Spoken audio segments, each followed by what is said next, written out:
Scott, I must be dreaming because NECC is finally back after its summer hiatus to bring us some more high-impact collegiate esports coming in through. My name is Phil, also joined here by Infernosis. Also be calling him Scott today throughout the broadcast. And I, like I said, cannot be more happy to be back here up in the casting booth alongside my best buddy.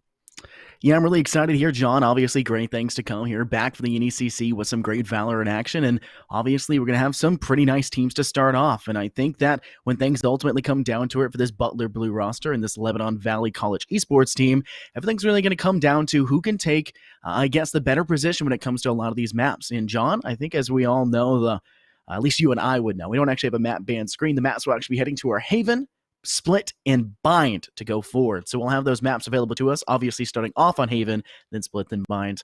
And I think with a map like Haven, when you're talking about trying to deal with that center stage and having that obvious be objective down the center, it's going to take a lot on the defense to be able to hold out just long enough to keep the attack at bay. But I mean, when you're talking of players at this level, they should be able to handle that. I'm hoping so. Also, really interested to see what kind of team compositions we end up seeing. Normally, they stay pretty much similar on both the attacking and defensive side. You can see a Phoenix being played in the defensive half along with a Cypher up close and personal when you're playing on that Phoenix. And then, on the attacking side as well, a couple of similarities. You got Sova, Sky, Killjoy, you got Jet, Astra. These are just, this is what we saw in Berlin a few days ago. And I wouldn't be that shocked overall if we end up seeing these played inside of Pro now as well, just because of, am I dead? Is my internet dying? I can see No, Scott's microphone moving, no, but not no, me. we're good. Oh, okay. We're good. Keep going. I had a mental breakdown. I'm not gonna lie to you. You really threw me off guard. You caught me down when I was lacking, but that's completely fine. Yeah, everything's going to work out eventually in the end. We got a couple tech problems obviously starting here for the next season officially go forward. It's going to be a couple things still working on. We had a couple tech problems where we're hoping to get those smoothed down and get ready to go. We'll get ready to jump right into the next matchup pretty quickly. These two teams are raring to go. Obviously, with the late start, they've been sitting, kind of holding out, but unfortunately, what I heard of my producer, what was that, Michael? We're going to cut to we're having more tech problems. So we're going to cut to a short intermission once again, and we'll be back hopefully much quicker than we were last time.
Well, I think we're actually back. John, can you hear me? Can you hear me? Is we all good here? Yes, I can.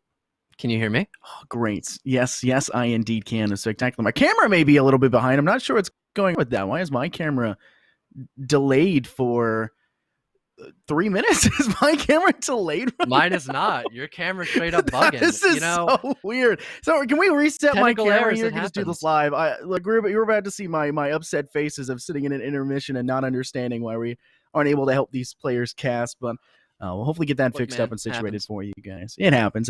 But I know for a fact we've already launched up the game. It's ready to be sent into. If they wanted to go ahead and cut to the in-game screen so we don't have to see this delayed camera work, that would be great. At the very least, it's going to work a little bit better in that regard. Well, we'll figure something out. Things will work out. It's just me typing away and sending messages on my phone. We'll figure it out. But John, obviously, we're still going to be talking about these two teams going forward, and I know nothing about either of these squads. I'm going to be brutally honest with you. I wanted to reach out for them for the very first game, and it came a little bit too late for me to figure out what their teams were, and so I didn't have the real time to reach out and feel there'd be a good response. So do you have anything you can think of in terms of prep? I know that you love to take notes about which agents really show up in each map, so let's get a little bit of your insight in that regard. I can reiterate that since I did a really bad job. I kind of mucked that up, along with some of the technical issues as well. But since we're back in here, we can actually go and get them away. And you are still not happy about me I'm being so your not happy right too. now. You're so mad. Upset. It's like, oh my God, not fellow. I just want to cast, man. Oh, man. Oh, my I'll talk about the goodness. comps since we have some downtime. Normally, Sova's a pretty well-picked agent. I mentioned that. Jet always played through. This is one of the stronger maps for Astra as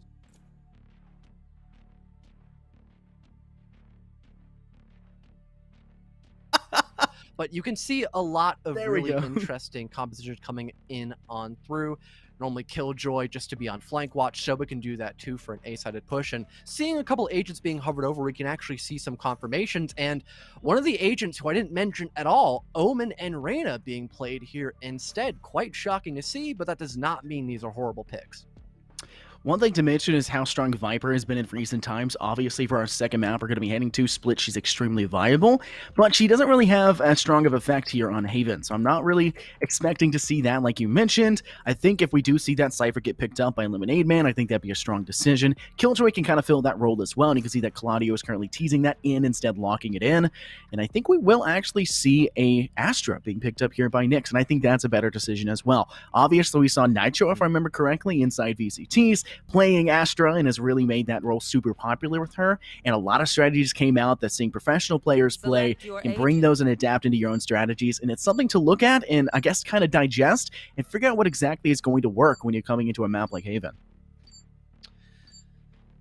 Overall, some pretty normal picks for the most part. I mean, the only really shocking one is just a double Reyna, but that tends to come down to more or less just personal preference. The really big shocker for me is the fact that Butler isn't opting for an Astra, because by yourself as an Astra, you can defend the C bomb site from long with relative ease. You have your own smokes, you have gravity wells to stall for time, you can gather a plethora of intel and really just have a leisurely setup into that one objective, and then the rest of your team can focus in on something else. With the fact that C long might be a bit more of a difficult place to hold for this team of Butler, that might lead to some altercations early on, but at least on round number one, that might not be the case, as we're looking to see a full A main take on the side of Lebanon Valley.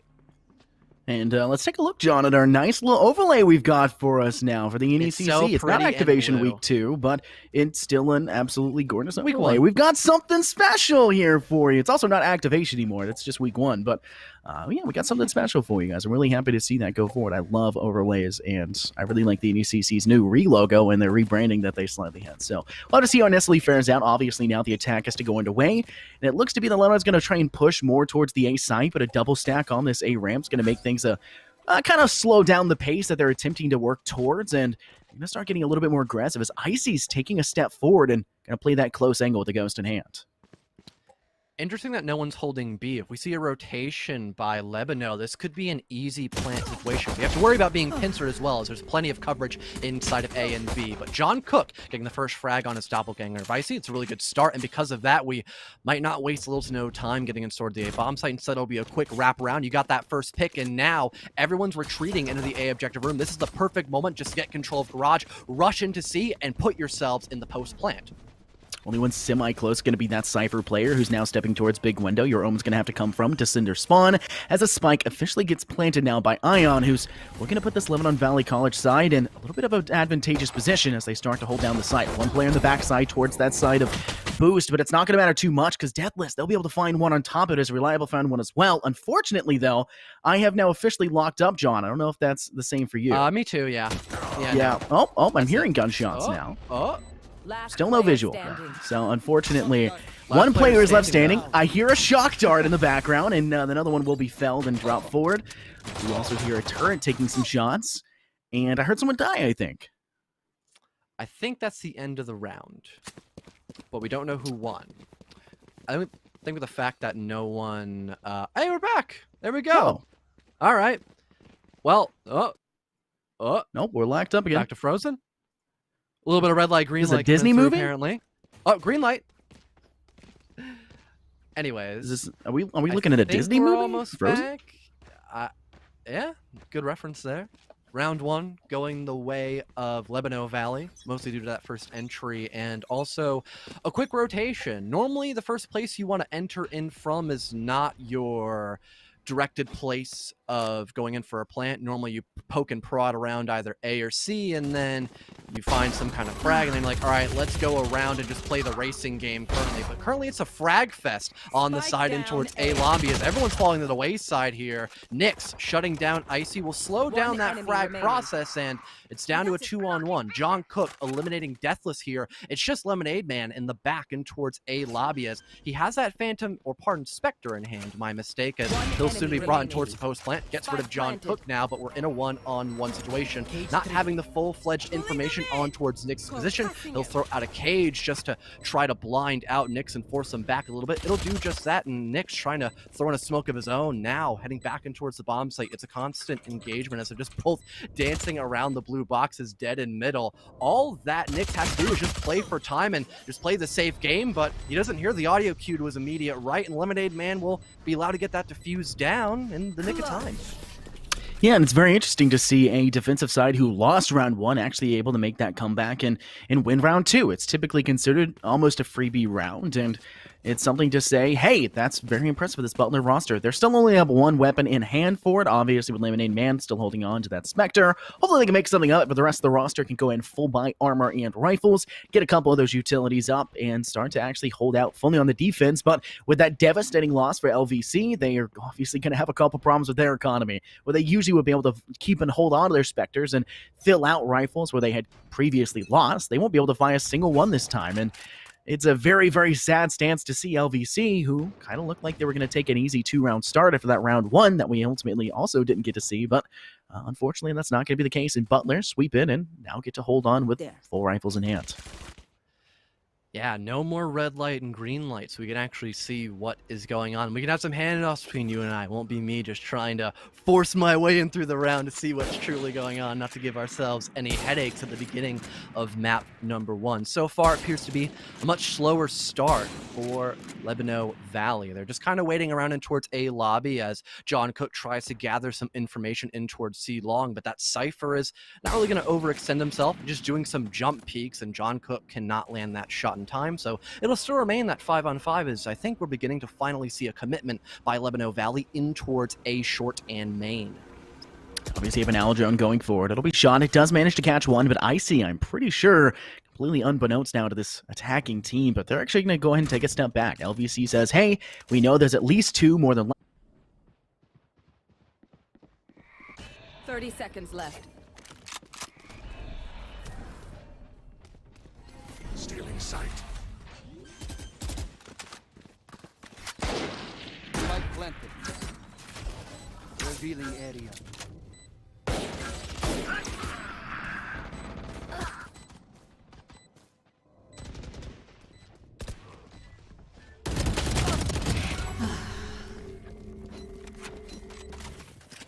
Slightly still a one-man advantage, but GeForce now stepping at a garage from assistance from Deathless as they'll find themselves a kill, and that refrag back to John Cook.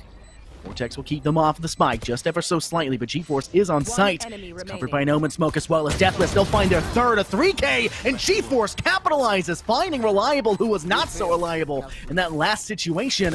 A great retake potential right there, and Butler are putting their name on the board once again with a round 2 in the books. They had 4 rifles already, John, which you can already predict should have been a good indicator for how that round would go, but LVC played that extremely well. The slow tank, baiting out on A, and then pushing C and getting the spike down and having a chance to win it out.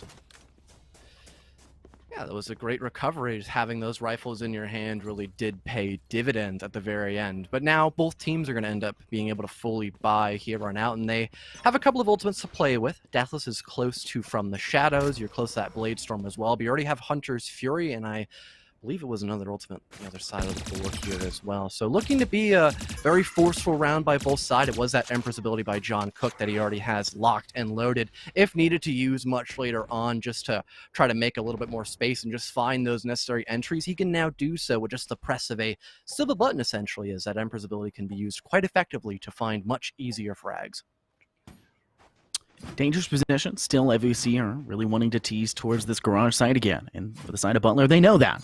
They've seen them go through it twice now. They know their strategy. They know they're trying to anticipate when they're entering here, but are just kind of incapable of stopping it because they're trying to split themselves fairly wide across all these objectives. I mentioned it in the pregame. When you've got a B objective you have to hold on to, it can be extremely difficult to, I guess, kind of contend against the assault that will go forward. And from the looks of it, a Hunter's Fury will go ahead and be popped, and looks to be that G-Force is trying to get a little bit of damage off. He will only tag one player for the opposing side, but Icy will finish the job onto Reliable. Nyx immediately there with the refrag, and Nyx steps up once again on that A short, finding Firsty.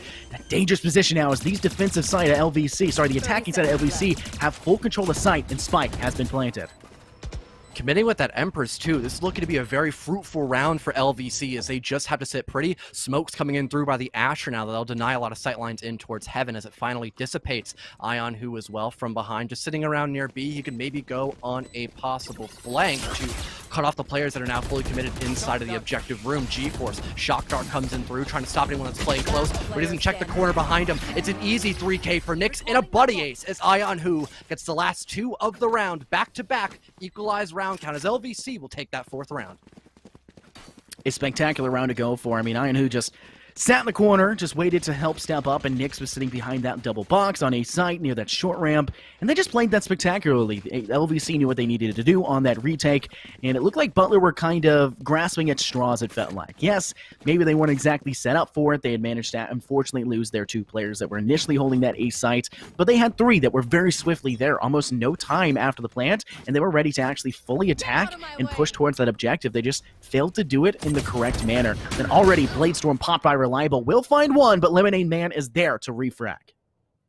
It's a massive pick as well, no longer having to worry about the ultimate ability. If Lemonade Man might be able to step up and grab a rifle for himself too in that dead jet, that could also be very impactful. But so far, LVC mopping the floor, needless to say. Nyx gets rid of G-Force, and you could possibly go in for an A take. There's no one here on coverage. You have Cypher inside of Garage, and one inside the defender spawn still of Deathless on that Omen. Here come the smokes once again by Astra, denying plenty of sightlines. You're basically just forcing yourself in blindly with no information gathered, and Deathless knows that. He only has a pistol in hand, so maybe he can try to find some exit kills to possibly worsen the economy of LVC, but other than that, this round is pretty much already in the books for LVC. Yeah, just buying some time. Butler just needs to play for the exit, and they need to work in that direction. Obviously, it'll be a little bit more difficult as the Owl Drone will come through, spotting off your Omen player sitting up in top Heaven, and will make things, I guess, stranger for him as Deathless is kind of forced to kind of step away. There we felt, immediately backed by John Cook, and unfortunately for the rest of the squad, Lemonade Man was incapable of actually being able to get an exit frag on a Nyx, who has been spectacular for this LVC roster so far. John Cook and Nyx being the top 2 fraggers, 9 to John Cook and 6 to Nyx. John, this roster looks extremely strong despite the somewhat lackluster performance in round 2. Been a little bit of a back and forth, in all brutal honesty. And yeah, John Cook is doing his duelist role pretty well, finding all the kills necessary. Reliable did have that first entry, but did get shut down much earlier than anticipated. At least John Cook was there to pick up the slack when needed, and Nyx has also been doing quite good on that frag as well. But the first entry actually favoring out Butler as Ferdy is going to be able to find his doppelganger of Jet off the rip once again and can just hold down C long in a pretty comfortable position. The only thing that could really shut them out is just some possible intel that Ionhu might try to spot, as he is an operator of his own and could one-shot Ferdy, as he knows when that peak could be coming in through. John, name one thing that goes together more than Jets and operators. I'll give you a second. And failed. There's nothing else that goes better than Jets and operators. Sorry. It was a bit of a loaded question. I apologize. I might have been a little on the nose, but obviously with Ferdy being able to find that first, operators are just Jet's best thing. She's one of the most viable, probably is the most viable agent in the game when it comes to actually playing with that. She's got the mobility. She's got one of the best ultimates there is. She's a little too strong in a lot of people's opinions. I don't think they'll change that. I think she's fairly balanced for her role as actually an engager, but we'll have to see how it goes for being a duelist. But obviously, with the fact that LVC are man down, they're still around up. They can maybe bleed this one away, but I don't think their economy is necessarily going to be favorable for them if they do so, as the recon bolt is tossed. Then Astral Wall, Cosmic Divide goes forward. Icy's able to hold on, finding 3, denying LVC's entry down C long, and it's just NECC left standing, and a headshot for Icy makes it a 4K, a flawless round for the defensive side of Butler.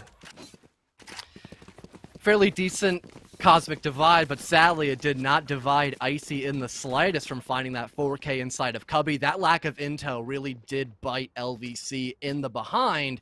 Better be looking out for that next spot. Last time you try to go in towards C, or you might meet the exact same fate. And I don't think they want to be contesting C anytime soon. It looks to be another full man push in towards A once again. I'm shocked that we're not seeing anyone actually watching the flank in towards Hay or anything among that, because if you get a rotation from that backside, you have nothing to cover your own skin except for possibly a Killjoy turret. That might be a really rough predicament. And there it is, a possible flank coming underfoot by Icy. They're trying to prowl, look for the opportunity, and Spike was left behind, but Icy chooses not to go forward. Does hear the audio cue. Impossible to have missed it at that point, but a lot of utility is being dumped, as well as this lockdown from the attacking Killjoy.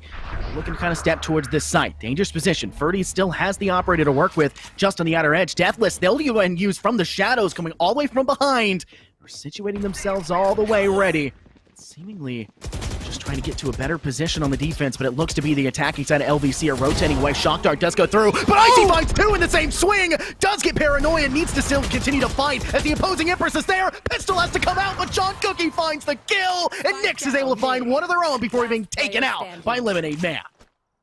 It's just John Cook now as G-Force gets rid of Reliable. It'll be a really rough predicament here for John Cook to try to clutch this one out, and that possible owl drone being utilized as well. That could spot him out and give away his possible intention. Spike being locked out in towards big window of B. This might be an unwinnable situation, but your best ability here, just try to find some kind of exit frag and maybe go for a possible plant, but 2 located up near garage. This might be an unwinnable round, like I mentioned. Lemonade Man watching in towards C-Long as well with that spy cam, but it won't really matter as Deathless is there to get the last kill of the round. A great frag fest by Icy to start his team off on the right foot, and once again, that flank watch, it wasn't there in time, and they lined up for Reyna, and it was easy pickings once again for Butler Blue.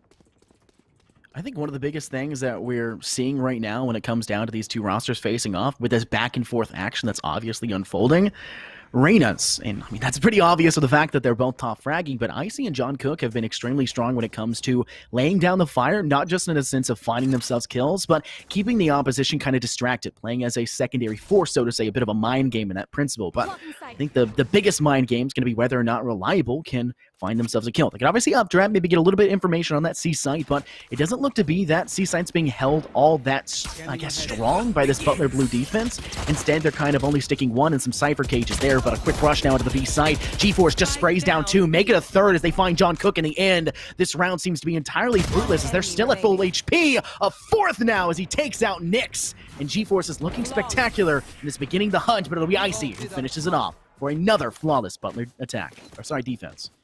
Just see him on the bottom half, John. I just want to say attack, man. They're so aggressive that it's almost like they're attacking.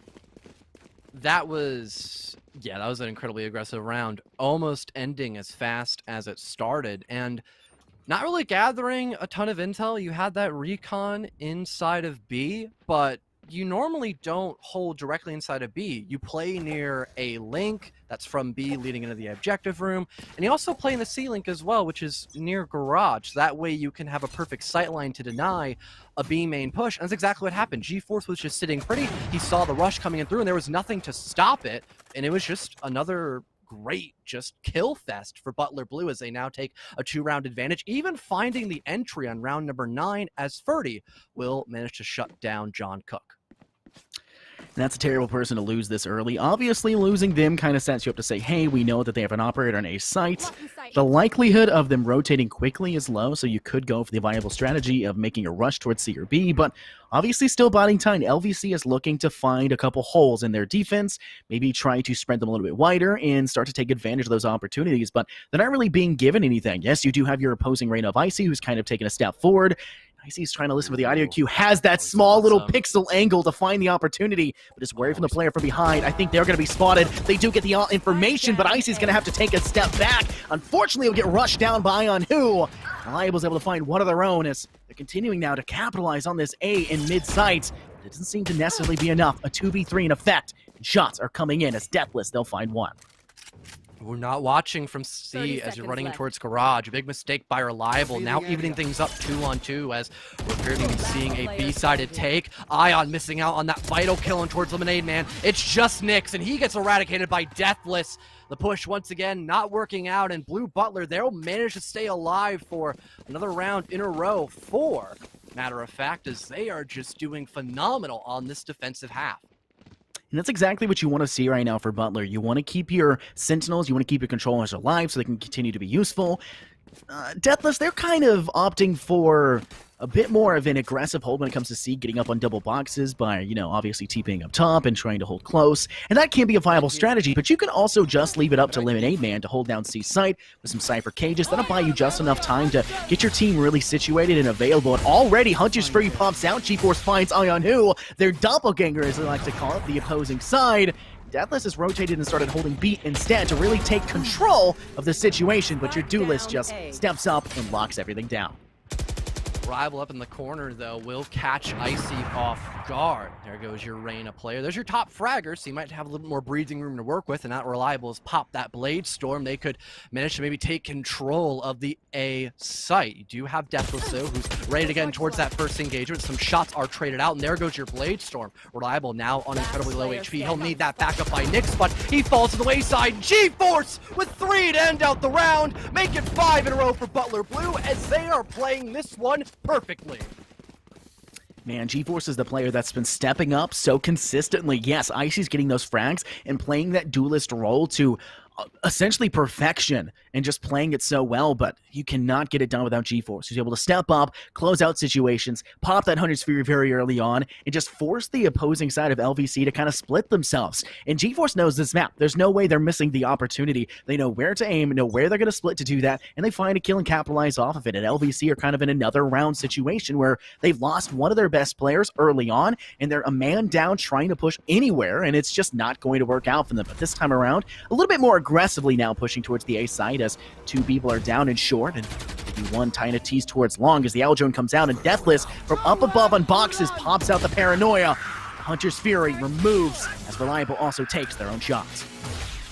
2 entries by LVC might actually be able to open up the situation here, but there is still some coverage in towards Heaven and around the link area as well. G-Force gathering plenty of information. Shock Bolt's one that'll force back John Cook as Wallbangs are trying to shut down G-Force up above. But now there's full backup here. Everyone's ready to approach upon the objective room, but G-Force has to play much more passively here. He's smoked off once again, this time by the Jet Smoke, and he's on 1 HP as well. Icy with this Empress ability will be the main fragger to try to actually regain control of the objective room. Alir comes out. John Cook gets rid of G-Force. Ferdy, though, is from behind. Blade Storm's out. Both duelist abilities are being utilized here, trying to stop out this round from being a loss, but it's not going to be enough. There's too much coverage inside of A, and that will guarantee LVC a comeback round. You know, I don't necessarily fault anyone for that Butler side, especially your two duelists, to pop your ultimates and go for that round. I mean, with Ice, who's been able to pop off so exceptionally so, you would have full trust in that situation, and Ferdy's playing that operator role fairly heavily and is filling into it pretty well, finding very pivotal kills early on, but the Bladestorm hasn't been the most effective. Has only found, I believe, one kill. I think it was the first time we've seen actually Ferdy pop that, but they can go ahead and use those. It's not a big deal. Obviously, this is last round. You're not going to really have any other time to use it. Lemonade Man does have the ability to go ahead and catch, you know, everyone else off guard, really working with that neural theft, but they're going to have to worry about the kills going forward instead. Icy's going to go ahead and heal up. Second kill to their name, finds the third, maybe going for yet another 4K. Maybe the ace won't be stolen this time around. Kind of aggressive, finding a 5! Icy! Where did that come from? An ace out of nowhere! And the scoreline 8-4 at that halftime switch. That just sheer aggression by Icy, working out phenomenally for him. Pops out the Lear and just runs right into the front line, and no one can contest him. An ace, finally, for Icy. I wasn't too sure if we'd end up seeing it at any of these rounds. We've seen constant 4Ks by the man, but finally, it'll be all 5 just for himself. And as we move into the second half, like you said, Scott, we're basically back in towards pistols, and I'm really wondering if this will be the chance for LVC to step up their game and remove themselves from this double deficit, essentially, as it is an 8-4 split, or will we just see nothing but Butler supremacy once again? It's kind of hard to tell, John. I mean, obviously with Butler having a really good half on the defense, but this map can be pretty attacker-favorited depending on the roster that's picking it up and their agent lineup, and I think for the side of Butler, I think they're just going to continue that same level of aggression. Ferdy's going to go ahead and dash on a site, has position and back, hoping to maybe try to keep them at bay from stepping in from defender spawn, but I think for the side of LVC, they're going to go ahead and make that rotation through mid and try to cut off from the flank through garage, but unfortunately, I think they're about to have one man caught off guard of Lemonade Man, who's trying to get into engagement with 3 at a time, is going to be able to step away to get away from it. Iron who finds the shot instead, taking out one, and a one-man disadvantage set up for Butler Blue. No one being directly inside of C at the beginning of that round really was not the best call here, but the retake is crystal clear by LVC. One player left remaining. It's Deathless, and he has a smoke currently impairing his vision, and John Cook just runs right into him and gets him off the board. A flawless retake by LVC. I was talking smack about them not having anyone located directly inside of C, only in towards A and garage, but in the end on the retake, it worked out regardless of that. Yeah, it worked out exceptionally well, and I think one of the biggest factors for the success we saw in that retake was LVC not getting too greedy, and they kind of stuck together. You can kind of watch your own backs and kind of work for that, and in professional play, it may not work the same way, but when you're talking about players at this level, which are extremely good, I mean, these players are very well. I mean, you can see it just on the scoreboard and how they've been playing. You kind of start to struggle when there's more than one person in your line of sight, right? You're like, who do I fire at? Who do I aim? I think anyone who's ever played in FPS has struggled for that problem. It's, I didn't know which one to aim at, so you aim at neither in between, and you don't get any of the kills. And I think that's kind of what LVC were kind of adapting. Maybe it was on purpose, maybe it wasn't, but their retake was exceptionally well against Butler's attempted holds, as they were just incapable of, I guess, locking down the site they initially had control of. For some odd reason, it's always me as well when it's 2 people going in for a push. I'm the one who ends up dying, I'm the same way, dude. unfortunately. A little bit of a, relatable. We can complain about it as we are commentators, not players. We're supposed to be bad at the game sometimes. Anyways, back into how Butler is trying to dissect on this round there. Mostly just chilling in towards mid, right outside of garage, but they might try to end up going in towards the B objective room, but you do have coverage being relayed quite well by LVC. You're walking into a death trap at that point, and there goes the reposition. 3 players stack up inside garage. They'll just try to rush in towards C, and Lemonade Man also near C long. It'll be just a complete collapse heading in towards the objective room. You get the first 2 entries favoring your side. Lemonade Man and Deathless finding kills of their own. Play being confirmed as well, but Ion has something to say about this going in through as he gets rid of 30, and now the retake can go in full effect. 3v3 is not exactly anything to scoff at, and if you're LVC, you've actually taken a retake that was a little bit worse for wear when it came to Butler's attack. So I think Butler's kind of tried to adapt. They're looking at a lockdown angle. 1 player sitting up on long boxes in the opposing backside of site. You've got 2 holding near the actual, default plant. Not sure exactly why. I think they're now readily aware that it is coming from defender's side, as you'll have Deathless, as they'll be felled in the process. Nick steps up, and Iron Who as well, just completely destroying the last 2 players for Butler. They're really struggling right now, John, to lock down the site and actually be able to hold on to it. They need to set themselves up. That's a default plant that you can hold from C long.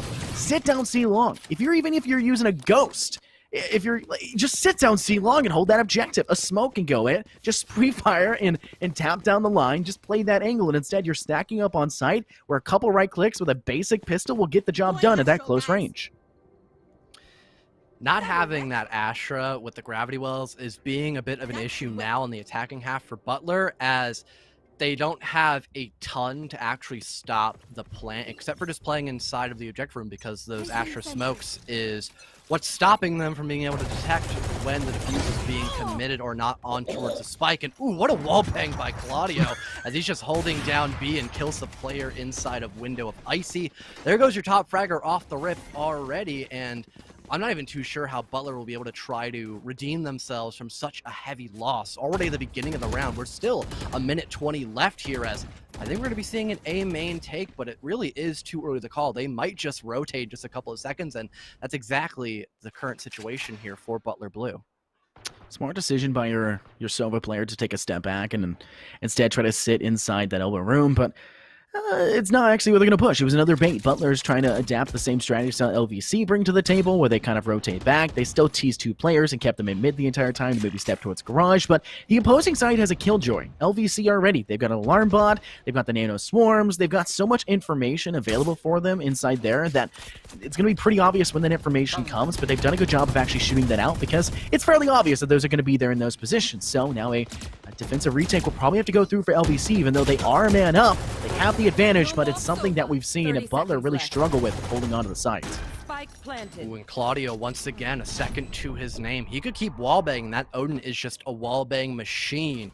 You can definitely find a lot more impact, especially since we're going to be seeing Butler mostly hold the site directly. No one is actually inside of C long or even Cubby near C long. It's just a full commit in towards the objective room, one on logs, one directly on the spike, and then you have the Omen, who is right next to C long, but he's not pushed back at all. He's holding this one quite closely. A smoke will impair the vision of Iron as he tries to waltz in on through. Gets the intel with the recon, but it's far too late. Doesn't matter though, as Claudio ends up finding 4 on the round. It's a 1v1 with Nick's trying to clutch, but he doesn't have the info on Lemonade's position. It'll be a 3K clutch for the lone Cypher player. Too close to call, but in the end, Butler will remain on top.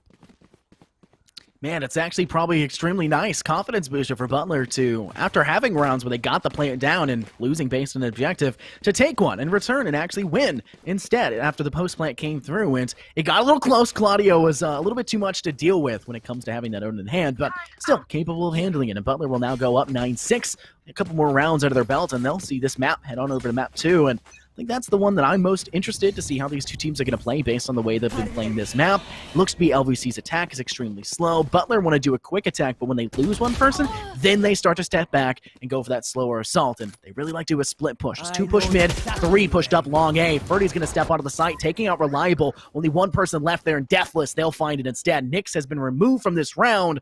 Only 2 players left standing. I'll be able to stop the bleeding just slightly, but I don't think it's going to last much longer as Ferdy dives on with some great assistance. Not at all.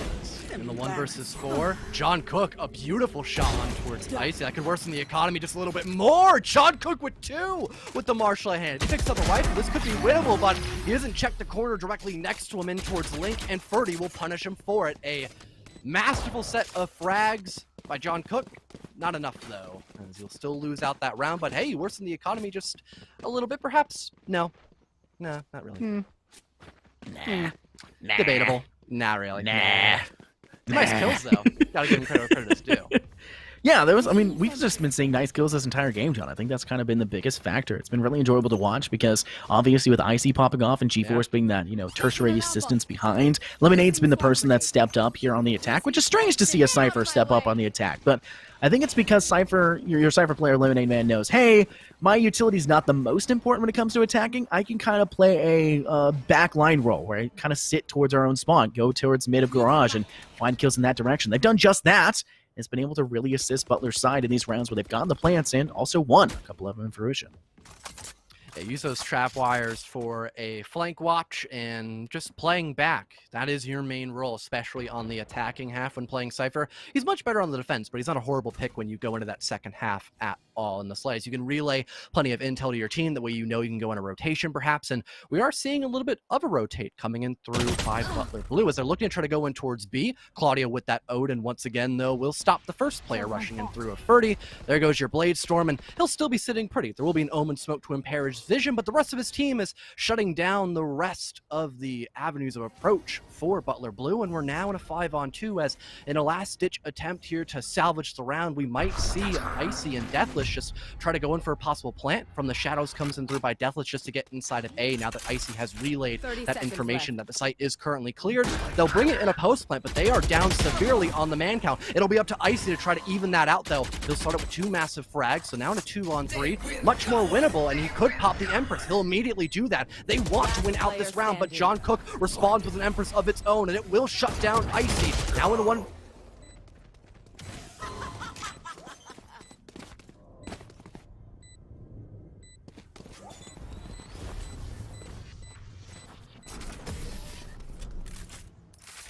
They popped an Empress in return. It kind of became a dangerous position, but, it's not that big of a waste of an ult. LVC says, hey, we're going to need that extra level of assistance. The only other ultimates we had were our Killjoy and Sova, who are felled in that process, and you kind of want to keep them up and standing. NECC is only 2 away from there, so could be something that comes up fairly quickly, but for the opposing side, they have no ultimates ready to their name. So if this next attack for Butler Blue is going to be extremely quick, they're going to have to play it in a bit of an off angle so they don't actually have to deal with the lockdown when it comes to holding default position. I think a C plant is a very smart decision. I think that's probably why they're looking to push in this direction. They're going to go, hey, Claudio definitely has that ultimate ready. They can lock down that site. Let's play C long. I think that's the smartest choice, even though they haven't been doing that to their best ability in this matchup, and that's why we saw them lose the first few rounds in this half.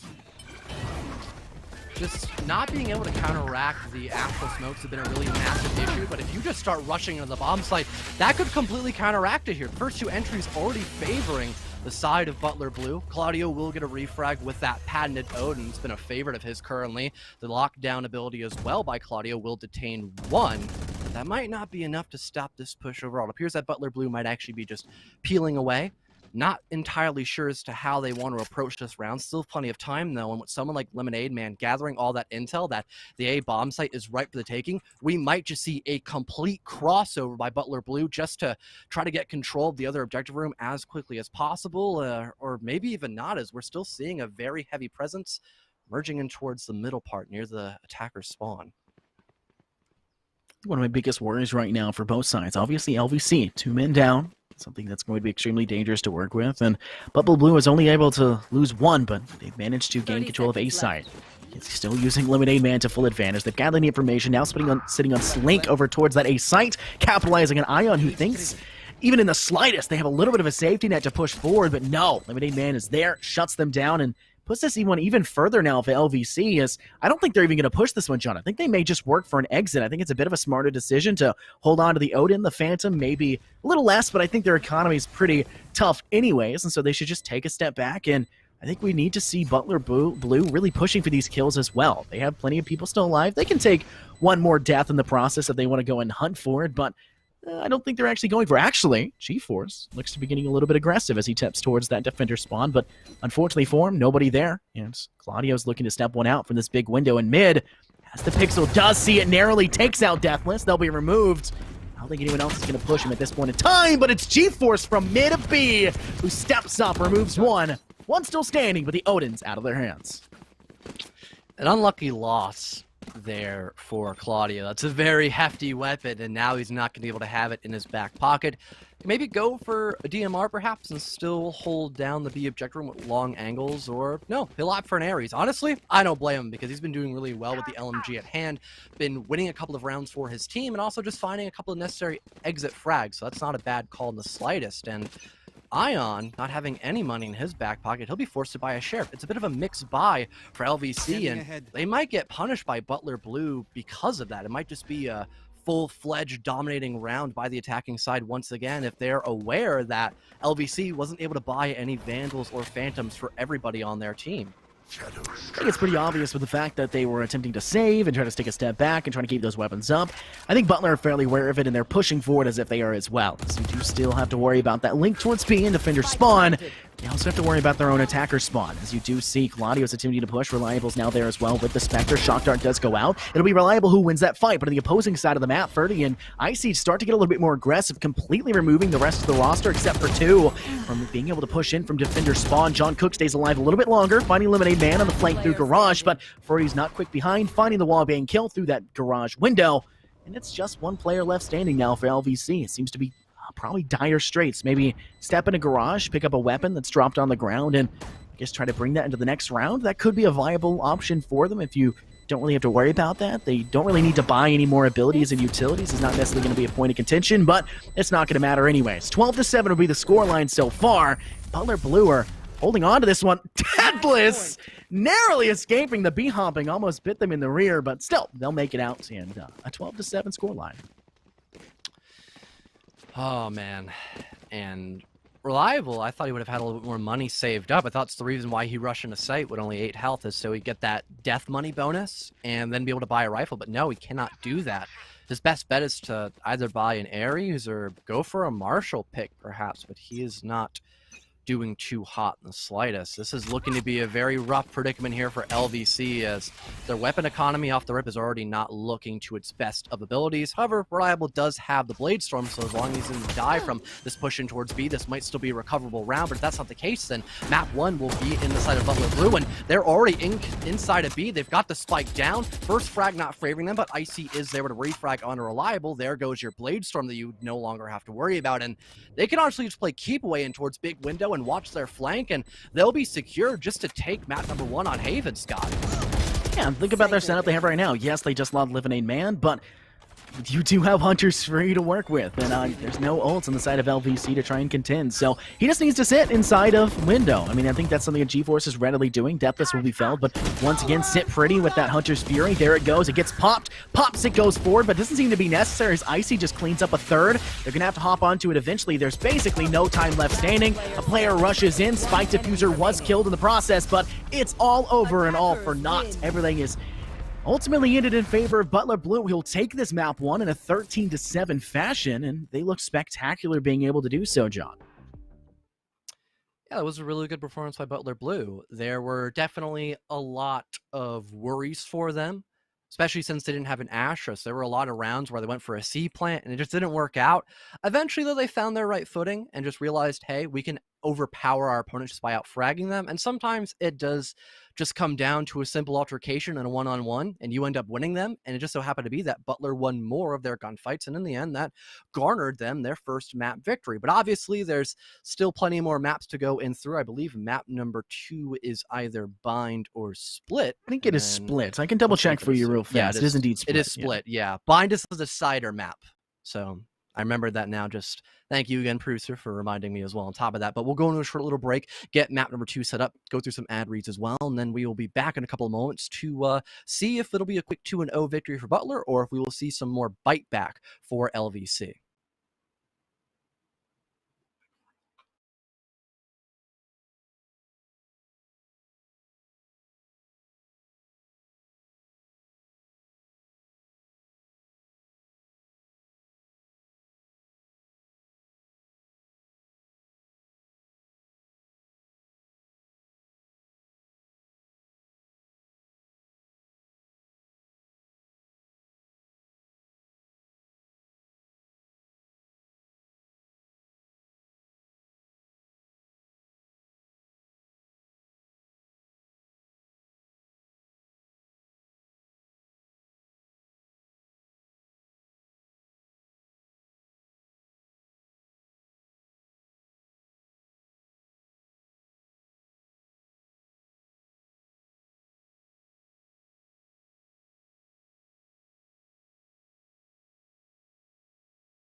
Fortunately, John, it seems to have actually happened once again. My camera is officially probably 3 minutes behind. I think I made sure to make some funny faces as well. I think I mentioned that of just being really prepped to in case it happened again. So I have some preparation, but I also Uh, did have to type some messages and responding to some chat messages and whatnot. But my name's Infernosis. You can tell because I'm the one staring down at my keyboard with a dead face.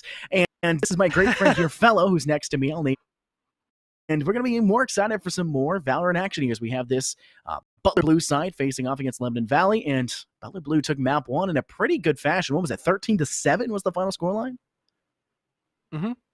Yeah, it was pretty one-sided towards the end. Finally, Butler had a groove of things, and I think their team comp was a little bit more to be desired from. That doesn't mean that it was a horrible team comp. Don't get me wrong. You had the Reyna player of Icy frag out of his mind and really do a lot for his team, which still gave them the upper hand in most situations, especially when they started off with that entry. But going into split, I'm really, and I mean really, really interested to see what kind of team composition we will be seeing now because it's played a lot differently. The meta and normal team composition that you tend to see on that, I like to coin it as the triple smoke meta, as you'll see a Viper in play, you'll see Jet in play, you'll see Astra all along the same way, and it is just, man, talk about aggression. The way you can approach upon the A bomb site instead of split, if you run those three main agents, it is just, it's beautiful when done correctly. I'm having a little dance. Oh, there goes the fate. Yeah, there it is. I told you I was gonna have some fun with it. I was like, woo, woo. So yeah, dance with me. I'm having some good times. I'm laughing and having some fun. I expected it. I expected it. The animation screen was kind of laggy, and I was like, maybe it's gonna do it once again. Maybe that's what was doing it. It was synced up, and the gameplay cut back over. There's me laughing and having fun with it. I'm laughing the same way right now. But yeah, I'm really excited for this one. Obviously, we're now heading over to a different map. It's gonna be a big factor to check out Split. Obviously, some big differences when you're talking about Split is the fact that mid control is extremely important when it comes to this map. And one thing that we noticed a lot of when we were able to watch some VCT these past week and whatnot is that Vipers are extremely prevalent when it comes to this map. That might not just be in Pro League. It'll be interesting to see how much Collegiate attempts to adapt those strategies. And I think there's definitely going to be some correlation in that aspect. Maybe not causation. Maybe correlation doesn't mean causation, but I think there's definitely some for that to be the case. But I think we'll see Vipers come through. I think we'll still see Cyphers as well. Cyphers really good at locking down the B site and the A site. It really comes down to where they're most comfortable working with, I guess. But we'll ultimately have to see how it necessarily pans out. And I think for the way that we saw Butler Blue pan out, sorry, the B is everywhere. The ways we saw Butler Blue pan out, I think they have a really good chance to take map 2 as well, just in the way that they play. You have to be aggressive if you want to push A on the attack. And you have to be swift when you want to push the B site. And that's the biggest factor, especially playing as a Jet, to swiftly cross over to that hard wall on B and rush towards site. Yeah, I'm really wondering if we're going to actually see the Reyna being picked once again, or if we're not going to have any form of leeway coming in through for the side of Butler, or even the side of LVC as well. Already some agents being locked in, though. You've got John Cook on the Jet. That's not really that shocking. He played the duelist role of Reyna last match, so he'll still be trying to frag for his team. Claudio on the Killjoy as well. Not too shocking either. That gives you some sort of flank watch, or you can set up that turret inside a mid. Really do whatever you want with it, to be honest, as long as you can use that turret to gather some intel, then use the nano swarm to actually flush out certain players that are stuck in a lot of dead corners, because there are a plethora of locations you can just sit in and just wait patiently, and it will actually allow you to get that frag that you were actually looking for. Lightning just struck outside my house. That's pretty interesting to see. My mic's still working. Everything's still all right. I haven't broken. Oh yeah, you're coming in beautifully. Oh sweet, great. All right, I'm just making sure, because a big lightning strike. I was like, did it break? I had problems with mics earlier, so I'm just making sure it doesn't. Select regressed, your agent. But obviously, Agent A is going forward, like you've been talking about. There will be no Viper on the side of this defensive team, and it looks to be that Butler Blue really don't want to bring that Viper, and it doesn't seem that LVC are going to do it either, which is fairly interesting to see. Instead, raises to kind of engage, and Single Brimstone as well, trying to maybe keep them at bay, a breach to keep them at bay when it comes down to getting some smokes onto site. That may be important, because smokes are really what you're bringing a Viper for. Cutting off sight lines, smokes. Viper Spit's extremely strong as well when it comes to locking down a couple sites. When it comes to attacking, I know that when you're trying to push towards that B site and taking an aggressive stance and putting the Viper pit down early, hiccups, it can really assist with I think it can really assist with trying to gain control of the site before the site tends to fall apart on that retake. Yeah, honestly really wondering how this is going to be played on out. You still have 3 smokes technically. On the attacking side of LVC is you have the Jet, you've got Brimstone now, which isn't played as much as he used to be back in the day, but he still isn't a horrible agent in the slightest. And then you actually have an Astra, and you have that on both sides as well. On the defensive side for Butler, this looks a lot more textbook in all honesty, except for, like you and I mentioned, the lack of Viper on either side. But I mean, maybe just having the high mobility of the blast packs, the satchels in hand instead, might work out in the end for GeForce a little bit more. Maybe he isn't as comfortable on the controlling role of Viper. Who knows? I think one of the big things that we can necessarily see, with a little bit of a hiccup here for it, but I think one of the things we can see when it comes to trying to attack this objective, especially when you're worried about defending it, one of the biggest worries is how are you going to safely get to the B site? Obviously, when you're worried about that attic, high ground, you have to be very wary about that outside catwalk as well. There's a lot of dangerous points, and I think for B Heaven, long line of sights are extremely strong for you on the defense, but they can also kind of be used against you because you play those smokes well, you lock down sight lines, and then you just quickly dash behind main pillar, that center section, and then you have a little bit of a safety net to get behind short box and go for that default plant, or to smoke out towards the back side of sight and actually get that long shot angle from B main and actually hold it from that direction. I know you and I VOD reviewed and actually went over and looked at a couple very strong spike locations that you can plant here on this B site, and I think any of them can be viable, and I think the one that's most viable is just your base default behind short box on the side. Yeah, near the steps that are kind of in the dead corner, as I like to call it. Really nothing much else to talk. We're back to cams because there's some minor game issues, so hopefully we'll figure that out Cam broken sooner again, rather than later. Is it Cam no broken? work? Yeah, Should I it's just still like broken refresh here. and see if it just like fixes it? So just here, I'll be right back. We'll see if it works. I mean, we got downtime if you want to, man. So Scott will be MIA for a minute. Is that you making the faces now? Or are you? Why would I make that face when looking at the agent cam? Hey, there you are. I'm not excited, John. There was no reason to be excited. I told Viper, it was entirely incorrect. Apparently, Collegiate just doesn't want to believe in me and go with any of my strategies. I'm available for hire as a coach. I'm terrible. You'll lose every game, but at least you'll have a Viper on maps that matter. So hey, you welcome can actually back, though. use her.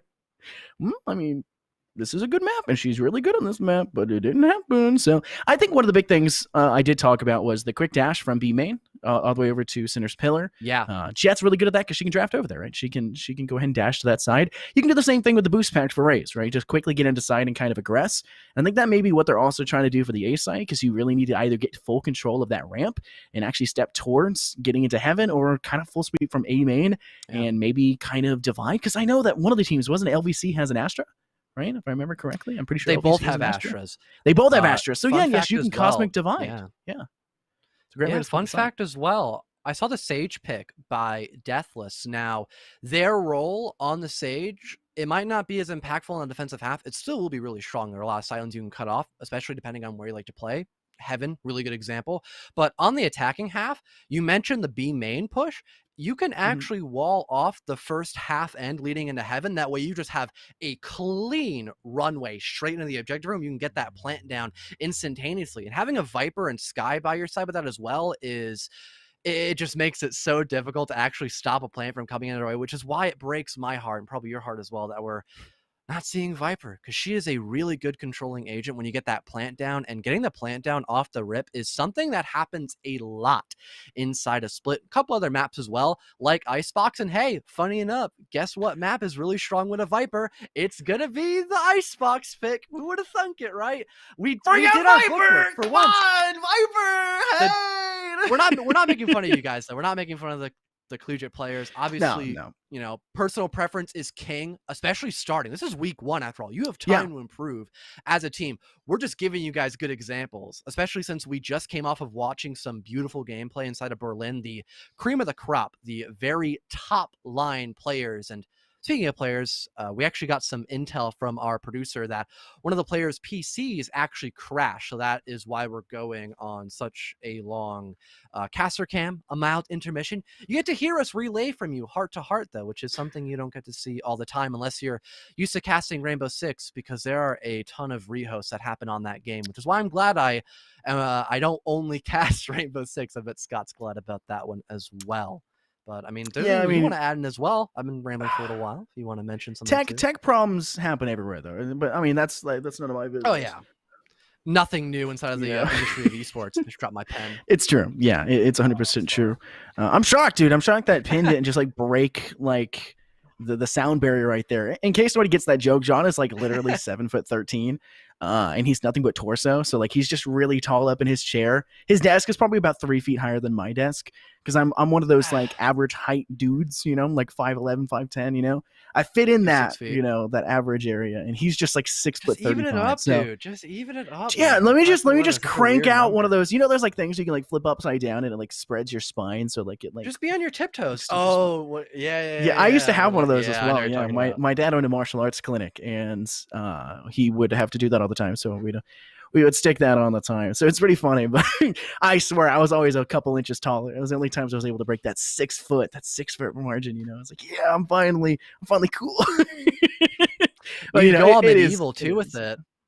It's to increase basically some a height, you medieval know, the torture stretcher. device. Yeah. I knew what you were It talking about when you mentioned it as well. It really is. Yeah, it's crazy. And when you step in Yeah. that thing and then they go shoo and they flip it, right? Because you need somebody else to do it. You're not getting out of it, right? Like one time my dad put me in and he goes, okay, I'm gonna go get food. And they left for an hour and a half. I had to sit there Oh, with my no. phone like upside down, just blood rushing to my face. Because I was like, I can technically like crunch my way out of this, but I want him to feel really bad when he gets back, right? So that's what we did. But yeah, I mean, one of the big things about players, we'll get back a little bit to the game, I guess, sadly. Yeah. Strategies, it's based on what your team is comfortable with. And if your collegiate team isn't comfortable with necessarily adapting what VCT has done recently, please don't do it. Whatever you do not try to do something on the fly and adapt to a strategy you're not wary of. It is week one, and you can kind of dip your toes in the water and get comfortable with what's going on, but do what's comfortable for you. Play comfort picks. And for a team that should be well regimented playing together, you've had a couple weeks, even a month even for the semester starting up, for maybe your new roster being picked up. You should be very comfortable with what you're playing and the strategies you're bringing to the table. Yeah, I have to agree wholeheartedly, because if you don't know what you're doing on a specific pick, especially someone that requires a lot of coordination like the Viper, then you might just be messing yourself up more than anticipated. But we're almost ready to get back in the match, making sure everyone is completely ready before we start up that timer once again. And nothing really changing on either side. Obviously, the agent picks have to remain the same. That would be a little unfair if they changed midway through. But the setups that are going in their way, it still appears to be a full force attack in towards B main. Maybe one player going up in towards mid, or it might just be that full-fledged domination and aggression once again by LVC. Yeah, I mean, one of the biggest factors we can see is this Heaven control. You're going to need to maintain control of Heaven to be able to hold at least a small level of dominance when it comes to maintaining control of B side, and that seems to be where LVC is putting all of their focus towards. 3 players in B main, 2 kind of lagging behind, maybe teasing to step towards that link side and head towards mid, but no, they're going to go ahead and continue to wait it out, bait that they're stepping away, leave one, not bait they're stepping away. It's mind games right now, and they need to work in that fashion. And it's not necessarily working right now against this Butler Blue roster. They're 3 players, they've been situated, still holding strong. They're not going to go ahead and step away. They have no information that they're not coming here, and they saw how LVC played last map, and that's the same strategy we saw them bring to the table. It's probably not going to work twice. They're going to need to start adapting in a way. 5-man pushes all in one direction. They can sometimes be effective, but now you have to worry about Heaven so much more, as you have no one working around in towards mid. The push was so far not working out as anticipated. John Cook getting 2 in the round. G4 shuts down reliability. It's just nothing but net, though, for John Cook. He scores the 3rd on the round, tries to find another, but it'll be Ion who gets rid of Icy, forcing Deathless in a 1v3. They only have to worry, though, about a couple of players that are on full health. Just one player of that Killjoy. John Cook is on roughly 40 health, and the other one is on just a sliver of HP, and that's going to be Ion who, the first gun engagement, right-click would just sweep him away. He'll try to go for the first one, but misses both at the exact same time, allowing Ion who to get a fairly easy classic kill to end off round number 1 as a victory for LVC. And a buddy ace, as you like to call it, John, between John Cook and Iron Who. As John Cook was able to find 3, and Iron Who was able to find 2. A very spectacular way for them to finish that one off. And all of it started by John Cook doing what they needed to do. Cloud burst onto site, dashing into it, keeping themselves, and it kind of brings them to how do I phrase this? It sets them up so that the players on defense for that B site are worried about that cloud bursted player. You saw it in VCT. They initially try to go for him, and that buys them a split second. It may not be a lot of time, but it's just enough time to allow the rest of the players for your LVC attack to then step up in a normal fashion and find that kill as they're distracted. We say it in the same way in R6. When somebody tries to step through a window and you've got a trap underneath it, they have to look at it, right? And it buys you just enough time to go for the kill. And that's that same premise we're seeing here. John Cook steps up straight through B mid. He's going to try to head toward heaven. Ferdy does manage to find him on the refrag, but Reliable is there instead with the Ghost, and in a dangerous position as they attempted to rush them through B main, but it ain't happening. It looks to be it's going to be a very dangerous 2v4 retake has to be set up for this Butler Blue side. Plant goes down for LVC once again. 4-on-2, and with shorties in hand for Icy, it might be a really tough task to try to accomplish. Just playing exits at this point is probably your best option. You're not anticipating to win out this round. You're just hoping to maybe worsen the economy for LVC, and that's really the gist of it here, especially when you are down on the odds by so much and time's already ticking, not favoring your side. Really nothing much you can do here. Reliable will get a nice tag team with him and Nyx up against Deathless, now forcing Icy in 1v4 as he is just sitting still essentially, waiting for someone to push him in towards the hell rope, but no one's going to be overly extending towards him, and he might just end up dying to the detonation of that spike. He'll run on it and would just get a little bit more credits for round number 3, as we'll probably see a full buy for Butler as they ended up losing 2 straight rounds in a row up against LVC. Dollar bills, y'all. And that's exactly what they needed. They needed a little bit extra money. They managed to find one consolation kill, which is, just enough for him. Probably would have been a little happier with more, but it's not necessarily the worst outcome that comes forward. But another very successful round for LVC. Nothing too shocking. Round 2 is typically going to go in that favor. Unlike map 1, though, John. I don't know if you remember. I mean, it was 50 minutes ago, probably, but Butler Blue actually took round 2 after LVC took round 1, and so it was kind of it flipped. It was something that you're not necessarily anticipating, but now a full rifle buy will be able to go for Butler Blue, and LVC are kind of in the worst position, worse for wear, as they're going to now tend to go towards this A site. But a very dangerous position. If they try to go up towards Amp, they have to face one more that has a rifle, has a good position, and it's Icy, the player who's gotten an ace and played well and is continuing to play well as they step forward and find the opposing jet player of John Cook as the bird goes out blinding. Reliable is incapable of being able to find the kill because of it, and that just is a great getaway there by Butler Blue. Yeah, great rotation by Icy, just right place at the right time. GeForce will not be as lucky though, as Claudio will shred through him. Icy with 3 on the round though, as he gets rid of Claudio and Ion, who even having backup from Ferdy, it's just Reliable. Now in a 1v4, turned 1v3 and 0v3, as Ferdy will end up trading for the rest of his team. And that was a much better round by Butler Blue, finally having those rifles to go tip for tap on the side against LVC. It'll finally score them that first round, and it's not looking all that good all of a sudden for LVC, as their buy looks to be a bit all over the place, much more of a save.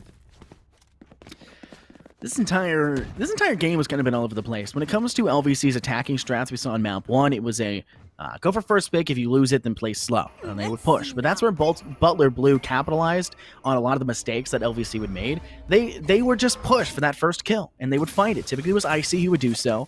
Sometimes you saw it was Game Man, and sometimes you could see it kind of work in a different direction for GeForce to step up, but ultimately it really came down to them finding first pick for Butler Blue, and then LVC trying to play slow, but just not slow enough. Here comes the push right now for LVC. John Cook will start off the aggression with that Blade Storm. Claudio follows suit on towards Deathless with a quick headshot with the Singer in hand. Now to post plant. These 5-man pushes overall when attacking B have been working quite well for them, and John Cook scoring another one on towards GeForce. We're in a 5-on-2 situation. The best option here for Butler Blue might be just to try to save and not lose those rifles off the bat, but sadly Icy cannot do that. He's completely stunned by the breach ability, and Reliable will punish him for it. Ferdy, now 1-on-5 situation. He might try to find some type of exit frag as he'll get one on towards Ion Who, but that's really it. This might be the end of his tails currently, as everyone's just watching for him, waiting in towards the defender lobby. Ferdy shuts down a couple in towards, now 3K for him, but that's going to be all that he wrote, as John Cook will secure the final kill of the round. LVC up now 3 rounds. Wow, and John Cook was unable to get away. That was probably the most successful we've seen Ferdy be. And for a map like this, that's not shocking to see your Jet player playing very well, because you gotta be really swift on the defense, and who's faster than a Jet that can kind of dash away, updraft, get a high ground, move exceptionally well, and man, just playing that so well with the high noon in the hands and working really well with being able to push them coming in from that backside of alleyway. That was an exceptional job, taking a lot of the weapons of the hand LVC, which is going to be able to help Butler Blue stay alive, and you're going to be able to see Ferty with that operator who played well with it last map, John. I think you can agree with me, but didn't necessarily frag out with it. They weren't the end-all be-all player, but they did their job in due diligence. Nice entry, favoring the side of Butler Blue. You lose your Killjoy, and not too sure if he had his lockdown available, but that's the case, and that's a really massive ultimate ability off your arsenal, and you're already down that man count, as well as, once again, LVC, they're just putting all their manpower into one direction as they're wrapping their way around in towards A, perhaps for the lobby. They might just go right into A main, just try to blitzkrieg against Lemonade Man, as he's the only one there to try to counteract this push. Finds one on a John Cook, but is not able to find any more, as Reliable is there, and this overwhelming presence in towards the A bomb site will allow for a plant to come down. 3-on-4, as this could be a very easy retake for Butler Blue, so long as they play their cards right and have the coordination to do that. I mean, they have a man advantage. They're working from heaven. They do have the blade storm if they do want to have it to be available to work with. They can. G-Force attempts to step up with a boost back. Unable to, however. Zoyan who finds that kill, but Icy is still alive. Still looking to work with it. Is also going to throw out the Seekers. It blocked a couple bullets from Reliable, but it wasn't enough to get the job done. Ferty will drop down. Knows there's one player down below. He swarmed in the process. Has to kind of wait it out. Has to be wary. They're going to get pushed from behind as well. Just needs to go for another exit frag. Attempted a hip fire, but didn't click fast enough. And Reliable able to find the kill. I think they'll be able to get away from this one with due time. No, it doesn't even need to go off, and Butler Blue will be unable to clutch out that round of the end, despite having the man advantage, John, and putting themselves in a good position to do so. It's just been nothing but full man pushes by LVC. We have really not seen them spread out, try to scout out for map control in any direction. They just come up off the bat. They're like, all right, I want to go B this round. Let's all go B. And they do that. We haven't seen a lot of play in towards mid unless everyone on the side of LVC is working their way in towards middle. As speaking of LVC, they're going to be deciding whether they want to go in towards mid like I mentioned, or just go right into B through garage. Maybe try to go up and towards B main, as you already have Ferdy who's pushing closer and closer with the Blade Storm at hand. Ion is here to possibly deny it, but if you lose on that initial gunfight, this could be a very seamless flank, and oh no, Ion who being blinded off the bat. This might already be a great start for Butler Blue, so long as they can find another instant frag. Ooh, lots of damage did go forward. He did see some free frags going back and forth. Icy was narrowly able to stay alive in that situation, as they did attempt to get rushed by John Cook, but still barely able to keep up. A lot of guns have been dropped now inside market. It should be an interesting position for this Butler Blue side to step up and kind of work with it. Reliable's flashing, count everyone with it, but Icy, the least flashed of all, finds their third, takes that Reliable. Lemonade Man will attempt to push NECC. Takes them out instead. Spike is trapped, completely cut off, and sorry to break it to you for LVC. Very dangerous position to push through, as this link position that these two are in going to be something very hard to contend. But if there's any agent that can handle it, it's going to be an Astra that can place down these constellations and just continuously dish out damage and make it impossible to sit still inside. We try to gravity well out of position as they're playing so comfortably for Butler Blue, and there it is, Deathless. They'll score the last frag of the round, a very thrifty lead, and they'll finally upset the scoring by LVC. They finally punished LVC for just going for a one-sided push and just found a great flank. There was a little bit of coverage by LVC, but not enough to stop the overwhelming power that Butler Blue was able to have. It just comes down to that, really. LVC's been doing the exact same thing over and over again. Finally, Butler Blue has been able to read into it, so great job by them. Really cannot stress that enough. I think one of the biggest factors for Butler Blue after taking a couple of round losses is going to be denying the Swift Rush, which obviously is going forward, as you do see your Jet player rushing in and attempting to contend, but Lemonade Man is there instead. It was a bit of an eco for them as they attempted to go forward with that shotgun. Not able to get the job done. Iron will be able to find Lemonade Man, but maybe just a consolation kill, depending on how the round necessarily goes out. They do have control of site, but Heaven control is still handily in the favor of this Butler Blue side. Icy's able to find one more. Reliable, not so reliable right now, as he's taken out, and Iron who is trapped in this backside of site. Elbow is completely a death hold for him, and G-Force just steps up, finds the kill, and look again, John. Guess who's the last one standing? It's NECC, trying to hold their own all the way up on this A main. Got Sheriff in a Dream. Half armor of 25, and not looking that bright for him, to be honest. Maybe he could find some nice one-taps, but Butler Blue, they're playing back. They don't really want to overextend themselves, lose any more players than what they've already had, and only losing the Astra is kind of a big step up here for Butler Blue, and they don't really have to do all that much. They have Spike down inside of A main. It's going to be just a absolute death sentence here for NECC, and he'll seal his fate due to that Phantom just shutting him down a quick headshot. 3-4 as Butler are slowly and surely regaining the round count, and finally the patented 5-man trap by LVC that they've been doing time in and time through in the first half is really no longer working for them anymore, like I mentioned last round. You notice that when LVC decides to push forward, they're not really setting up crossfires. They're kind of relying on John Cook to distract and then letting the rest of the team frag out, which has been what's happening. In a lot of the ways, they'll kind of ignore John Cook, and then John Cook continues to frag out and finds 8 kills like they have. But in a lot of ways, it's doing a much better job for the side of Butler Blue when it comes to setting up crossfires. When it came down to that last bit where there's only NECC left standing, they said, hey, let's not just peek this wildly. We'll have Ferty peek it first. They know the position. It's just an information game. And then you have one player pushing from D-spawn, coming in through that doorway to heaven. You got another player on that Raptors, that was Ferty. And then you had another player coming from behind on ramp. They had to completely lock down. There was no way they were going to let NECC get another kill off of it. And they were really biding their time and letting them walk and ultimately just pincering them off guard. NECC did not stand a chance. And that's something that Butler Blue has been doing a very good job of as this match and last match unfolded.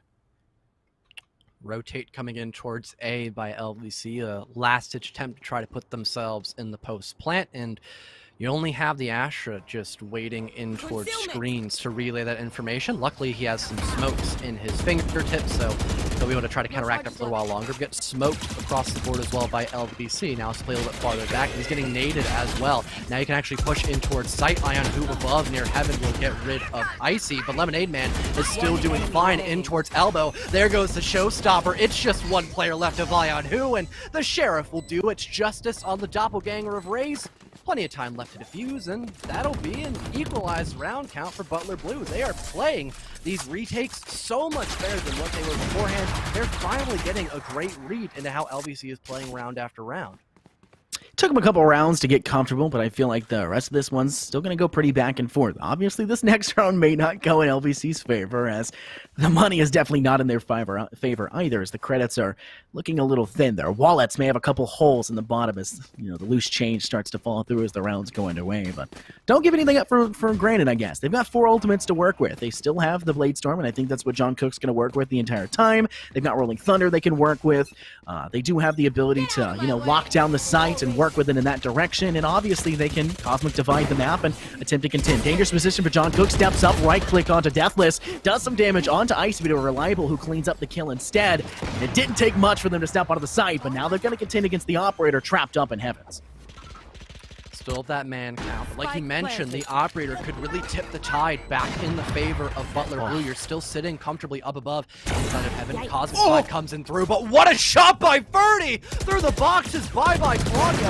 Lemonade Man steps up too. He's got backup from G-Force and Ferty, who is still a menace up above. 3 to his name. It's just NECC in the backup site in the corner area. Smoke will impair his vision, and Ferty just rushes him with the rifle at hand. They'll manage to succeed. Another round win in a row for Butler Blue, as they are just looking unstoppable against LVC.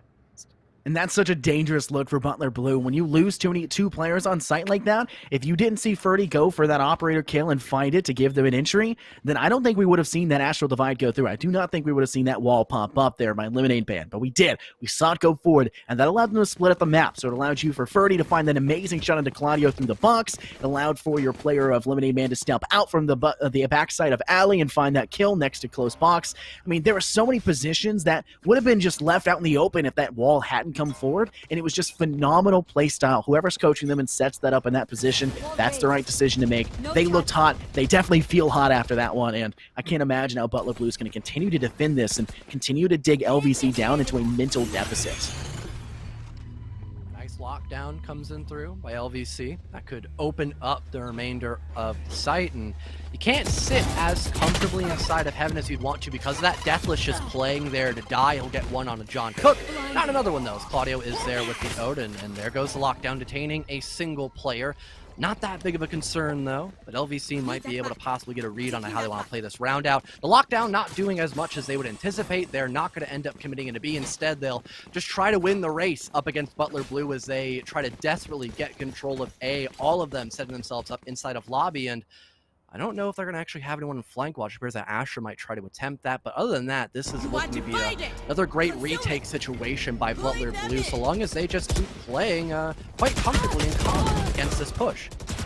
There it is. I mean, G4 is able to hold up on Raptors. John, sorry, not Raptors, up in screens. And you did have one player up in Raptors who was fell, but it wasn't necessarily the biggest deficit for them. But the Cosmic Divide does go down, and Ion's going to have to boost back to site as Nyx will begin the plant. He's actually going to plant behind center screen as well, which does allow for them a little bit of a safety, and they'll have to worry about crossing from that side of Raptors in heaven, but they'll be able to find one. Nyx capitalizes into 30, finds a second note. Icy to third! Takes out G-Force! They peaked all at the same time, but couldn't find the shots. Swinging in favor of Nyx. They're not losing that one in a 3v1. They failed a little bit earlier, John, but this one handily in their favor.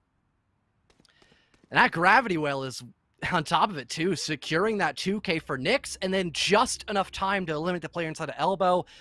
That was quite literally just a hair of perfect timing. If one thing was messed up by a millisecond, that could have been an easy trade for Butler Blue, but sadly in the 1v3, it couldn't come to fruition, and now we're back in another even round count. 5-5 going in around number 11, and oh boy, once again, LVC, they're just gonna try to rush right on in the side as quickly as possible, but if they don't check that upper left-hand corner where Deathless is currently sitting, they might be in for a bit of a surprising encounter up against the Sage player. And even having backup from Icy as well, this might just be a unwinnable push, and I think LVC has noticed that.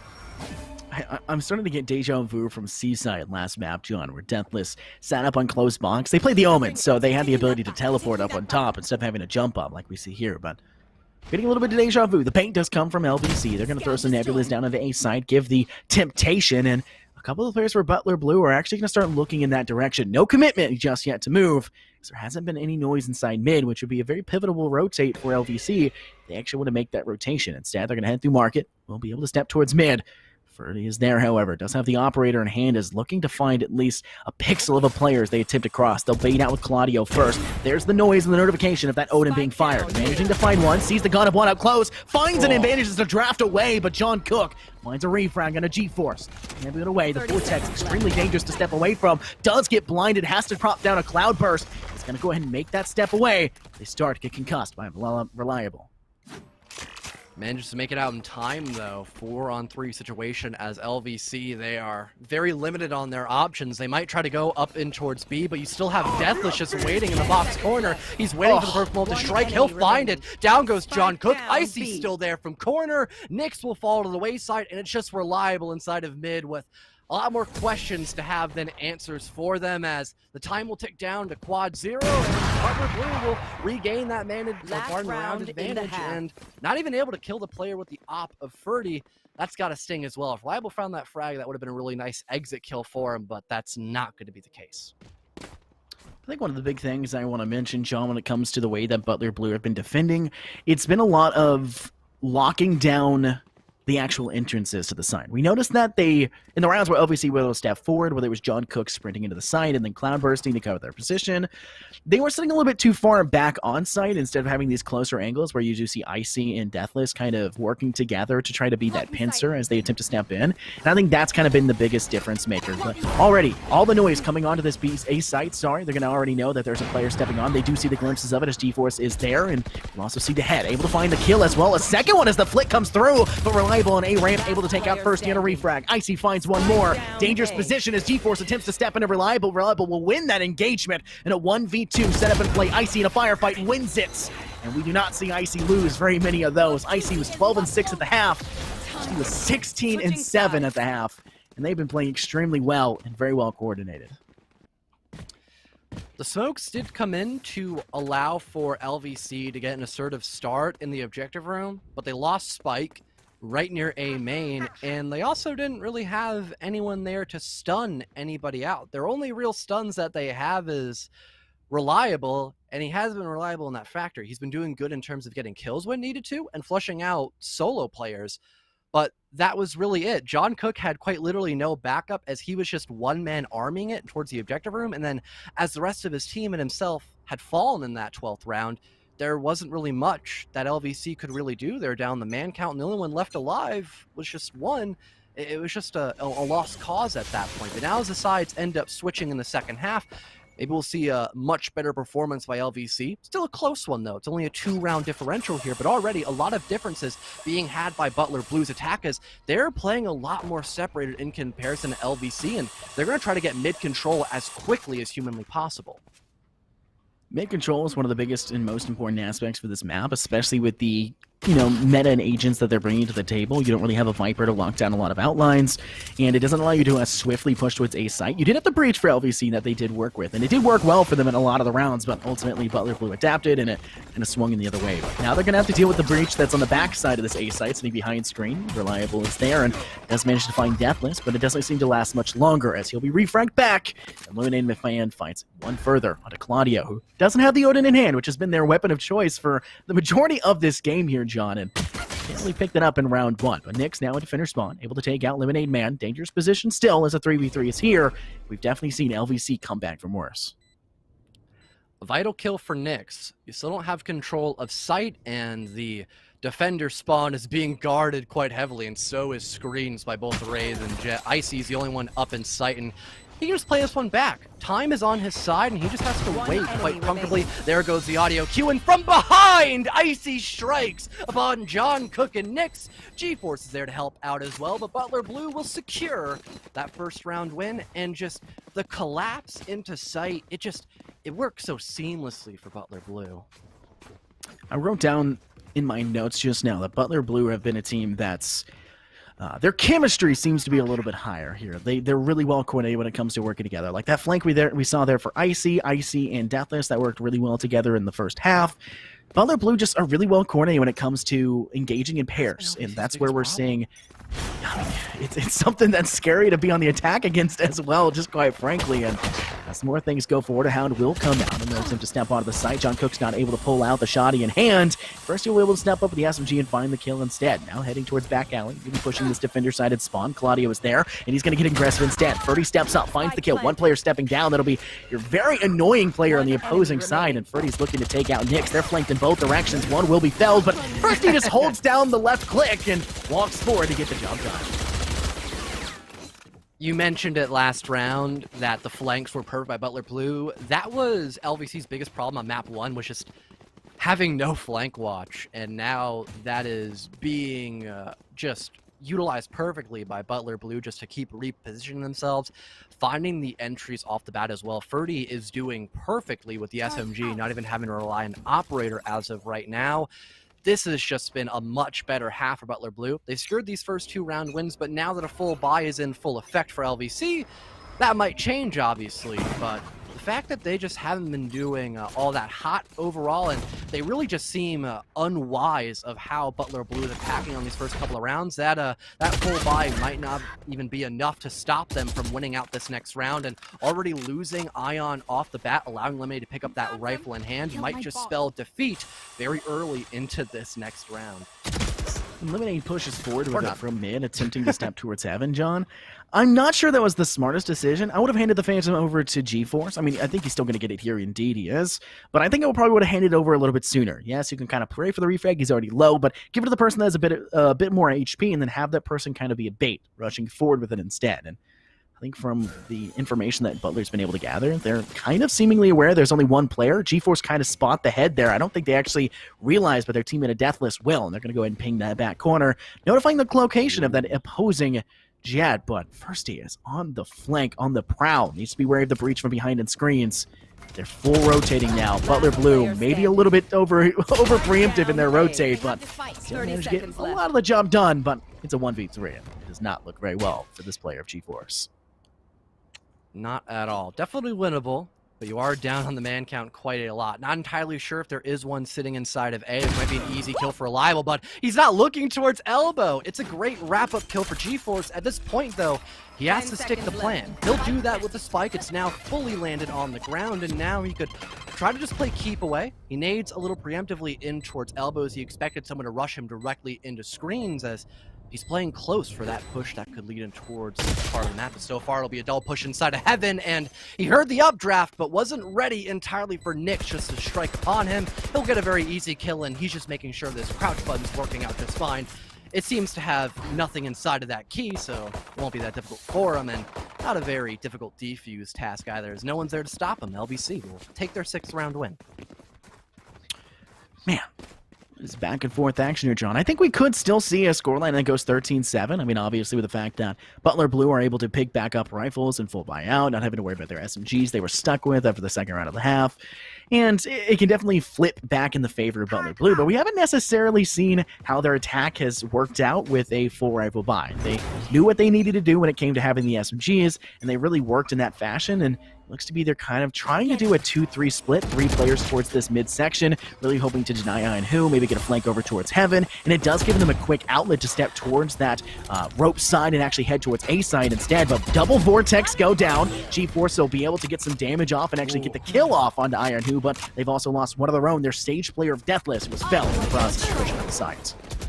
Great satchel to keep yourself alive there. NECC's with 1. You heard the Seekers going in through in the background, but haven't been able to find that much success. NECC's down on towards G-Force as well.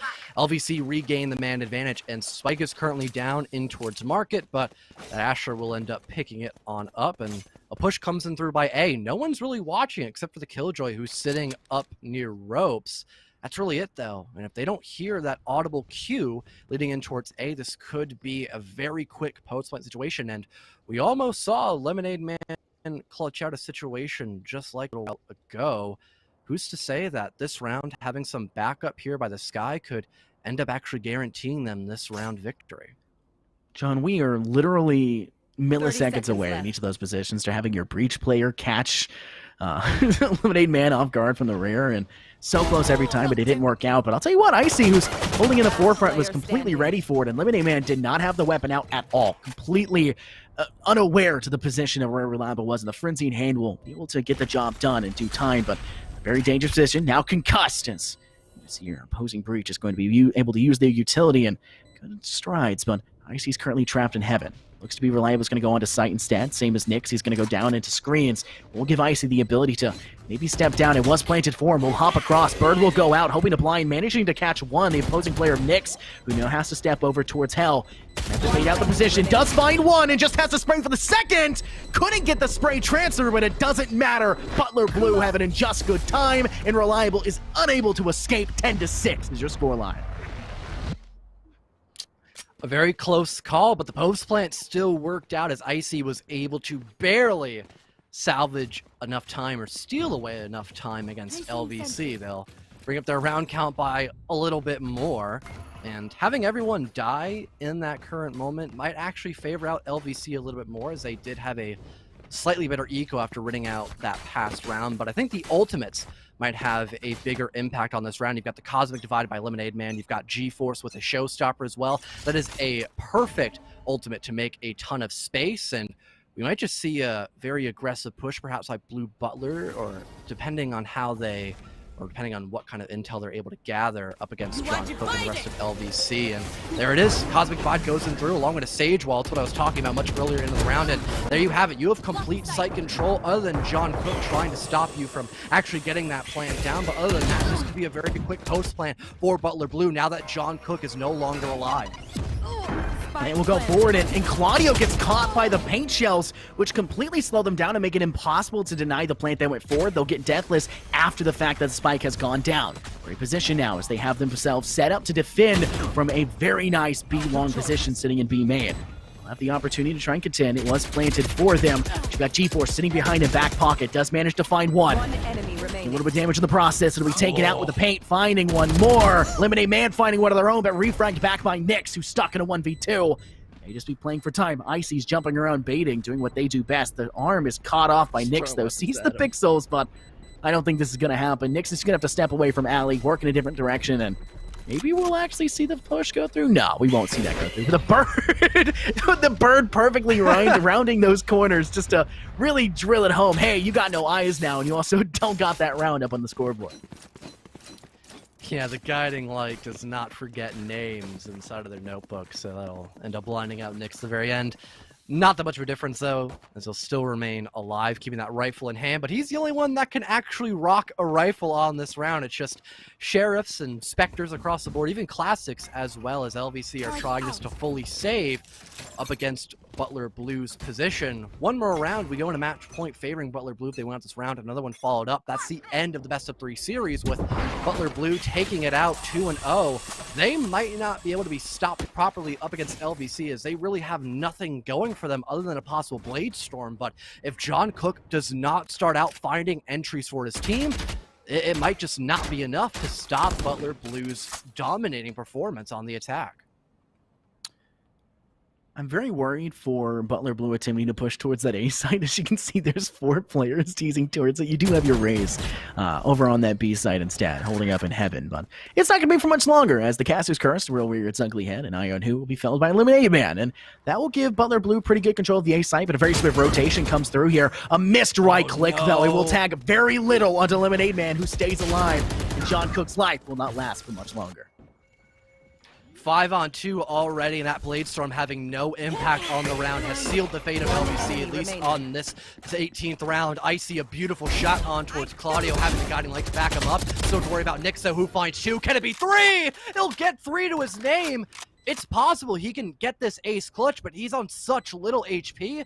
It might not be a doable round win for the lone man by himself.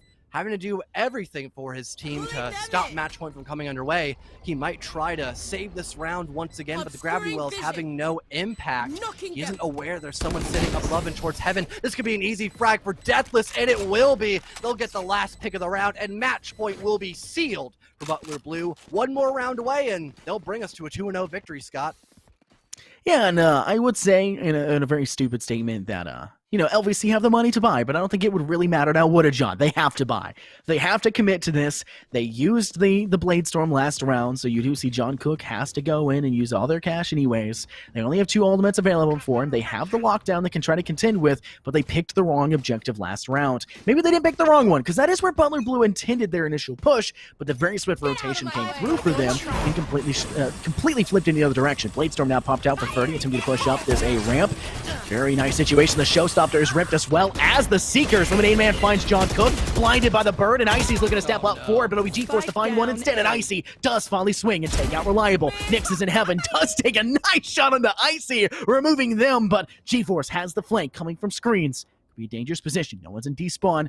The last 2 remaining players, both inside heaven, and looking for any opportunity to find a kill. Butler Blue has not gone for the plant. NECC wins the fight against G-Force, but Eliminate Man, you can't miss that shot. Bad position. He finds the last. Ion Who saves the day, and Butler Blue are incapable of finding it. 12-7. Ion Who just testing out the crouch key button once again to make sure it's really working after that one. Yeah, no sticky keys indeed. The Clutch King, Ion Who, keeping his team alive for a little while longer, and maybe they can actually reliably use those ultimate abilities that they had saved up. The Cosmic Divide could have really halted the side of Butler Blue and maybe have made that less of a down-to-the-wire situation. Maybe this time around it will rear its ugly head, perhaps, and in terms of ultimate economy, there really isn't nothing but a resurrection for Deathless, so it'll mostly come down to these gunfights to be had by Butler Blue to try to out this round. But so far, Reliable starts out with a great shot on Icy. Already Skyward in that entry. Not a bad spot, but there goes the resurrection. So we're back now, Scott, to 5-on-5. Oh, man, I think right now, as of the current look, it's going to be a little bit more dangerous for Butler Blue. They need to get some refrags back. Claudio was able to find one, but it doesn't match much longer for NECC. One of their best players, Reliable, does find with the Classic in hand, takes out Ferdy, a 3v4.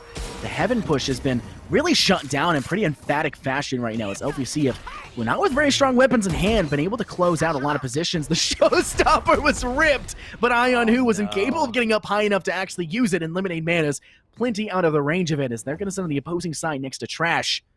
This push that has to come through from mid is not going to actually go forward, as looks to be they're going to put the other 2 towards ropes and just try to get some exit picks as the rotation comes through. Not entirely sure I want to approach this. It's back to a B-sided push, and that's the proper call. You've got someone trying to watch the flank here. Claudio gets rid of Eliminated Man, though, before they can actually happen. Wall denying off the defender. Lobby push coming in through. It's just up to the player inside of the objective room, but John Cook is not going to miss his shots at all with the judge, jury, and executioner 8-12 now. LVC, they're slowly making that comeback, but I have to stress this once again, Scott. One more round and that's game over for LVC. They have to play this one perfectly once again. I'm sorry, John, I'm laughing. You stole my line. That's my line. Just during execution, it is my thing. No, I'm glad to hear it stolen and yoinked away, you know. But yeah, I mean, obviously a different scoreline that we're going to have here in this one, as LVC have managed to get 8, and both teams essentially with full rifle buys, a couple SMGs, and then obviously a lower LMG in the process for the side of LVC. But both sides are still trying to just end this one off fairly emphatically. We know Butler really expunged and wasted a lot of their ultimates a few rounds ago, and it wasn't necessarily that fruitful for them, as they ultimately had failed to win it out, but it was mostly because of the phenomenal clutch we saw there at the end by Iron Who. It wasn't because it was a bad decision by Butler Blue side, it just came down to one individual player really pulling off a miracle. See if this round will once again be a victory for LVC. Reliable will once again do his job, venturing out for his team. So that's a really good start. Well needed one on top of that, as seeing a heaven push coming in through towards B. Bursty with the first frag. G-Force responds on to John Cook. You regain that man advantage. Now you can try to go in for a plan, as you don't have to really worry about the heaven presence just yet. And you have someone watching up near Raptors try to shut that one down. Claudio tries to find something with the Ares, but it's unsuccessful. You're still down on that man count. Slow orbs coming in through as well. You're basically impaired in terms of mobility. Nothing much you can really do here with that lack of intel as well. You might not even know that someone's up above and towards Catwalk. Nix with one on the Icy, now another on towards Birdie. He might be able to clutch this one out for his team, as Reliable is still having an impact on the round as well. It's just deathless. 1 versus 2. Time ticking, favoring Butler Blue. He could win this fight against Reliable. He'll do just that. Only one more needed, and you still are down on the count in towards time. Nix will get the last one on the round, but is it down to the wire? He's got plenty of time left. Still a winning chance for LVC, as a great clutch by Nix will be had, and he's now re-earned that Cosmic Divide. Man, LVC are really trying to fight this one out. They do not want to go home without a victory here. Maybe they're already home. This could be, you know, one of those colleges that play remotely from home, but they really don't want to go out without at least a map win in this one, and I think it's definitely going to show. But fruitfully for the side of Butler Blue, as they've been hemorrhaging the last few rounds and really falling apart in the last 3, they still are in match point. Nothing's going to change that fact, and they've got a few more ultimates to work with. Obviously, they can throw out the Seekers, and those can be a great job of determining where the enemies may lie. They have that Cosmic Deny to work with. I think that's going to be a big factor, but it looks to be this round already a bit of a bust, as John Cook rushed towards that B main entrance, finds one sitting inside that garage, and completely denies any sort of push that started for that Butler Blue side before it even seemingly had started for them. Yeah, nothing you can really do when you only have sheriffs in your hands against full-fledged rifles. You've already lost 2 of your players. A Blade Storm popped. I don't know if that's the proper call here, really, as you're already down really heavy on the man comp. Maybe I'll be proven wrong. Maybe Ferdy will pop off currently on this possible game-ending round, but he hasn't found anybody. No one's overextending. LVC knows that they have a really good lead right now, and they just have to play time. They've already burned through a good chunk of the round, and if they just keep playing comfortably and towards both the A and B objective room, there isn't really much that Butler Blue can really do to stop them from just having themselves in towards a stalemate. Ion Who gets one on the Lemonade Man. 5 versus 2 now, and Ferdy is really regretting popping that Blade Storm, as he will not be able to carry it on and towards the next round. Left. Things are just not looking good for Butler Blue all of a sudden, as LVC have been really able to get an impactful lead up against them finally. He doesn't necessarily have to use it, but will. Ferdy will be able to take out Claudio, and they may have some semblance of control on the A side. They're going to have to rely on facing against Reliable. As Deathless attempts to drop forward, the flash does go out, and it's completely denied. Ferdy now steps up onto the site, has to take out Reliable in the backside, knows where they are to a degree, misses the right click, though, and that'll be all she wrote for this round. 10 rounds now in LVC's book.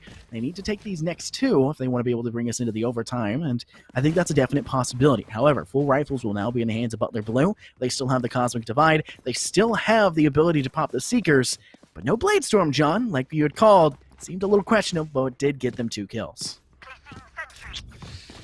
Yeah, impactless kills, sadly, though, for Ferdy. I mean, you might be able to weaken the economy, but it's not weak at all. It's booming on the side of LVC, and they've got plenty of ultimates to play with as well. They've got the Rolling Thunder, they've got Cosmic Divide, and even a Blade Storm of their own, and think they're also close to a possible lockdown ultimate as well. Things are just looking better and better for LVC as time keeps on ticking. We're getting closer and closer to a possible overtime situation, and I'm not too sure if Butler Blue will be able to handle a kind of predicament like that if we actually get into a 12-on-12 predicament. Looks to be that they're still teasing that double-sided push, and Lemonade Man attempted to step forward first. That's that Astra, and that's going to be that wall removed from your side. That's not good. Probably should have pushed with somebody that was maybe a little bit more, less important, so to say, when it comes down to that ultimate, but there's no way they're going to get that Sage Resurrection back in time either. I don't think that's up anytime soon, but the Seekers will be popped, maybe giving away a couple of the positions. Reliable still sitting in the backside of A site. Looks to be a heaven push coming through. Deathless manages to attack out John Cook that was sitting on site for B. B is essentially taken it in full control in the loving arms of Butler Blue. They'll plant for full control position when it comes to maintaining control from B main. Something we've already seen them find success with, but they found success with it due to the Cosmic Divide, and that's no longer available. Ferdy just waiting near mailbox. If his position is not known by LVC, this heaven take could be a disaster waiting to happen. Cosmic Divide comes in through. That'll cut off the sight line in towards Garage, but that's really it. No one's sitting inside of Garage. Rolling Thunder will be attempted to come on through, but it will not disorientate a single soul. Great blind comes in through. Reliable markets off it. Won't find another one though. As Icy is there up above. So is Ferdy. Down goes Ion Who. And that's the end of the game as it's just nothing but red in the kill feed. 13-10. Favoring out the side of Butler Blue. They'll take the map scoring 2-0 in the best of 3, and sadly, we're not going to see the final map of Bind, Scott. Yeah, it's a little unfortunate. Did a quick refresh there, because once I saw the round outcome, I'm going to make sure the camera is working. You can see my pretty face, but I swear, we'll get it figured out eventually. But yeah, phenomenal game. I mean, map 2 was a phenomenal showcase for them. LVC with the attempted comeback. They looked spectacular, and everything seemed to kind of come down to their somewhat lackluster performance in the first half. And that was something that kind of bit them in the rear when it came to map 1 as well. Their first half went really flip-floppy at the beginning, and then you just see the fact that Butler Blue just steps up and just goes, this is our map. And they did that in the second one too, but then LVC kind of returned a few. They need to be able to do that. They need to be able to keep that swing in that direction. If there was even a couple more rounds, a couple more mistakes, and if LVC hadn't made those mistakes earlier on in that map, it would have been their favor. We would have seen map 3, and I would have loved to see map 3. I would have loved to have that because, quite frankly, that was a spectacular showcase to watch. Those two teams were at each other's throats and really playing to their favors. Yeah, and I think that's it. I don't think we have an interview up and ready either. Nope, no interview. So that's going to be it. We'll get the next casters and rest of them ready for match number 2, which will be starting in just a few short minutes. That's been it for you and I, Scott. It was a pleasure being back here for NECC to start their debut matchup in Valorant. And yeah, we'll cut into that break and hopefully see you guys all in a short couple of minutes with a brand new lineup here to show you some more Valorant action in the collegiate scene.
will be waging warfare. We look at the veto, we look at the character picks and bans. There's nothing too wild here.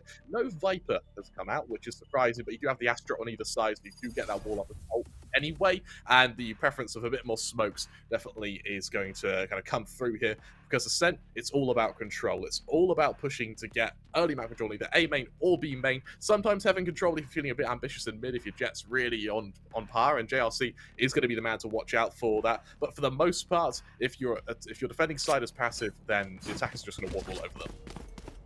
Occasionally that is going to be the case. I love seeing a Phoenix come out here as well. It feels like Haven and Ascent are the mainstays of Phoenix gameplay, because they're so good with those 90-degree angles where you can feel the real value that the curveballs bring. We are going to be seeing our UI disappear at the beginning here for a second.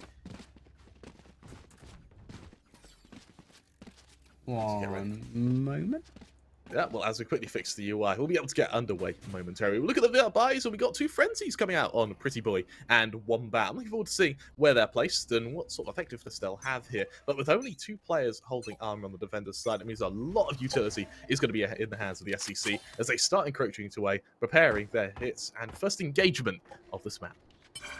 SEC for now. Going to follow in the dog, obviously. Checking all of the corners is Wombat. Manages to find a turret, but not much more than that before it's eviscerated by multiple pistol shots. There's going to be tripwires here, waiting calmly for the entry, and already a member from each team has fallen on down, and it feels like St. Clair, they're going to be giving this one away for now. They're just going to slowly fade away, but they do have their Sky trapped at the moment on the other side of the choke point. They are going to have to cross over as Pretty Boy has a nasty little duel in mid. Isn't going to be much in the way of fatalities there until the Astra falls down. Yeah, a bit of a slow start. Both players kind of get your pick. They're just backing off to mid. And that fact that Pretty Boy's able to survive is very impressive. We've got Wombat lurking in A, hoping that someone will overextend for a bit of information. Instead, they all coalesce back into main. There's going to be aggression from Amar, though, as he tries to just start clearing. He knows that Wombat's there. He takes a lot of damage to that frenzy, but he survives. He maintains the man advantage despite the low HP of two of the members. Amar so low and is instantly just discorporated by Casper. Nice wallbang there with the Ghost. Looking to try and plant on default here. There we go. Lovely. Fire Striker playing from heaven. Manages to take out their counterpart, and they could be healed up here by their Sky. The Sky heal is so important in these pistol rounds just because the time to kill is so much larger. A cheeky little nade set up from hell. Does a little bit of damage and forces for Queen's University to move in a little bit more quietly. Now they are going to go down towards that generator, but they're just surrounded on all sides. A double turret kill. Timmy Turret coming out this early to play. That is a little bit dirty there from Vcan. Well, Vcan, he's playing CF2 at the moment. Playing the engineer. It's down. He's ready to play, and he's ready to party. A wonderful little opening. And for St. Clair, that'll be the pistol round. While it was very messy indeed, the fact that Pretty Boy was able to survive that long and mid definitely is going to weigh heavy on their conscience, but the reality is they were still able to convert the kills. They were still able to hold that site despite the perfect flash coming in from heaven, and with that, they were able to secure a site, more importantly, a round. With us moving into the bonus from this side, it's 5 Spectres wielded, so they really are here to just farm some cash against the collection of pistols from this side of Queens. I mean, Vcan did come from Fortnite, so it's no surprise they would be an expert builder, right? Is that a shorty inside there? It is. The ring out of the shotgun is more than enough to try and deter any aggression in forward. Zed is going to have to back off for a moment, but sucked into a Molotov right now. What a beautiful combo of utility right there. The Gravity Well and the Fireball combined for some early damage here to Queens. Fire Striker trying for the jump peek at the back of mid. Chelsea getting that first blood, and as they just cascade onto the safe side, tripwires, because only he's a classic to try and stop him. What can you really expect from him? It is just a butchery, really, of these defenders, and for Queens, it's just going to be a matter of getting the round over and done with, moving to your weapons, and trying to keep your confidence as you move into the third. Pretty Boy left in a 1v5. I mean, one kill would be nice. Oh, they weren't noted, but Blossom managed to hunt them down, and this gives us a moment to take a quick look into some of these player histories, particularly Blossom, previously on the semi-pro Overwatch team GOAT, so that's a good level, a good caliber of player. That's kind of our benchline here for St. Clair's versus Queen's University. In our previous match, we saw Butler coming out, Infernosa saying, you know what, maybe these guys are looking towards the top of our Champions division, given the pedigree that some of these players have attributed to them, especially people like Blossom. I'm expecting for St. Clair to come out swinging and swing continuously for all of our weeks moving forward in the championship. No, you're absolutely right. And with a few Vandals in position, Queens have just gone for the aggression. Amar, beautiful opening there, and as Casper falls, he's relatively unscathed by that engagement, despite having Blossom watch it to try and cover his teammate. All right, Cheeky Odin right now, posted up outside B long. Standard server play, some would say. Amar with the Vandal here. If they can establish a sightline, they may be able to get an early pick and try and make it even more desperate on the side of St. Clair. Still playing with this bonus. St. Clair are expected to lose this on a sort of quantitative level. Flash Ray's going from short, trying to follow it out. Wombat aware of the presence, but he hasn't been able to commit to it yet. Instead, that Soba won't be able to get that yet. So Wombat has some aggression to worry about. Emma, there's his second, there's his third of the round as well. Seems to be going downhill, Harry. This is the kind of aggression that you want from your duelist, ready to take a swing here on an enemy that was previously noted. Blossom playing behind that wall. The armor is gone, so is the life. That's going to be 4 from Amar. Can they convert it into an ace?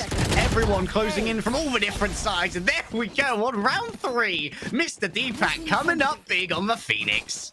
I tell you what, as well, these were just straight angels. He didn't need utility. He didn't need the help of his teammates. He goes straight out to the bare bones. He just walks around and he kills people. A wonderful little opening for him. And of course, he's got the first ult up. He's ready to run it back. And no one is really close to combating that. Maybe Blossom, if he's having a successful round. Maybe Wombat as well. But for a just instant runner back, he can continue the aggression. Amar, of course, his background is CS, so the kind of holding angles and clicking on heads is sort of where that comes from, to just play in mid. And for a Phoenix, it's an operator that suits perfectly. Pretty boy for some aggression in B main. He's going to hope for a bit of control here, but for the most part, it is just prodding and poking from either side to kind of size each other up. More equal buys for now between these teams. Long sightlines being established by the drone. It's being pushed down mid right here. Irish Striker's going to identify one. Seems they won't note the second in mid, though, and that might lead to some over-aggression. Full Blind's going to connect with Vcan, but unfortunately can't be followed up upon. So for now, all's fair in love and war. Amar Deepak is going to fall down midway through their ultimate. That's going to be expended, but their life will remain able to play. They are going to lose their armor, so it'll be a tiny bit more fragile, Kramer. Will be, and it looks like the whole side of Queens are sort of sharing in the complicity of that ace by Amar here. No one wants to overextend. Everyone just wants to take the duel once Sinclair commit to their attack. And 45 seconds left. Sinclair, they need to start selecting a site. They need to start moving somewhere. And with that pick in mid from Casper, it looks like the B site is suddenly looking a little bit appetizing, at least for Vcan, as it may turn into a very elaborate ruse as they stack 3 players at A main. 30 seconds left. Yeah, they're pressing 2 players onto B with the intent here for a very, very thorough fake, because the spike is still on A, but the spike is quiet as well. They've put a lot of their Ash utility up towards A now, including 1 smoke going in towards Gardens, but still, Vcan's being an absolute menace here on the B site. It looks like there's going to be a free plant after Tripwires has fallen on down. Dare the Jet run through this smoke is the question. JRC for now going to play a little bit more quietly. Blossom didn't even catch any of those. Lovely stuff, and guess what? Didn't see coming up behind him. This has been a masterfully executed fake here from St. Clair on the even purchase. They'll walk away with plenty of rifles to their name. 3 ults come up online, only 1 player falling. It means they're going to be sort of economic haven that they'll enjoy. And for Queens, instant buy comes out from them. Vandals all come out, and it shows that they're feeling pretty hungry. They think that round could have been played a bit better, and understandably so. Once you lost the mid control, the kind of usual reaction is to split your players to either site. Unfortunately, they rolled the dice a bit with B, and it meant that there was only 1 player to stop them. Once he fell, the A site was a free plant, and from there, retakes just hard to follow through on, as well, Sinclair proves very obviously so. But a pistol round. I've got your trail. You should run. All right, a little bit of information gained right here, and plenty of information and intent's going to be given away now by the Seekers, and of course, in tandem, so many other ultimates. They've used the Hunter's Fury, they've taken care of the big fragger himself. Deepak is gone. 1 player has been detained. They may well have been in Gardens, but there's going to be plenty of cover there from the incoming Astra. Pretty boy will be saved for now. Knight in shining armor in the case of Zep, as Fire Striker wants to try and play this from heaven. Going to be detected. They are going to be pinged by that Molotov as well, so moving forward is becoming increasingly dangerous here as Casper just continues to absolutely rack the brains of Queen's University with utility and with damage as well. Still, Wombat and Casper trying their best to fight this back, but Timmy turret strikes again. The third kill in 5 rounds, Kremer, as St. Clair exacerbate their lead. That turret is doing better than 3 of the players on Queens right now. It is having a solid game. I mean, just pick it up. What a game it's having. And I mean, it kind of speaks to the quality of Sinclair's site holds. I mean, even there, Queens were trading beautifully. They got onto the site, 2 players down, they were a man up. However, the turret being in a good position equalizes, and then they can take the 2v1 on the last player in heaven. It's beautiful teamwork, which really comes from a very well-oiled team. They're looking very effective on their attack, and once again, we see them not choosing 3 out of not 12 players. They're instead going for a 5 rifle setup, and against this shaky buy of Queens, it should be a fairly easy 5th for them. Check out this spike play, though. If Vcan falls here, this could be very bad news for St. Clair. Vcan's going to slowly edge away from that angle. Doesn't want to risk losing Spike in the sight line of that Sky, and that would allow for almost all of Queen's University to rotate over and play a defensive hold on the Spike itself rather than on the site. For now, though, it remains safe, and mid control is very thoroughly established in favor of St. Clair's. Wait, This has been a said he's got a pretty good position, but look at the exodus of players here. Mass stack onto the A site, and well, for St. Clair, having players in mid, this could be a free site again. And if they can outmaneuver Queens for what could be 3 rounds in a row now, they're going to be heartbroken. They'll be shattered, at least in terms of confidence and in terms of psyche. As Casper shows that it's suspected, but the aim isn't there. Didn't have the weaponry to really tear through that many people. The full split onto B is going well, and well, Sky might be looking for a little duel on A as well. Just try and mess with people as they rotate. Speaking of messing with rotations, Dex here, ready to try and catch that jet, but they're surrounded on so many sides. They've only got the Sheriff in hand, but they're good for 1. Could they be good for a second? You bet that they will. Go on, Dex, give it to them, son. Queen's University now, they've made it into a 2 versus 3. They've got a Cosmic Divide as well that might make this slightly more doable, but Casper lies in wait, and they've already noted Fiery Striker. If they can retrieve some weaponry here, it might be advisable for Queen's University to look for a save. I tell you what, Harry, if those 2 Sheriff kills were closer to the site, I wouldn't have minded seeing them go for the retake. However, because they are on the other side of the map, it is going to turn into a save, as Vcan is going to go on a little bit of a hunt. He's wary of the close members. He sees most of them. It's messy, but it works. And like that, it'll be a 5-1 lead. Of course, though, they're only against Sheriffs. It is just a matter of letting that round go through, moving to rifles, and then trying to shatter your opponents. Of course, with all of them around 4.5k, an op is still out of the question, at least for now, but I like how we see a timeout call. So you need to remember, this is St. Clair's map pick, so they are on their home ground. They are feeling very, very confident indeed, and for good reason. They're well versed on this map, as we've seen, but for Queens, if they end up losing this map, it all comes down to momentum and saving it and saving your confidence when you move to bind after this. Of course, it's a bit early to say that. We haven't seen their attacking side yet, but that's got to be nagging at the back of their mind that you're still on uncharted waters, you're still on your opponent's home ground. It's interesting to see where Queen's University decided to sort of like pitch their final battle in that last round, where they were both set up in mid. Evidently, they were looking for some exit frags and people who would try and exit through the doorway. But I feel like it was a very exposed position for people who were attempting a save. I'd like to see some harder 90-degree angles held where you couldn't be flanked on, especially from someone who was exiting the B site in a quite conventional manner. I think it's fair to say I wouldn't be upset here to see Queen's University almost over-invest ultimates to try and turn around the momentum while they have a significant gun purchase in their armory. Well, with this rotation of ults as well, they've got 3 up, St. Clair. They're not going to have theirs till maybe mid-rounds of this round. So if they can drop them early, if we can see the run it back, oh no, sorry, not the running back, if we see the running back get forced to achieve by aggression in mid, maybe assisted by the Sky, maybe assisted by the Sova, then it would be a very strong position for them. Instead, Vcan take a straight fight, and once again, it's a bad advantage. It is traded, and luckily, the lack of damage, Pretty Boy keeps it almost entirely even. Spike, thankfully, wasn't regarded here, so St. Clair still have Mystery on their side, although the Mystery is about to be all over. This JRC is going to be seen. Oh, I don't think that was a pop flash that was quite wanted. I think it might have even been inside the smokes. It didn't deliver a blind over to the defender of Queens. However, A numbers advantage, I'd say, Kramer. That's very much in favor of the attackers.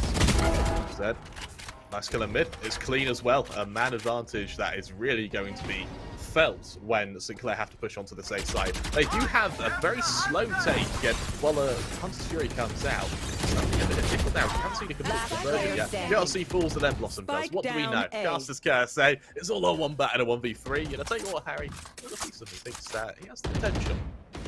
JRC there. Taking double damage because they were vulnerable from a gravity well, I believe. And that meant 160 damage from a single burst of Hunter's Fury. 30 seconds left. Wombat playing a little bit of guerrilla warfare right now. Is likely going to be meeting up against Visova first and has to make a crossing over towards the spike. A nasty little double peek's going to be waiting for him. And they aren't even going to use for blind. It was a fake out, but Pretty Boy ain't looking away anytime soon. They are zoomed in on that spike and their trigger was ready. That's the second for Queens, and I mean, this could be the inklings of a recovery of this half. Bear in mind, we're still about halfway through, so it can be recovered. But for Sinclair, if we start seeing them kind of approach on kind of 7, 8 rounds, that's where the half becomes pretty dire. We're not at that stage yet. I think Queens still have the potential to at least put Sinclair into their place before they move to their half switch. Bear in mind they're on the attack, which is, of course, the notoriously hardest side to play. I think 5 rounds for them already is enough. It's now a battle of how comfortable they're going to be. For Abba, there's the aggression. They run straight into the Jet Knives. JRC, an opening. JRC here needs someone else to take out that turret, though. They can't be affording to expend knives to destroy that, so they swap over to the Spectre instead. Maybe a little bit of damage taken here by Tripwires. They're looking for a nasty little headshot. And guess who delivers? Oh, it's an aerial bombardment, baby. And JRC is delivering them with the magic of next day delivery. Pretty Boy trying to play it from mid, but A site's already gone, my son. Extreme precision from him there, and I mean, for Queens, what you did? You just had 2 of your players decimated. And a 3-on-5, I mean, sure, you've got the Cosmic Divide, you've got the Squids, but, you know, when Squids aren't enough, what do you do? Unless they find a killing quickly, they've still got players lurking in mid from Sinclair, so this is going to be a really hard retake. Looking for an attempt to try and make the retake a little bit easier here with the Cosmic Divide, blocking off anyone who would be playing in a main, but it means that there's a little bit of a weird... Was that an attempt at a knife there from Blossom? Zed's going to punish it. Dex even picks up 3, will not pick up an ace and will not pick up a 4th either, as playing on the underneath in hell and around generator. Vcan was such a little rat getting it done. Yep. Beautiful play there, making sure they were so hard to discover.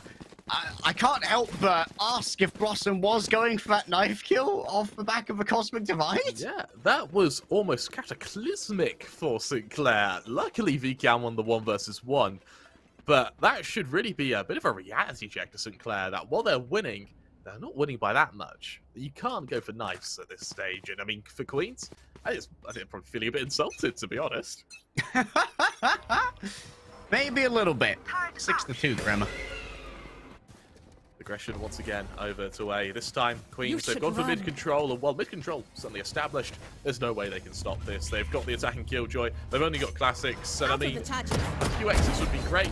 We do see Zed get 1, he unfortunately will be detained, but at this point, the bomb's already down. It's a tough fight from Queens, so you kind of mass rush into the site could be one of their only options here, but even then, Sinclair have got a very, very strong upper bump position. All right, moving through gardens. I like this. Some nice close angles to try and take advantage of rather than going for long ones. Casper's fallen down already, courtesy of Pretty Boy. Off on the flank right here, and now has the attention of the Killjoy. Picks up a weapon, but Vcan slightly faster. But Pop Flash even is going to blind several members of the team as Dex are taking their vision away, but they see plenty as they drop on down. Go straight into the crosshair of Wombat, and that's one deadly marsupial. And now you have to deal with the post-plant Killjoy. They can be a little bit annoying. They can be a little bit nasty. And that's why, as superstar as they are, Amar Deepak's got to try and run for the hills. But they aren't fast enough. He runs for his hills, he runs for his lives. Unfortunately, it's just not enough. VCAN and Zed and Amar, these kind of 3 players, have had a very solid duel amongst one another for the majority of this game. Wombat kind of chimes in as well, but this 2-on-2 has been a really entertaining matchup to watch. All 4 of them actually have had some solid aim, and for VCAN, he's been coming out on top, but only just. And at 7-2, Sinclair, while they are kind of significantly in the lead at this point, you need to remember, almost 3 or 4 of these rounds have come down to 1v1s. We've got 3 ults up on Queens. They're going to be more than happy to commit them to confirm this round, or at least confirm a third. But for Sinclair, it's going to be a matter of battling it out to try and just match that utility. We've got to remember that VCAN has had a second player on their team as well in the form of Timmy Turret, picking up 3 kills. That's true. Giving them a little bit of an advantage in that scoreboard. Nice evasion here from Dex. Doesn't get sucked into that gravity well. So for now, they will remain unregarded, unlike Amar. Taken out by Blossom at long range by that Phantom. And now the Diaspora. Is that the spike on Killjoy? No, it's actually in spawn at the moment. But Killjoy's moved up very far here onto B. So much map control is being claimed right now. But they need to be careful. They can't be caught out in this area again. That's the second time they've lost a duel there. Look at the X's stacking up in Gardens. The fact that Casper was able to survive to get that kill was just incredible, considering the damage is already done to Zed. And that's kind of speaking to Queens. That isn't even a map knowledge or kind of util usage mess up. That was entirely down to the player missing. And that's really where you start seeing players shake. It's where you see them sort of fail. And, 30 seconds well, left. for Queens, as they go for the rotation back through spawn, over to JRC. Oh, he's just able to avoid it. This is a nasty little angle. They might not suspect people coming through ramps, but no. We're up to that now. Coming in from 2 sides. JLC on one side, a flanker on the other. They aren't going to be able to spot that. The rifle gun. The rifle gun? The rifle itself, Kremer. It got spotted. It's a gun as well. And JRC is going to pick up their 3rd kill here. St. Clair are tearing ahead. 8-2-2. St. Clair kind of showing themselves to be one of the kind of course, we are in the Champions Yellow Division, and it looks like St. Clair are starting to affirm themselves as one of the best teams here. I mean, 8-2, granted it is their map pick, but we're at the stage where their confidence makes it seem like they're more than just a one-trick pony.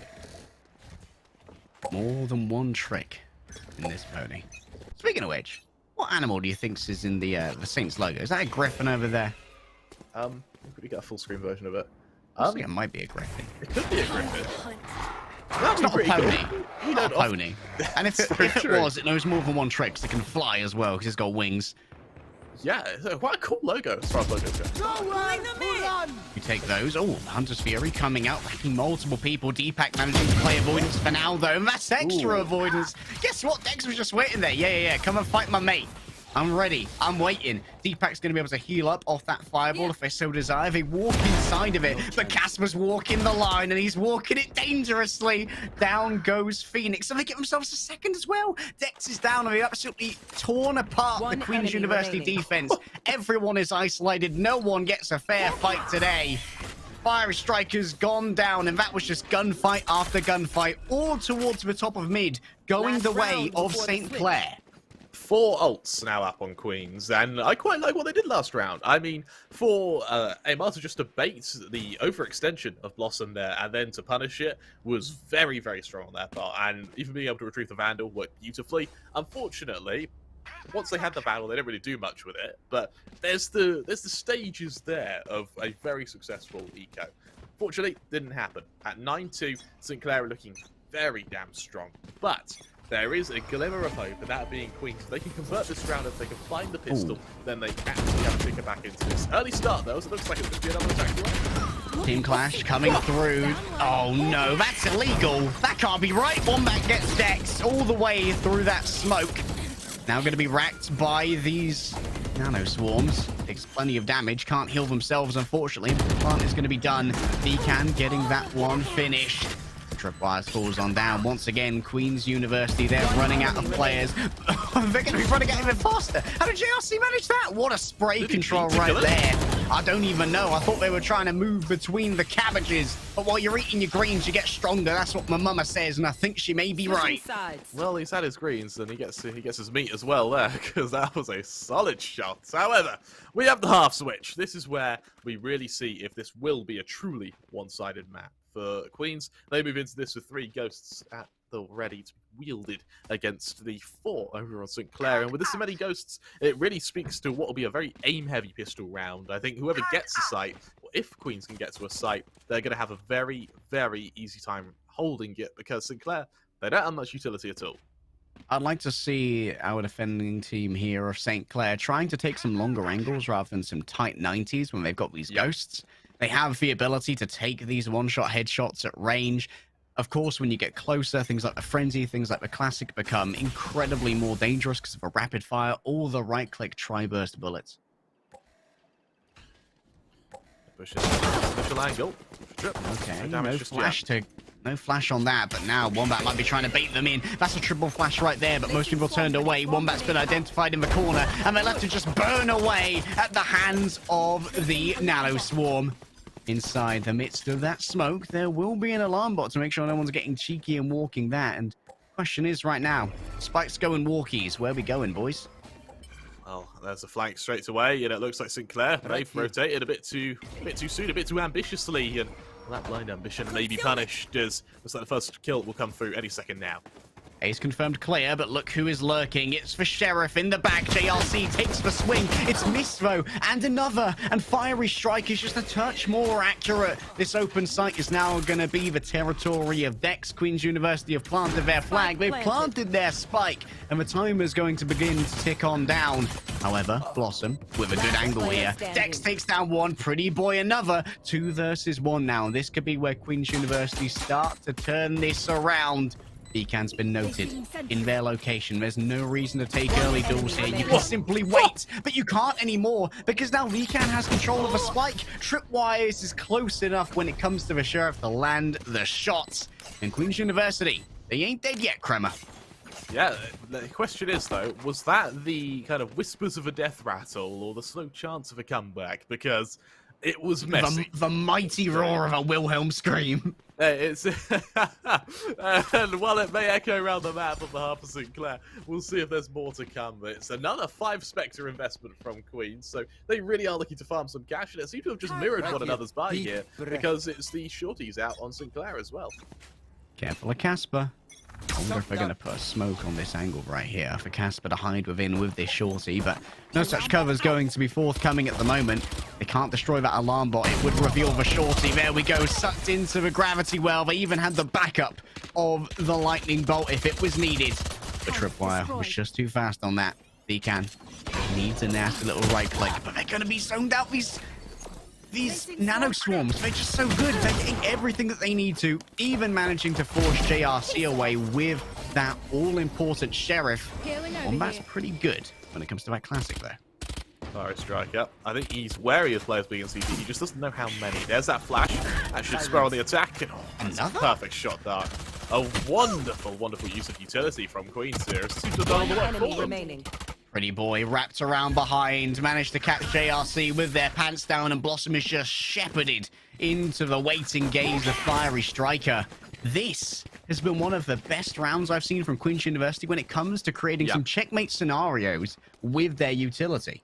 No, you're absolutely right. That round was all Zed and Fiery Striker. For Zed, just that suction at the start gets the first 2 players. It also is able to secure them that first kill. Tripwires, his nano storms were perfect. Fiery Striker with the shock darts at the end. They didn't even need guns, frankly. They could have done that with Classics. However, with only 1 player falling, great to a Vandal, you've got 4 Spectres now playing bonus as they get ready to what I assume would be very fast plays against Sinclair, Oh no!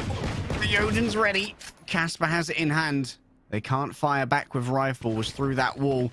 Out comes the ping. I don't know if anyone's actually been lit up, so Casper may decide not to commit to it. For now, just playing a little bit more cheekily. That they do. Wombat in mid. He's going for a bit of a peek. It's nothing too ostentatious, though, as he does just hope to lure one of these players in mid to try and take a fight with him, but at least on his terms. As Sinclair, they continue to just dump a bit of util, try to slow down the attack of Queens, but with limited control and BNA main, I suspect we should see an execution fairly soon from the Queens here. It's interesting that the Sky has moved closer to that smoke that's now just been popped. Amar Deepak going to be using the run it back, wants to clear as much space as quickly as possible. May leave some burning bodies in their wake, but they can't quite get the fight that they wanted against Vikan.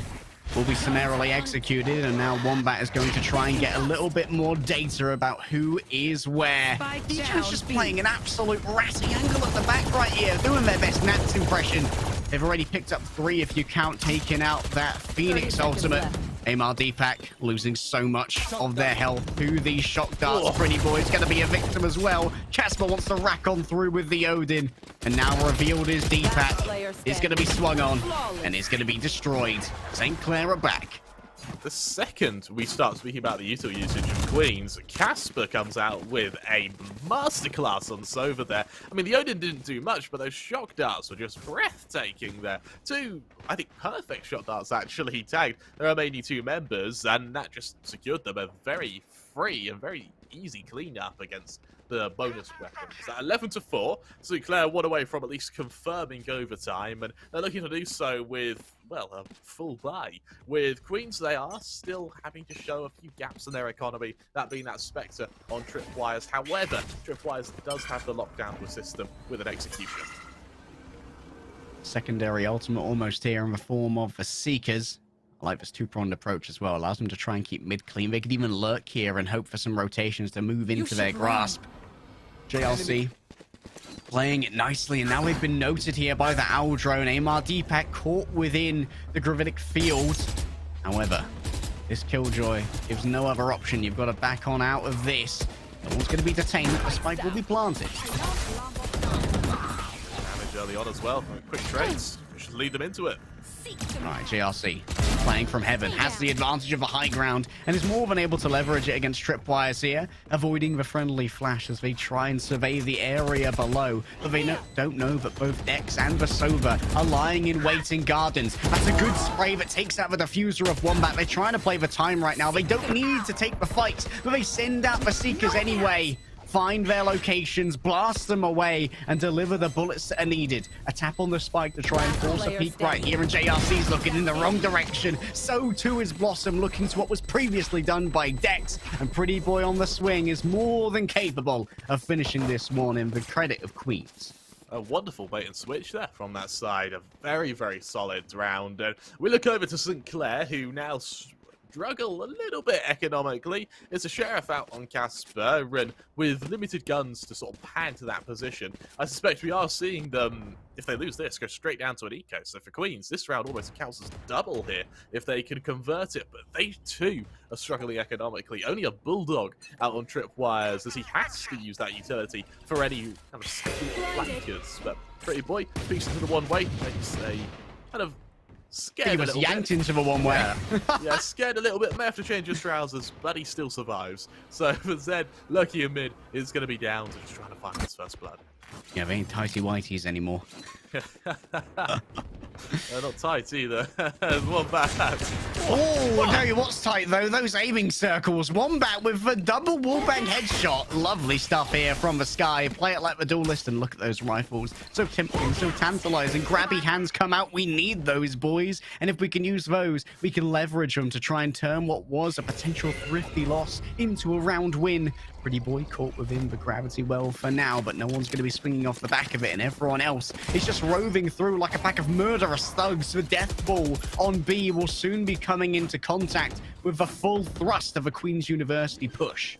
You know what, this murderous mob may turn into a kind of juvenile kerfuffle if they're not careful. They've been unable to get to the site. St. Clair already ready for the retake, and well, the outgo's good. It's going to be round deciding. Potentially so. One in hell, so Fiery Strike is going to cast out alone for now, be the primary duelist, actually break down the door themselves, allowing for an entry from the enemies, and they may come to regret that as Casper drops on down with the Bulldog. Hell needs to be cleared, but the obfuscation is a little bit too much, and I believe the detained player is just going to be broken on down. St. Clair, they're going to take themselves a small tactical pause as they wait to unlock this spike. Why not? When you've got that much time, when your retake was that clean, why not take the time? Ready yourself. Have your unofficial tank ball. Match They point. retrieve the guns, they have them ready, and well, it means that this round's going to be a hell of a lot cheaper, as Queens, with the bomb plant, will be able to invest, but it took them a while to get here, but get here they have. For St. Clair, as they move into a full investment, the op finally reveals its head, and well, JLC, this will be the first op of the series. We'll see if he's able to use it. We'll see if he's able to wield it against this Queen's attack, as they stack up, prepare, and get ready to execute this ace site. They've got the Cosmic Divide. That's the only ult they have ready to be used here. They turn away. They get two! JRC with the collateral, you dirty boy! What a showing from the first of the op on Queen's University. They just feel every single milliliter of pain that is added to them. JRC may well have doomed them right here unless they can do something absolutely brilliant. The Amar Deepak blinds themselves, and then Blossom makes sure they're blinded forever. A permanent loss of eyesight, a potentially a permanent loss of Ascend, unless Dex can clutch on up. You can see that JRC here, not in the ideal position. An attempt at a plant, but the spike leaves Dex so cautious. They're gonna make the swing right here, but there's too much coming their way. Casper came from the back, picked up two at once, biding their time. The good trigger discipline was so brutal. And now St. Clair, they're gonna be able to finish this one off. What a way to finish the game. I mean, here's the downside for JLC. Defenders win. While that op shot was amazing, from here on out, whenever you use the op, it's not going to be as good. You've peaked at this point. It just doesn't get better than that, does it? How are you going to like the first time we saw the op as well? They'd conditioned the attackers to not worry about these long angles because, I don't know, JRC doesn't seem to be the op kind of jet. You've got to really weigh up your jets when you're up against them, right? Like these guys are such hardy, courageous engagers. Some of them much prefer the rifle style. They're more like your kind of Dirkers, who you may find on a team like Fnatic. Some are a little bit more focused on the operators, like the Scene Edge you might see on something like Ascend. And they were like, okay, this is more of a Durka kind of jet. They like to be a brawler. They like to go in and claim space. They're not going to be hanging back with the operator. So you take those peaks as if you're not up against an operator, and that's when you get punished.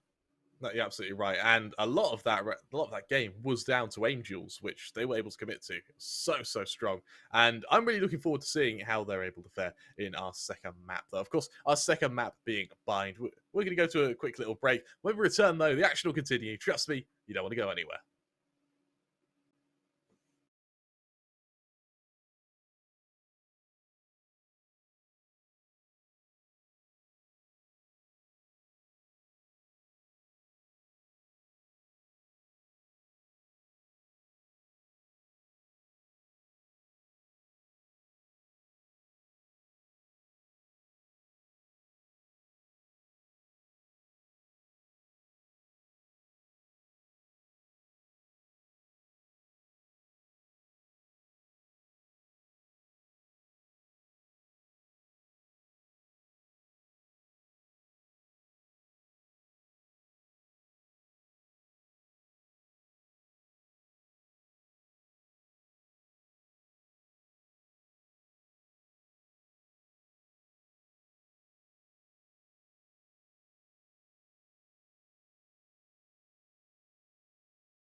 a taste of what's to come, then we have got a hell of a good season ahead. Of course, we're about to move to map 2 between St. Clair's Saints and Queen's Gales. Of course, it's going to be Bind, a map which is a bit more positional heavy. A lot of the time, you'll see extensions into A and B main for control, followed by utility just to delay as much as possible to kind of hopscotch your way back to your site. So it's a very defender's tempo map, and for attackers, it's completely reactionary. So aim-oriented players like Zuma, we saw, and very much like Zed, we saw last map, are going to excel here.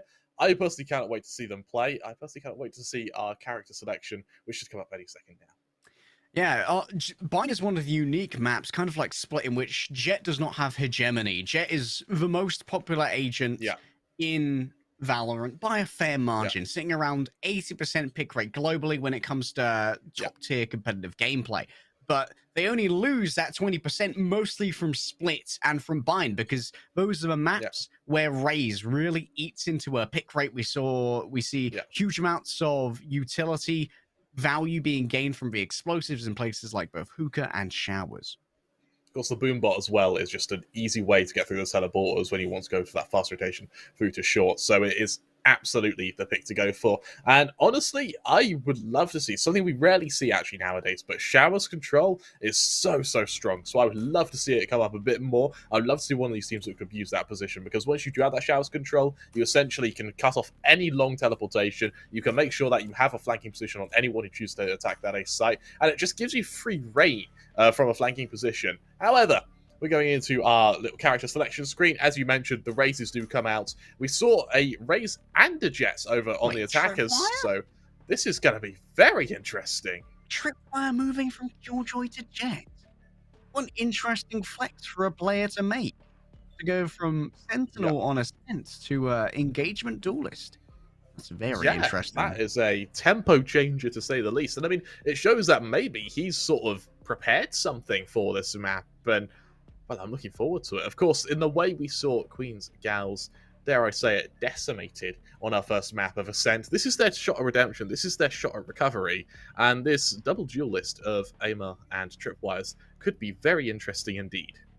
In a way, it might even convert into a triple duelist if Pretty Boy locks in the Sky that they're currently hovering. And it would be no surprise for the Sky to come out, but then you would be running a Sentinel-less Bind, and that might lead to a more aggressive playstyle where you're looking for things like Orb Control, where you want to see Tripwires playing down something like B-Long, and maybe Amar's going to be playing in Showers, and that would lead us to wonder, how is Orb Control going to play into this matchup? Are we going to see people investing resources in exchange for ultimate points, especially for things like Showstoppers and potentially even Hunter's Fury as well?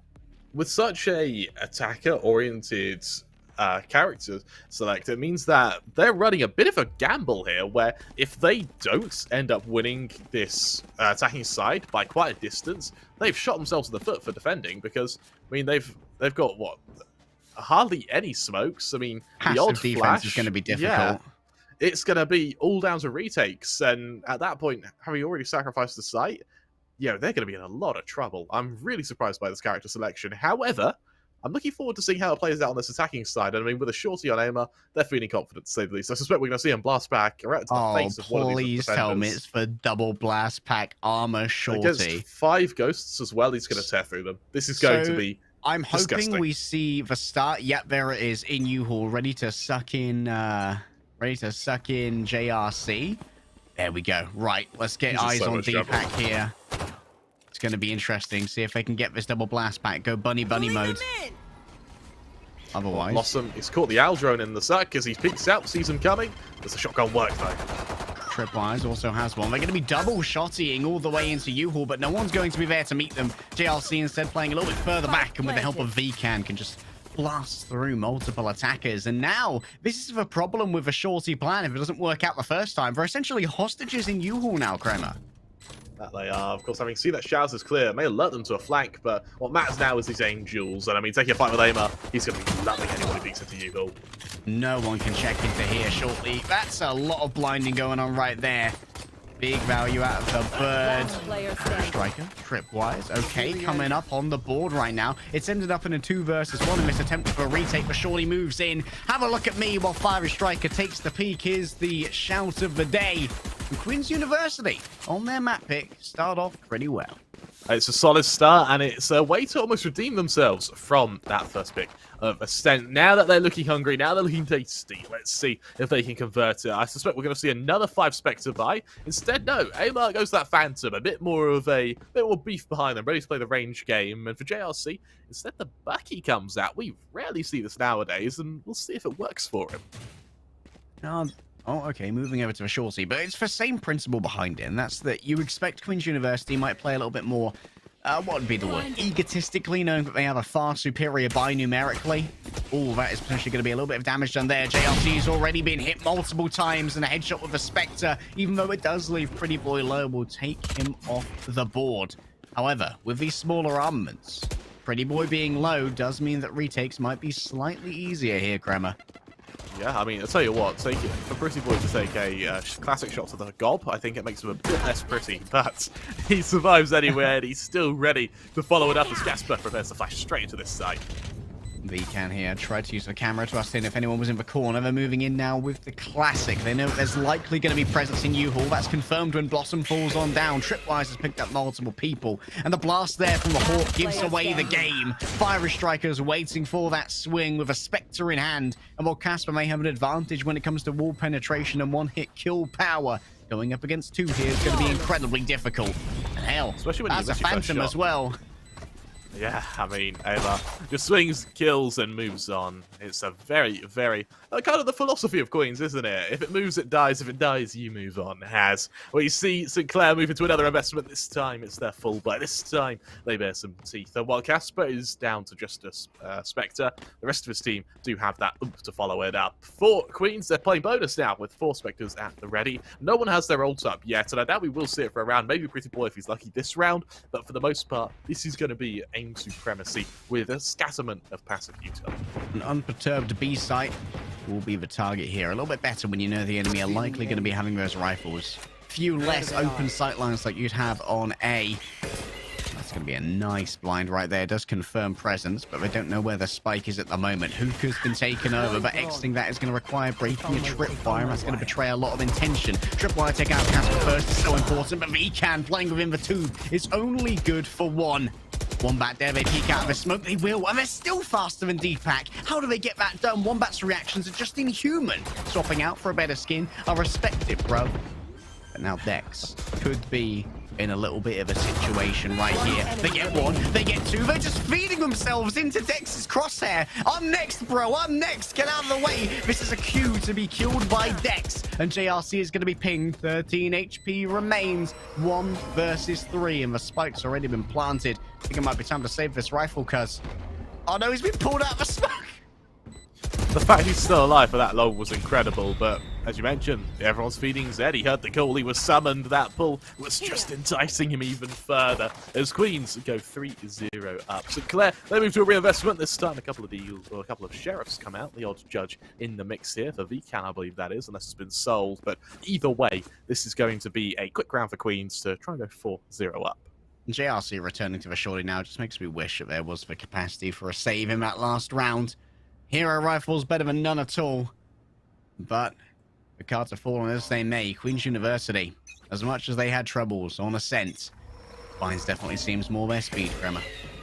It does. Wombat goes for a peek. We saw Wombat with some incredible Deagle play, or Sheriff plays. Do apologise. Incredible Sheriff plays on that last round. We'll see if he can do so again now as they prepare for a quick attack over onto A. Zed, though, they're smoker Dex. A lot of focus might be still pulled towards B. That keeps 2 people here, even if they do have ready access to the teleporter. It's going to be an attempt to sprint away as Tripwise is pinged by that recon arrow, but how many others were declared is the question. For now, just playing in cover. Ooh, has to dash away a little bit too fast right there. Well, Pretty Boy has found an angle onto Wombat. Clearing through the link is going to be necessary, utilizing that bird, and I think a full flash may well have been delivered to Vcan. If so, their presence will have been revealed. Tripwise playing it close, finds Blossom, lovely headshot. Insane reactions for that one as well. And I mean, for Sinclair, that was their flanker. They've got JLC as well, but he's outflanked the flanker who was there to flank. What a round. And well, for Casper, with just a sheriff now, on the wrong part of the map. It's just looking out of there. Oh, that meme in the church of everyone pointing guns at each other's backs, and then there's the sniper all the way at the top of the pews. That was Dex the entire time. Oh, man. Was that a double shock dart? Was that a nasty little bit of tech I saw from Fire Striker? That Tell was you what, a Queen's nasty University, little bit of tech. they're angry. They are angry. They are. I tell you what, They're they've been pretty upset. They've been pretty upset about that first map, and this is their shot of redemption. They do so with a wonderful start, and I mean, this time Sinclair have their second bite. It's Phantoms and Vandals once again, and this time they do have that ult up on the Cypher to counteract the Knives of Tripwire, should he choose to commit them to this round. Of course, as the ults start coming online, Sinclair are going to favour a bit more well-off in terms of defence, because, well, they have the defensive abilities, whereas Queens, it's all on the attack. They needed this half to do well, and I mean, so far it's been a solid start. Pretty Boy has noted the Astra's attention in the form of the stars towards the side of showers, and so it's going to be lurking here in case maybe they feel like, oh, I don't know, I could pick up that orb. I could get a little bit close to that Cosmic Divide. No worries, mate. Out of charges. Dex already down, courtesy of JRC. They've been a bit quiet thus far, but you know what? Things are getting louder. We've seen so many good shock dart kills from both Wombat and Fiery Striker, and that isn't set to end anytime soon, Kremer. Well, for Queens, it's all down to if they can attack this beast site. Ferrari peak. Proving he isn't a friendly ghost, he is just extremely, extremely dangerous. He's a deadly ghost. He is a deadly ghost, and he may scare the life out of you. As Sinclair, they do have a 3-man advantage, so it is a matter of making this round clean. As Pretty Boy press the hot clips. They're just winning every single gun duel. St. Clair have finally found themselves. Fire Striker able to avoid that, but now they've been noted. They're going to be able to be potentially double peaked here. Blossom's getting a little bit frisky with it, but JRC's coming for the finish with the headshot. A flawless round here from St. Clair, and when you're up against this kind of momentum, that's exactly what you need. You keep all your rifles. At best, you have to buy a little bit of armor, a little bit of util. No, it's absolutely right, and while it hasn't quite worked for them, at least that round, that was down to Angels, and they're starting to bring more and more ults online now. They've got the Cosmic Divide, they've got the Knives. More importantly, we're going to see that Raze and Fiery Striker ult come out at the same time, which is really going to start being a bit scary for St. Clair on their defense, who too are waiting for their Raze and Sova to come online. Getting progressively more and more dangerous. Out goes the dog. Let me get him. Find some peekers. Is going to manage to note Beacon here, but does not break the tripwire, importantly. Neither of these tripwires have been noted, and of course, this is going to be a nice little cocoon of safety for Beacon, as they do have cyber cages on either side of a tube, I believe, to make sure that entering it is going to be a dangerous prospect. Won't help if you blasted through the tube, though, so they have to play behind that. That's a lovely little couple of bounces. Pretty Boys already taken out their counterpart in Casper, and while Deepak is caught struggling, fleet-footed on top of that gravity well, they're quickly taken down. Beacon gets 2 before the wall comes up to obfuscate their escape. It's a quick hit and run here. Lovely stuff, and Queen's University may have actually just helped out Beacon. Beautifully timed Cosmic Divide as well there. It just completely stagnates the attack, and while Vikan is low HP, he's able to run away without making any noise. It's been a massive miscom, though, from Sinclair. They believe they've just gone straight back to A. Instead, that bomb will go down, and there's not much they can really do about it, because Zed, he's going to blink a few times, going to rub his eyes and realize the site's just clear. There's no one 30 here. seconds left. And is Spike planted. Very dangerous, Kremer. Very dangerous is that Fiery Striker has that ultimate. Yeah. He does. We can. Looks like Camera's trying to aggress, though. All right.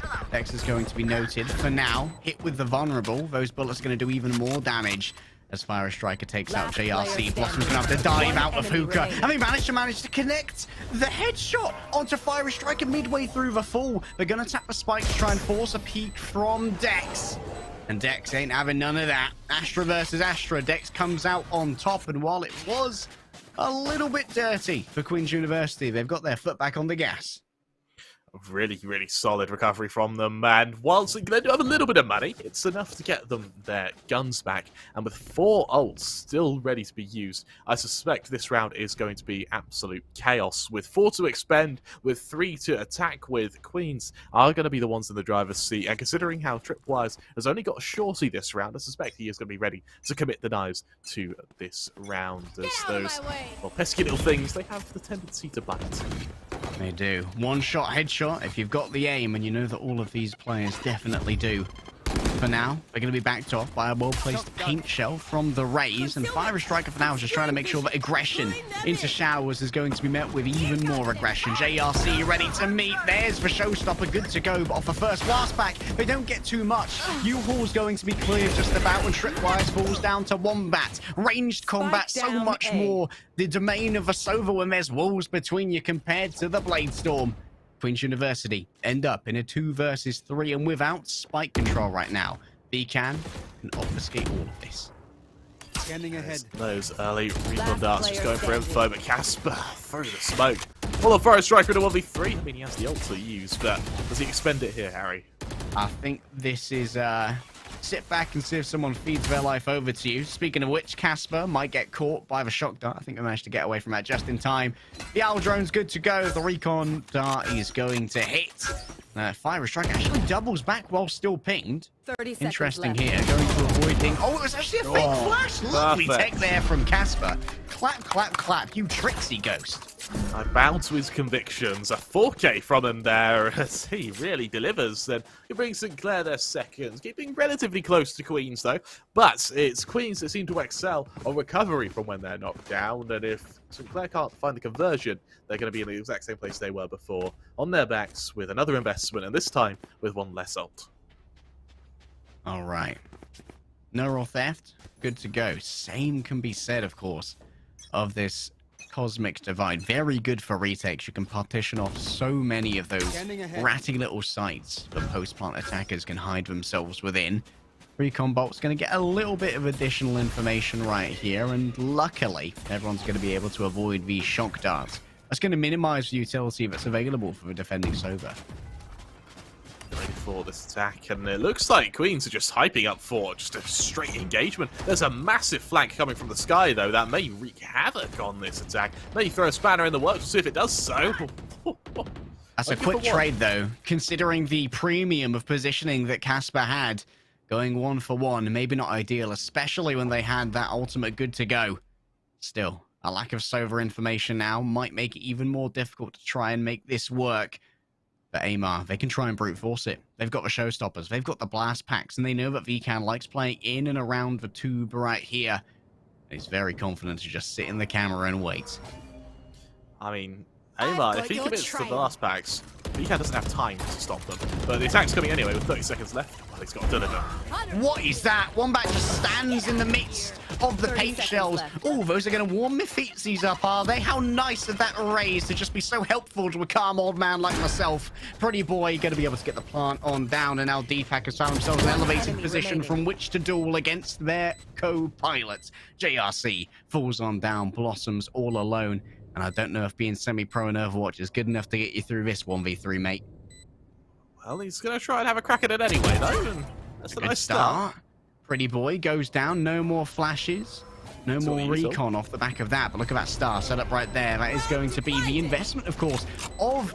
Oh, no. Oh, they may have banjacked themselves. They may have done it so poorly. They can't shoot through. They have to go in and check. Oh, that's perfect. What is that? That is the most smart Astral Divide I've ever seen if it was on the other side.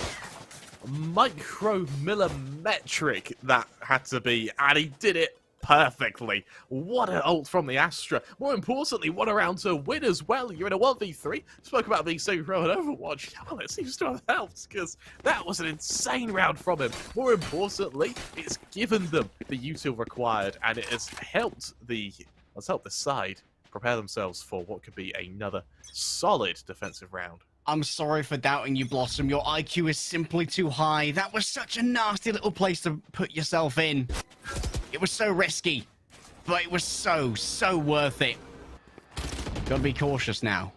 The Raze has the spike in hand. And given that they may be doing the initiating here, it could be dropped down on the floor in good time. Aren't going to blast back forward. Deepak's actually been holding on to this for a while, but they're going to be able to follow in tripwires. Here is taking out VCAN, one of the primary defensive bastions of this team. Their Wombat push for smoke. They're waiting potentially for a chance to plant. They hear that. The tripwires is just spamming into the smoke. They're not allowing it for a singular second. The spike has been planted as JRC comes around the back. The blast pack noise will be noted, and tripwire is going to be taken out. Dex now knows the location of JRC, but Amar Deepak's just going to be racked with the pain of multiple explosives. Blossom can go through this round as well. Look at this conversion. This is beautiful so far. Absolutely is. Fiery Striker waiting cheekily at the back with these arrows. The tap comes through, but it's not going to be a stick for now. Blossom's giving it another go. A double dip on the recon bolt. JRC walks for smoke. Bravery fills his heart. Courage fills his lungs. And the capacity to defuse is going to be close, but it is going to be good.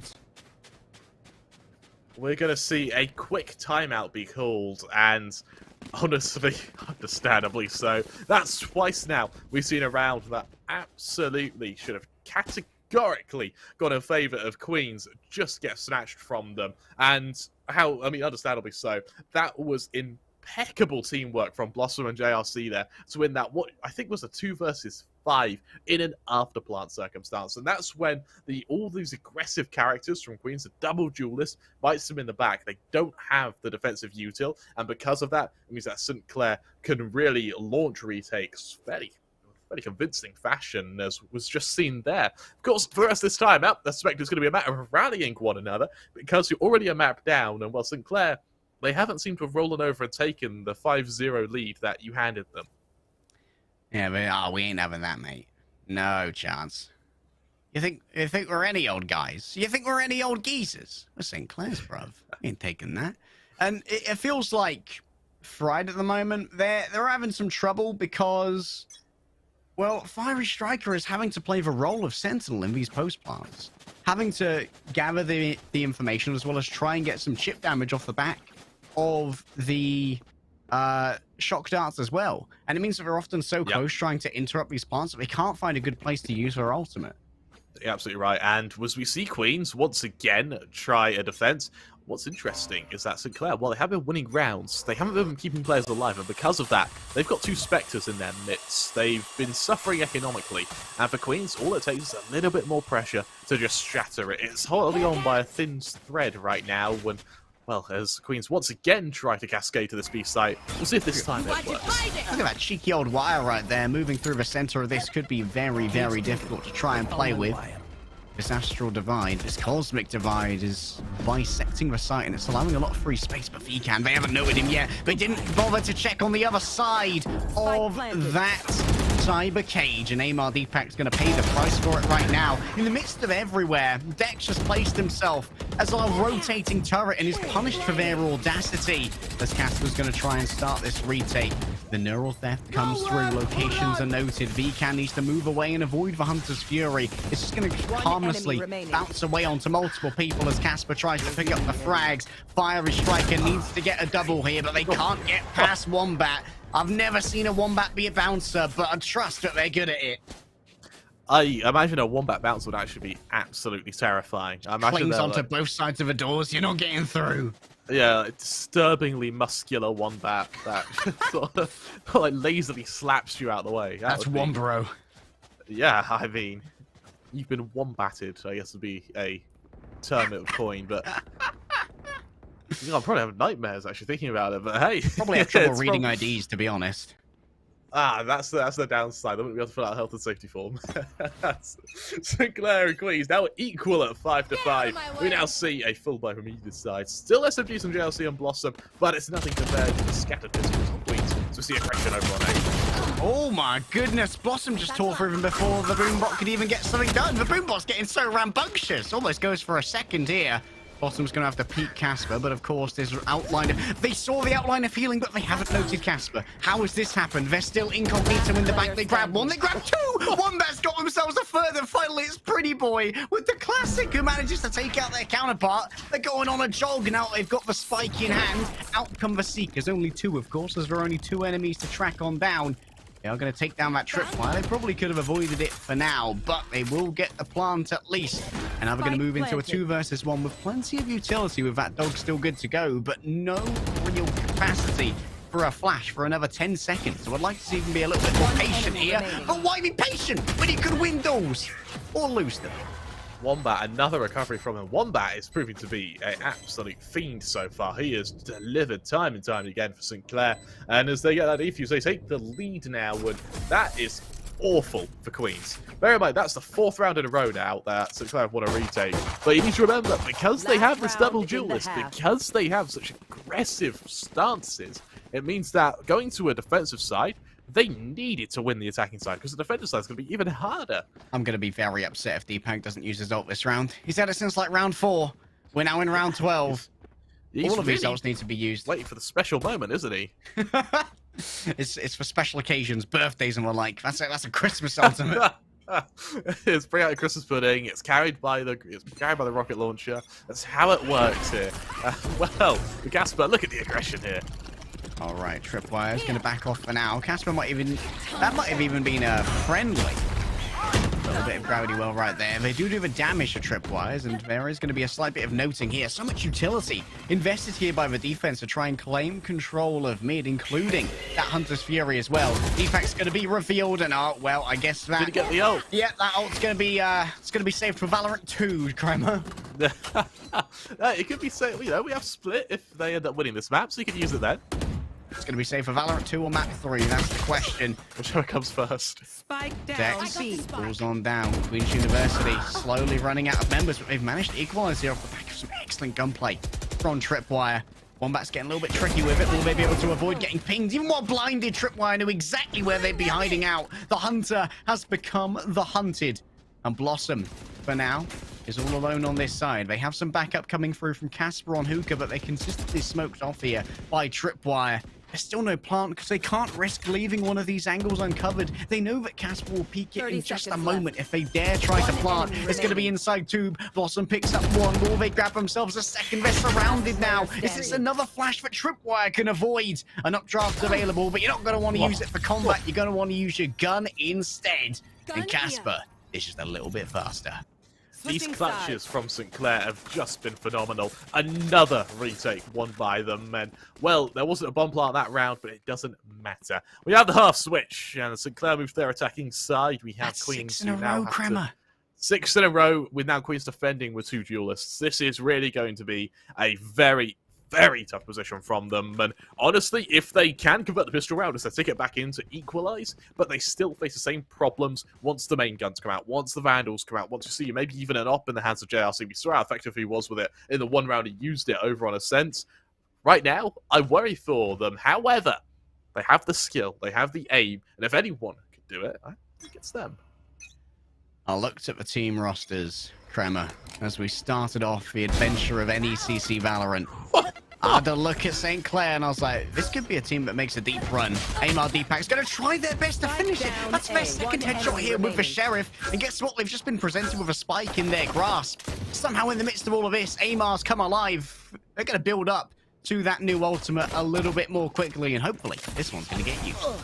Well, Dex is also able to double down as well. Pretty boy. Yeah, drive-by onto Wombat there. As Queens, they convert that pistol round, and as we mentioned, their aim is good. Well, that definitely shows exactly why the Sheriff on Aimar, a wonderful pickup used to a beautiful degree. As they now go for their second round by. Spectres come out, there's that Marshal on Fire as Striker, and Aimar, they consider just holding on to the Sheriff. Yeah, putting the aim in Amar Deepak. Smile. Yeah. Spelling was never my strong suit. It's the dyslexic caster strikes again, right? Fiery Striker here with the Marshal is very interesting, especially when you look at the side of St. Clair, because none of them are going to have armor. That means everyone is body shot. That's essentially an operator this round, but with a little bit of a higher rate of fire. Yes, but that's a strong opening. Look away, That's children! nasty. That's illegal. It's a beautiful opening, isn't it? And I mean, for Aimar, how does he begin to stop that, you know? What do I do? What can I do? It's impossible. Amar's going to be pinged multiple times, and as he turns around to take out that dart, Casper is going to be the one to put him in the grave. What a round thus far from Casper. Pretty boy going to try and get a scout done with the dog. Fire a Striker, some quick scopes could be on the menu. Is it EA o'clock is the question. It's time for Pretty Boy to come in and get the backup. Even more dropping off, they're still accurate enough. Casper's picked up their third, but is finally put in the grave by Striker. Tripwire has found Wombat stuck in their new home. That's going to be a nice little defuse there for Queen's University. Solid recovery from Queens there to win. I think it was a 2v4 there on the conversion. Pretty boy top writers, all of them just show up and they just kill people is what they do, Harry. And, well, with the equalizer at 7-7, both teams now pull out their big guns. We do have those Phantoms and Vandals being revealed. Over on St. Clair, no op yet, though, unfortunately, as instead Queens, they mirror it alongside the safe weapons of those Spectres. Bulldog out on Amar as he does have to commit to a bit more utility. We'll see just what they have in store for St. Clair, though, as they prepare a bit of a default. May well have been picked up by one of their compatriots. As we head into round number 3, remember last time Amar caught out by that recon arrow, but this time Wombat's going to be putting all of their focus in towards Hookah, and we've got to be so careful on this swing. If they get detected, they'll get blinded and swung upon by 2. However, that's a very good recon arrow. If they didn't destroy it in time, the boombot will go wide and the blind will be good, but that space cleared, Crab. An incredible opening so far, and it is all down to just util and zoning at this point. Pretty Boy dancing around this smoke looking for an entry, though. Or they catch him tapping the orb. That's one down, but Vulcan's there to get the trade. Pretty Boy wanted to get out before losing their life, but unfortunately in their panic, that's when they were at their most vulnerable. And also leaves VCAN free to grab that orb. And now we can weigh up our options on the attack here if we're St. Clair.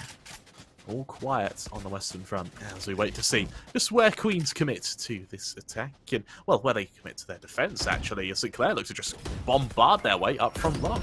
Triple knew that they were going to be pinged by that. The alert was showing, but still, they maintained their composure. And now they've got to worry about a meeting here on A. Everyone's teleported through, but look at where Casper is. They were playing guerrilla warfare this entire time, and there's no more time for monkey business. Dex, for now, keeps himself concealed, will be hit by that Seeker and hit by even more in the form of bullets. And St. Clair suddenly have themselves a 3 versus 1, but Casper ain't waiting. They're going to take the fair fight. They're going to take the duel, because that's just what Casper do. The honorable Ghost. Yeah, there's no friendly left in him. Going 19-11, he is easily the man on top of this team right now, on top of this server. And even over on our first map, even on Ascent, he was playing very bloody well, but he's just woken up at this point. This is a player who is on a rampage, and, well, if this last couple of rounds have shown anything, he doesn't like taking prisoners, Harry, as he gets ready to commit to another attack, this time towards A, in which Queens, with only the odd Spectre, the odd pistol here or there, are going to try and stop them. But he's had success with this Sheriff in the past. The question is, will he have that same success now, and can he mimic it? We know that Amar aims. Some would say that's where they got their name from, but others would say that that's baseless conjecture. It's all speculation at this point. 100% speculation. But you know what? Speculation is a distant cousin of facts.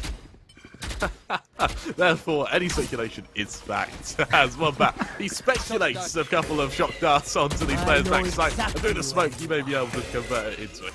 All the smoke speculation came up good as Casper just rushes on in. The brawler that they are. I've never seen a Bruiser Sky before, but Casper's making me into a believer. Pretty Boy's going to be pinged up in heaven, and thus comes the star. Will it be a gravitational well, or will it be a smoke? The smoke is the choice made. Outcomes for Pop Flash, but everyone can look away in time. It's a slaughter on the site. Kramer as VCAN picks up a 3rd. A flawless for St. Clair now. They've got momentum shifting in their favor. The Butcher's Bill comes in, and not a single man from Queens stands again with no weapon to save, no money to hold on to. They invest everything in this round. They do so with that op available on typewriters. They have the Phantoms, they have the Vandals ready to be expended on St. Clair. The question is, can they shut down this op on typewriters? It'll be the first time it's revealed on the side of Queens this series. It'll be the first we see of it on this map. Do St. Clair expect it? We've seen surprise operators get some real value before, even if only once. JLC is going to take the peek, but takes it too slow. And Tripwire's like, thanks for that, mate. I'll take a life, and Amar will as well. Now they're going to get traded out, though, by VCAN. A little bit too big for their boots, not realizing there'd be a second there. Have a look at VCAN. All by themselves on B. They have a spike in hand, and Wombat may be sending out some speculative shock darts that are doing plenty of damage to Dex. But the worries on the other side. That's a full delivery of the dog. 30 damage done, and Tripwire's ready to try and finish it off anyway. VCAN, I'm afraid you've arrived a little bit late, mate. Your friends are dead. While his friends may be dead, VCAN does still have a chance here. He knows he has the spike. He knows where one of these players are. Has a cam too. Can he convert it? Yeah. Now, there is the ult on the sky. They can commit it from Queens, but do they risk committing it in what will only be a 1v2? Great hiding there from VCAN. I don't think they want to play the spike here. They want to play the duels instead. They might know Fire Striker's rifle, but no, it isn't a great angle. Pretty Boy, though. Oh, the jig is up. You never could get past Pretty Boy. He just bats his eyelashes, takes down Vikan, and Queen's University are back in the game. Pretty much to almost flirt with the enemy there, holding that angle from heaven. However, as they leave Sinclair with another investment, they have the money to do so. Are you an angel or are you just camping heaven? Yeah, I mean, there is a heaven to fall from, so it's absolutely likely. As Queens, Guardian comes out on tight righters now, unable to save the op. He's going for the next best thing. Oh, okay. Judge, in fact. Judge is a bit of hesitation. It is a weapon of choice, but a judge is definitely one that is to be feared, especially on this close angle of U-Hauls, especially when Sinclair are congregated, coalesced, and stacked into this short angle. Oh, they're taking a wide swing, though. They need to give us up rather quickly. They can't hold this angle, especially against all of this. They're moving their way out of this Viridic field, but they will be able to stay alive for now. U-Haul is known to be a danger site, and this boombox could potentially be avoided. Tripwires looking for something here, but Blossom's too quick to connect. Oh, and Dex, just checking that sightline, were you? A bullet's still coming. You better believe that they are. Caught with the dog out. Casper, I'm afraid. This ain't time for petting. This ain't time for zoology. This is time to dance, and this is time for war. Blossom trying to camp out near the teleporter right here. May well have saved additional pings from that recon bot by taking it down. The full blind is delivered to Wombat. Down goes the smoke, and that could obfuscate a full send into TP right now. And yes, the sounds will ring out across Vine, but the teleporter has been taken. And guess what? A dog came through too. Aw. Yeah, I mean, that dog buys a lot of time as well for them. That nade is going to do a fair bit of damage, at least on the first impact. They tap that bomb once. They get ready for the follow-up, but there isn't any just yet. Instead, we see that first fight taken, but with no kill yet. It's down to the retake of Queens. Pretty safe angle to try and deny these swings. Wombat's only got 6 bullets in the chamber. They run out, so it's time to swap to the classic. No. The lack of reload may well have been your doom. The rifle has been noted, though, and now Blossom's left in a 1 versus 1 for Sinclair. And oh my goodness, the accuracy is just sublime. Oh, Crema, I think I'm getting the case of the vapors. Yeah, I mean, that is a chilling moment for Sinclair to win a round like that off of Blossom's perfect crosshair placement. On top of the fact that, to be honest, Wombat took a fight he shouldn't have had. Of course, he could have played it a bit better, but it doesn't matter when you got Blossom. It was essentially your safety net at this point. Queens, 2 rounds down. Sinclair, 2 away from victory. Who's going to win it first? Who's going to convert it first? We'll have to see, because for the Queens, they do not have the money to do so. They go for the save. Sheriffs come out here or there. I mean, we see Amar, he's like hesitating with his investment, but the reality is they just don't have the cash. Cash ain't there. The ults maybe, though. You can still do some good killing with the old showstopper. That much I can guarantee. Where is Amar? Back at B side right now, but it's going to be the combatants on A who are going to be seeing most of the action. Tripwise picks up Vikan. Not too bad, just racked with classic bullets. Walk the smoke at your own peril, I suppose. Tripwires for now, just playing it campy. It's going to be peeking into Blossom, and well, don't test him. Do not test this man, because he will not miss. Yeah, it's Blossom's at the point now where he kind of bats his eyes, flicks his wrist, and someone dies. JRC seems to do the same thing, though. The nades both get exchanged by Heaven, unfortunately for feedback. It's just a quick little death. Leave it all onto the sky. And for Harry, I'll admit, I think Sinclair may have this game on wraps, despite these teams being so closely matched. Just smoke. Oh, hello. Pretty Boy's just playing around the edges of a smoke. They're just edge dancing it. They've got themselves 1. Could they get themselves a 2nd? There's a recon ball. Pretty Boy. Oh, Wombat has to just go back to basics, bring out the classic, and hit the right click themselves. But that was some great edge dancing on the smoke right there. Just a little tap in, a little bit of ballerina play from Pretty Boy. And that's done a little bit of economic damage. Swan Lake, eat your heart out. However, unfortunately, it wasn't enough, was it? It was a bit of economic damage, but against the side who have won the last 2 in a row, the last 4 of the last 5, they have money. They can invest. They've got ults up on both Vikan and Wombat to combat the 3 on Dex, Amar, and Fire Striker, which means that we should see a fairly chaotic round here, as it's going to be rifles around the board as they all look to battle it out for this 19, or this 20, sorry. You've heard of Dancing with the Stars, but when you're tap dancing around a smoke with a sky, that's Dancing with the Stars. Oh, I hate myself. That was really impressive, by the way. I was really happy with that. Good job, well, I'm glad you were. I'm so fired. Someone has to enjoy it, right? The start of the show is us laughing at our bad references and poorly timed movie quotes. You see JLC short out my typewriters though. Wombat. Not getting too much here off the back of that. Maybe it is at least space cleared. Tripwire just playing a little bit quietly in the back, waiting to come in as a reinforcement. But you can see once again that pesky Sky. They've cleared through A. They managed to make their way past the Astra, but Vcan doesn't know. They don't know that Astra's going to be waiting right here. They believe that it's cleared. Still, the Astra's waiting. They're going to wait a second, and then Dex manages to get down the spike. The jig is up. But Casper, for every unnoted flank, there is yet another one. They're so clean when it comes to this rifle. Their accuracy is just untoward. 30 HP left and only a couple of bullets, so they can't be out Tripwire in this case. But guess who's waiting if not Dex? Queens hang on by a thread. And it's because they just did not note that lurking Astra. Every flank has an equal and opposite flank, it would seem. For Casper, I would be livid if I was Casper. An incredible round from him there. 3 kills in CT, only to be mitigated by Dex doing the exact same thing over in your own spawn. 4 ults up from either side. This has been a very aim-oriented map. I would love to see some of these abilities get dumped because we've seen Amar and JRC both hold on to the showstopper for quite a while now.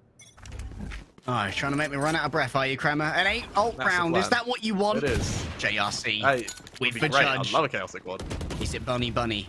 Could it be the energy? 2 blast packs in the hand. I've got your trial. There we go. There's the Seekers. That is going to give Neopsite, but guess what? Amar doesn't care. They're getting blinded here too. They're just onslaught with so much utility. They take the turn, but they're not quite quick enough. Vcan has fallen elsewhere, and as someone reloads their rifle, JRC is more than happy to execute. They've run low on health. Fiery Striker trying to play from the top or the back of the pings, but can't connect the bullets that they need to. Speaking of connections, guess who's turned up if not Tripwire? And even underarmed right now, St. Clair are still doing damage to the defenders. Everybody's missing the rifle bullets. It's a Matrix impersonation. Tripwire's caught out off on the side, and Wombat is not going to be able to survive against the onslaught of Pretty Boy. That's a full blind going to be delivered, and the bullets in short order. Queens keep it tight, 11-10. I tell you what, we talk about how Casper's kind of been the playmaker for St. Clair. Queens, while they don't so much have a playmaker, everyone pulls their weight. Even Amar and Fiery Striker, who have had a bit less impressive game than, say, Typewriters, their kills have been so impactful. And because of that, I've been able to keep it so close, purely because everyone can deliver. When called upon, we saw Pretty Boy this round. Earlier, it was Dex. Before that, it was Typewriters. It is a very strong delivery from Queens in terms of teamwork and consistency, whereas St. Clair do have that flashy ability. Well, let's see if there's any flash left in Queens as they go for the knives on Jets. Knives expended. Pretty Boy, even after using that bird, is still quick to the trigger. And we've got to give some additional credit as well to Typewriters, right? They moved over from the Killjoy onto the Jet. They weren't the be-all and end-all of duelists, but they've managed to play so well in this map, and it's evident why they choose to go for this Jet. And they do. Typewriters just trying to follow it up. Hasn't done so just yet. Instead, it's almost silence from St. Clair as they try to leave and lead St. Queens into a false sense of security almost, but that's the start of them. They congregated into short. We see Casper go for info with that Sky still. He knows players are backside, he just doesn't know how many, and I think 3 is going to be a bit of a surprise though. Big blind right there. That could be a lot of damage done. The Sheriff's coming on out, and Casper just connects headshot after headshot. When it comes to the Marshal, that is obscene stuff. Doing their best Yay impression right now. They're still alive. They still maybe have the capacity to loot up a rifle. And over Amar, playing with the Vandal, potentially, and Hookah, no utility remaining. No blast packs for an entry, no boombot for an angle clear, no grenade for the same. And Casper, they're happy to just sit back here. The scope is good, and already down is that Cosmic Divide, forcing for Dex to take an unfavorable peek right here. But they weren't checking it. Why was no one checking it? This is absolutely blasted right now. Casper has 18 HP left in a Marshal, and now Dex knows they can just hold the fuse because Amar's good to hold that angle. I can't believe that no one was checking one of the few areas that could have been populated, that could have been potentially pushed through with that Cosmic Divide. Off the back of that, Queen's University, they've tied us up. a really poor round from St. Clair for the first time in quite a while, actually. They seemed unbeatable, but Queens have done just that. Three in a row now, 11-11. Winner guarantees overtime. Loser fights for their lives, and well, they do so with five rifles on either side. Viken, the only man with an ultimate, kind of in sight at the moment. Casper and Wombat, close enough, but the reality is St. Clair, they need a very effective reveal from the Cypher. And, well, for Queens, it's aggression in long this time. Suspected, but will it be stopped? This round could mean everything, Kremer. Out comes the flash. This might be the last full buy for either of these teams. Pretty boy, going to be able to grab the ult orb here and move closer to those Seekers. I think Casper might well have been noted. Oh, the shoulder peek. Dex doesn't dare take the shot. They're too afraid of losing their life because trades are in favor of the attackers right here. The Spike has coalesced its way over towards A, but still a heavy lurk on B. Might force Tripwire to try and take the teleporter instead. They will weather a tiny bit of damage from a grenade to avoid being revealed in this place. And they are going to have their friend take out that boombox. Still, such slow movement on A. They're trying to bring so many more people over, but Dex has fallen down to Casper. Eternally the playmaker. That's going to be a second ult or claim. That's going to be Deepak moving in, but they're shot out the air. It's skeet shooting for Vikan. That's why I had his hat on. He needs to not be looking into the sun when he's shooting down birds. Spike planted. They've done just that, and with a 5-on-3 after plant circumstance, they still have the Cypher to try and detect these oncoming retakers of the Queens. If there ever was a time to do the impossible, this would be it. They cascade onto the site, they launch their assaults. The question is, will it stop St. Clair, and will it give them that lifeline? So much rest in the hands of Tripwires and of Pretty Boy. That's going to be no pings gained off the back of that. The fire strike is still good for 2. The full clear of U-Haul. Can they get more than that? He's come alive in the final moments. And now they're up against 2 all by themselves. And they know that they need to save this rifle. Like we said, Kremer, this round could have been it all. And that's why Wombat's on the chase. They're desperate for the kill. They want to be able to take away that rifle. And despite the heroic legend that was generated by Fiery Striker, that rifle is gone. I love the fact the timeout's called here. It breaks the success of that from St. Clair. It means that they take a moment to calm down. It means Queens get a moment to just brace themselves for this next round. Bear in mind, they're moving into this with such a poor buy that St. Clair, they're the ones who should be in the driver's seat. However, while they may be in the driver's seat, that doesn't mean they control where the road goes. And for Queens, this is their moment to shine. I'm really looking forward to seeing if they can deliver here. And honestly, that last round, it showed that every single member is able to deliver if given their chance to hit the podium. And for St. Clair, will we see another engagement? If there's a world where if they don't get that opening, where if they don't get that first kill onto Dex, they lose that round. I choose to believe, Kremer. I choose how often to can he do it? believe that Queen's University have been scripted to get them an overtime. Our first time casting NECC. Yeah. Season 1, day 1 of Valorant live competition. We'll get ourselves an overtime. I can't think of a better way to do it. Queen's University have the win off the back of this. Just checking the scripts. Yeah, it's meant to be overtime, so we should be good. All right, thank you, script writers. We appreciate it. Let's see if St. Clair and Queen's University are going to stick to it, or if St. Clair are going to go rogue. They've certainly got the weaponry to make it happen. Blossom's the only one who's slightly under-equipped with their light shields in conjunction with the Phantom. Amar with that Sheriff. He's going to have to deliver with it. Casper, aggression in showers. And bear in mind, this is exactly what gave him the man advantage last round. This time, Dex hardly wants to fight him. Dex, they've been noted. They only get a single body shot off. Casper, their reward is a free orb as well, so that's 2 points towards those Seekers, and that's going to be some extra worry towards A. And with that rotation, you've pulled away numbers. You've allowed for a 4 versus 2 on the site. An onslaught of epic proportions is going to be prepared here by St. Clair as they take down Tripwires as well. Amar is desperate to get into the midst of this, and Fiery Stalker is overwhelmed. You can't strike back with a Marshal when you're being flooded over by the St. Clair tide, and I think the tide might have finally come out for Queen's University because Blossom's still alive. The clutch machine remains. Pretty Boy on the side, and Blossom kills the last hope that Queen's University had. 2-0 to St. Clair. An incredible series from both sides there, and I tell you what, St. Clair's, they put up a hellish fight. Casper, in particular, on that final map was just incredible, proving to be the just incredible stoppage to these members of Queens. However, credit when credit is due to Queens to recover find them move to Ascent with such incredible tenacity. It really shows that they are the makings of a true team to fear. I had a great time casting this, Kremer, but after such a massive game, after such an important clash between these two titans in our championship bracket, I need a bit of a break, and I imagine everyone else does as well. So we're going to cut to a quick intermission.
folks, welcome back to the NECC. My name is Seymour alongside Chad Lantis. We're going to rematch number 3 of today. Chad, it's going to be a great one. We got NJC, I am pretty sure, up against, I just slipped out of mine, Champlain College. So that's going to be the match that we do have today for match number 3. Already been through 2, and it's been a pretty steady day. 2 O's all around. How are you doing tonight? Doing great, and I'm so excited about the opening day of this inaugural season for the NECC Valorant League. These are going to be a great showing of events because I'm so excited to see how these players will actually perform today going into the opening day, because we have a whole lot of weeks ahead of us to see how they adapt and improve. But out the gate is a very exciting thing to see.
Wait, so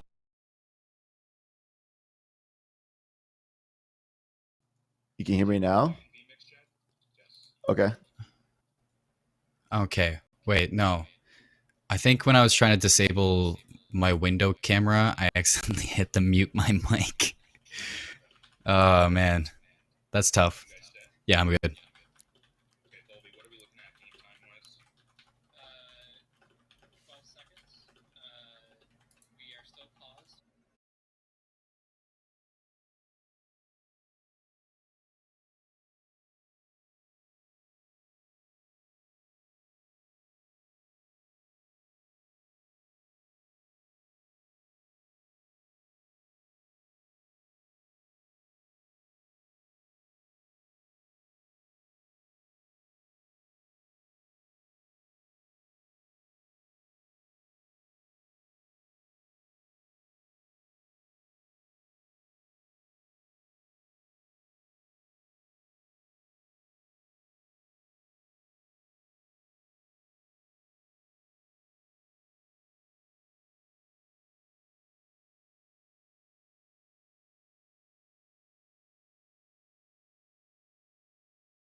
Apologize for the mistakes, but we are back now with the NECC match number 3. It's NJCU up against Champlain College, and you might not have heard me last time, but this time we'll introduce ourselves. It's myself, Seymour, alongside Chad Lantis, here to bring you the match. We got Ascent coming up first. Chad, let's talk through this again.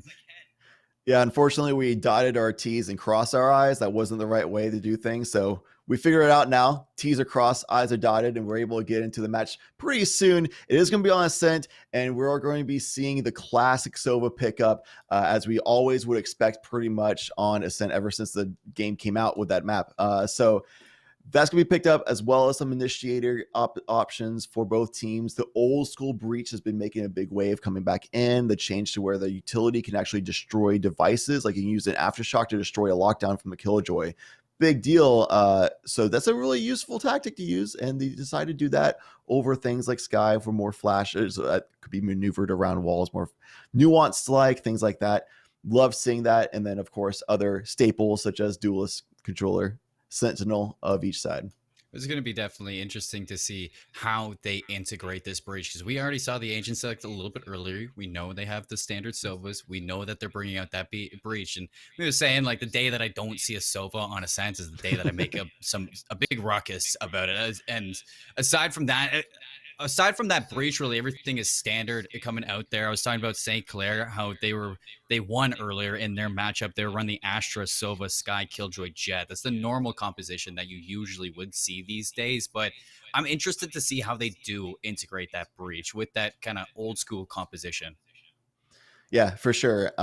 And that is an option that gives you the ability to lock down like Catwalk. If people pushing up there, just shut that down instantly. I love seeing breaches that hang out near towards a tree location when defending, so they can just shoot their fault line all the way over towards Garage. So if there's pressure happening on Garage going to the B main, then you can just assist your team from across the map essentially and buy time, slow down the enemy's approach, and allow yourself to be able to rotate over and support your defensive line over there. So I'm interested to see where they position the breach on the map as well, on defense especially, which I always think is a little bit more tactful. I saw one of my favorite players to watch the stacks over in South Korea on Vision Strikers plays breach on Ascent all the time and has some really interesting setups with the flashes, especially towards wine on defense, but that's not going to be the case now. And the breach is going to be on attack for the first half, pushing into the A main, and surely going to just flash them in. There it is. It's usually that breach Jet combo that entries in. Instead, it's going to be the Astra running the Go Suerte to take that first blood of Ascent. And since then, stalled out from these attackers. They're going to be using this Owl drone to entry in, get some information through trees to get onto there, but they do have to deal with this Cypher first if they do want to get this Spike down. As soon as he peeks out, he's going to drop the Killjoy to get them on the site. Spike's going to go down a 5v3 for the retake, make it a 5v2. As NJCU, they are not going to allow Champlain College to even set up for this. They're taking the fight to them. Joy's in a little bit of a hectic chaos. I love this play from NJCU. The pure aggression to not allow Champlain to do anything. Yeah, they were stalled for a second because of Cypher traps, trapwire, cyber cage, everything like that. So the Jet had to go right back and they had reset, activate again. But the pick from Astra on Cat allowed them to have the angles on site and still maintain control despite the stoppage that Cypher provided. Well, here comes this retake. Savvy inside heaven. Too many angles to take care of, so it is going to be another one for May. Joey all alone. They know exactly where he is. He gets through that door, and it's going to be New Jersey City of University to put their first on the board, and a few are going to actually die to the spike, so quite possibly might have to see a force buy coming up for NJCU instead of going for those ghosts. Yeah, luckily it's pistol round, so you're not losing a ton, but yeah, the ghosts are sometimes like little bonus with like light armor going to that second round, and you can try like cheat for like getting the Jet an operator or something like that. But no, they're just going to fully buy up for Spectres, full armor, and they just want to win this one out as clean as possible and try to use this buy up to try to beat out the rifles for the following round. But of course, first things first, you need to win this next round. And you want it to be clean as well. This time the Cypher's relocated to a close position to the right. Maybe going to sneak away with one. Not going to check it. It's going to be greedy. But DNL still going to drop 3 in a row. As clean as ever for New Jersey. They're on the site. The Spike's going to go down. And you can look at the positioning of Savvy and the Omen. as they're both on different planes, able to pinch this out, but with the guns that they have, with the utility that are in their hands, it's just not enough to get through this buy-up that you see from New Jersey City. As it is going to be made to put this one through. 2 quick rounds on the board and a very clean one. Exactly what you hope to see from the Armor and Spectre buy. Yeah, I drew very clean. CCE, they tried a little bit of a cheese, like a lurk, and try to get some angles, things like that. But in JCU, they were too aware of it. And I love the fact that when they had the entry go on site, didn't check the right angle, went straight to the tree door. The other 2 following up did check their right, did clear out DNL. So nice job of everybody making sure they cross their own T's and dot their own I's and make sure everything's checked out. Clean entry for sure. And they're going to need to maintain that cleanliness if they want to beat out the rifle buy-up of CCU. You should run. CCE. Exactly, this time to be. As you're using the lockdown to initiate onto the site, it's going to force Champlain off for the retake. Make sure that they play this 5v5 in that sense. So the spike's going to go down for New Jersey City. And you're looking at the setup for the retake. They're already here. Champlain College, they can initiate right away with their whole team. And they're going to use the Trailblazer to lead on into that. Not going to find anything inside Garage. I'm really looking at Sebi to play contact here. Lead his team into the site. It is going to be DNL actually, the first one. The slide out from Greedy. He's going to create the trade for Sebi, and it's back and forth for either side. A 2v2, and the last 2 players for New Jersey City, they're off-site. They have to get back into this because Sebi's going to stick this defuse. He has a Mega to back him up. The Shark Dart is not going to make that in time. Atlantis, that's an insane round. Sebi, he was not giving up. Yeah, a bit of like a ninja diffuse situation. And a big part of that too is DNL got a trapwire on stairs. So they knew nobody pushed out on site. They had control towards that side of the entry. So they can just walk right up and challenge from the stairs pretty freely at that point. So they're able to win out the encroachment onto the site, set up the 2 versus 2. And because of the timing, it was a little bit of a guessing game for New Jersey to see, are they going to be sticking this or not? And they decided to play it safe, end up fragging out as they've been doing so far this map. But the objective, the tactical prowess of Champlain going for that risky stick. They say pros don't fake, and they're looking to be pros right now. Yes, they are. May, she's looking over at B to try to find an opening, but Champlain not going to deliver any information. In fact, it's a 2-1-2 split for these defenders, making sure that that Sky over on benches. Luxy can just make sure that nobody's crossing through that catwalk. So they have trees open, but Greedy, here's a Mega on that TP across. Instead, it's a fake. He's going to go right back into this. Are they going to cross out there? The Cypher's doing so good at making sure that they can't get into this A site without burning some utility. In fact, it is going to call for a few players on New Jersey to back off and think again. Yeah, there's no like Molotovs or anything like that to really punish the stall and be a main, but some actions happening regardless, and 2 opening picks are in New Jersey, opening up the site unless Omen comes up big here on the lurk. They don't expect Omega. He did TP back in there with the Judge, able to find one, but when the dust settles, the Spike's going to go down into 2v3 for this retake, and Sebi and Joey do it again. Then Greedy takes him right on hand, right on that front line. Greedy's going to find another. Sebi making sure he's still into it, but the collapse out from New Jersey is going to close the round out 3-1 as they do take things back into their own hands. Only a little bit of a hiccup in that last round, back to a 2-round lead. I'm loving seeing what Greedy's doing on that jet. It's the former Overwatch player, and you can see exactly those old school skills of Overwatch. Like old school nowadays is video games. Old school is like a year at this point, how fast esports is developing. But really back in the day of playing Overwatch for Greedy, and a lot of high action, high paced tempo in that kind of games going into this game, taking that high action, high tempo pacing into a jet, perfect agent for that, and doing such an amazing job creating space for the team so far to allow the rest of the team to follow through and completely set up for holds, takes, everything that they want to do. It was just eating that turret. No worries in the world. The Bladestorm in hand.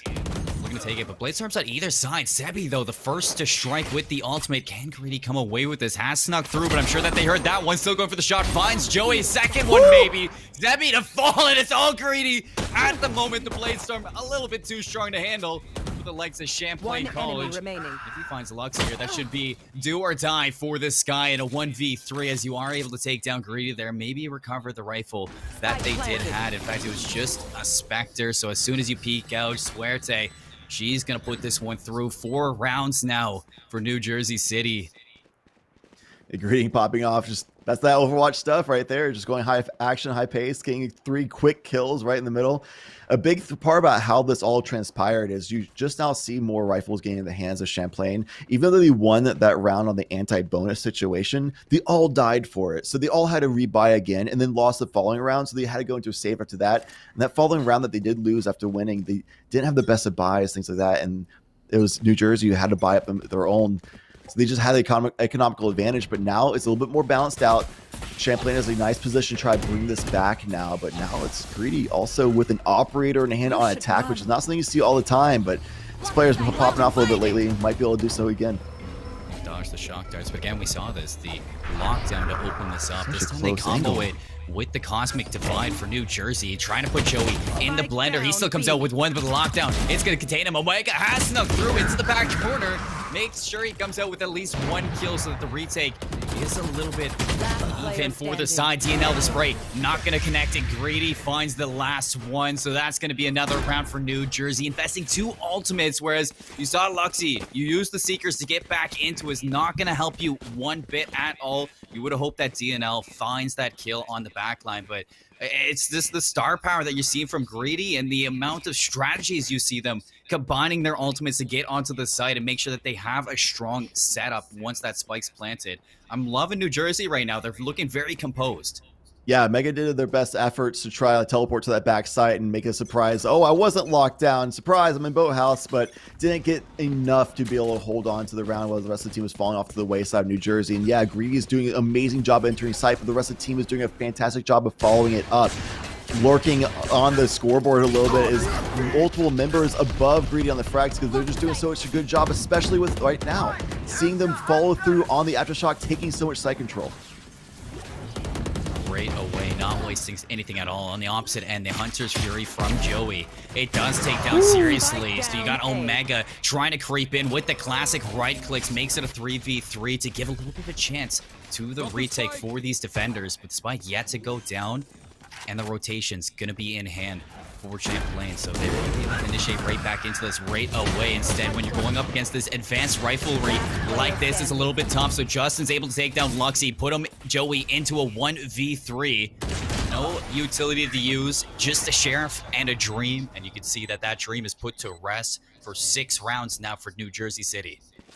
If Champlain had better weaponry like rifles in hand that round, I think they actually might have run away with it because New Jersey, they went on site with the Aftershock, but they didn't have full control of tree with that smoke coverage. And while they had overall control of the site, they didn't have to do a great job of clearing out back of generator. Beautiful job by Champlain on the side of Sebi and Omega especially, who just came up big with 2 frags and make that a little bit of a winnable situation for the rest of the team. But it came down to inferior weaponry on the economy kind of situation, so they weren't quite able to fall off that round, but they did show signs of being able to be competitive in these defensive sites and then make those retakes happen. It's just New Jersey, man, they've been so good at executing on site, and they might have been a little bit slack on that one because they knew it was going to be an anti-go, but now that it's going to be rifles, they're expending the information of the Owl Drone, getting Hunter's Fury opening pick on Omega, which is one of the bigger fraggers of Champlain, and they have opening access to A site yet again. You see how patient they are, using every single bit of utility that they do have. Oh my DNL's gosh. gonna eat The that read. to the face. That is so clean from New Jersey. player They're looking standing. unstoppable Spike right now on a down sense, A. and you do have Sebi to come away with a pick of their own, but I mean, the damage has been done, and Joey once again in a 1vx situation, being Spike that planted. Silva anchor over towards B. What kind of damage can you see from a May? She's gonna drop. 1v3, you have the Vandal, not a lot of time to work with since that's planted, and you have to get rid of most likely all 3 of these players just to get to that spike. You got the sonar dart. There's like, you would have maybe hoped to have the shock darts and the Owl Drone to give you that information, but with what Joey has, I'd like this call just to play for some exits. Yeah, 1 versus 3. They have a good setup right now. You have no idea where they are because you have a recon bolt, but like that kind of tells you the enemy team where you are as well, usually. And just there's no time. You got to fall off. Greedy able to keep the operator, a couple of rifles as well for New Jersey. Right now, we're kind of seeing a little bit of a reason why you see a lot of Sage and Killjoy as the Sentinel on this map instead of Cypher as of lately. Cypher is doing a great job of stalling on the site as far as the tripwires, but once those are cleared by just the owl drone or shooting it out, standard kind of a situation, it's making it really difficult for the Cypher alone to hold sites. There's no Molotovs or slow orbs to really stall the push onto the site itself. And there's no like free info with like a turret you can swing off of, things like that, because you can use the camera, but it's not as easy as a turret swing, and they're having a hard time slowing down that just oppression onto the site that New Jersey is doing. They're doing an immaculate job with the Sova information, jet entry, breach follow-up. Everything is just going great for New Jersey. Definitely taking a page of the book of the early vision strikers, breach jet combinations off of that, and I love it. It's probably one of my favorite ends of Valorant, favorite times, you could say. And I think Champlain College, yeah, definitely the Cypher doing the job at stalling, but after that stall is done, not really any force to push back these teams. But Joey, look at this play. He's going to get aggressive. He's going to come away with a kill onto Justin. So at least one, getting rid of that breach too. You're not going to have the shocks to initiate into that.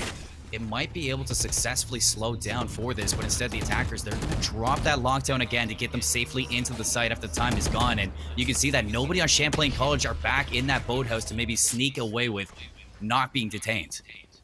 I like the timing as well. They got the smokes down as soon as that lockdown finishes. They will swing in with full access. The smoke doesn't cover the market. He gets 2 kills anyway. Greedy is just popping off right now.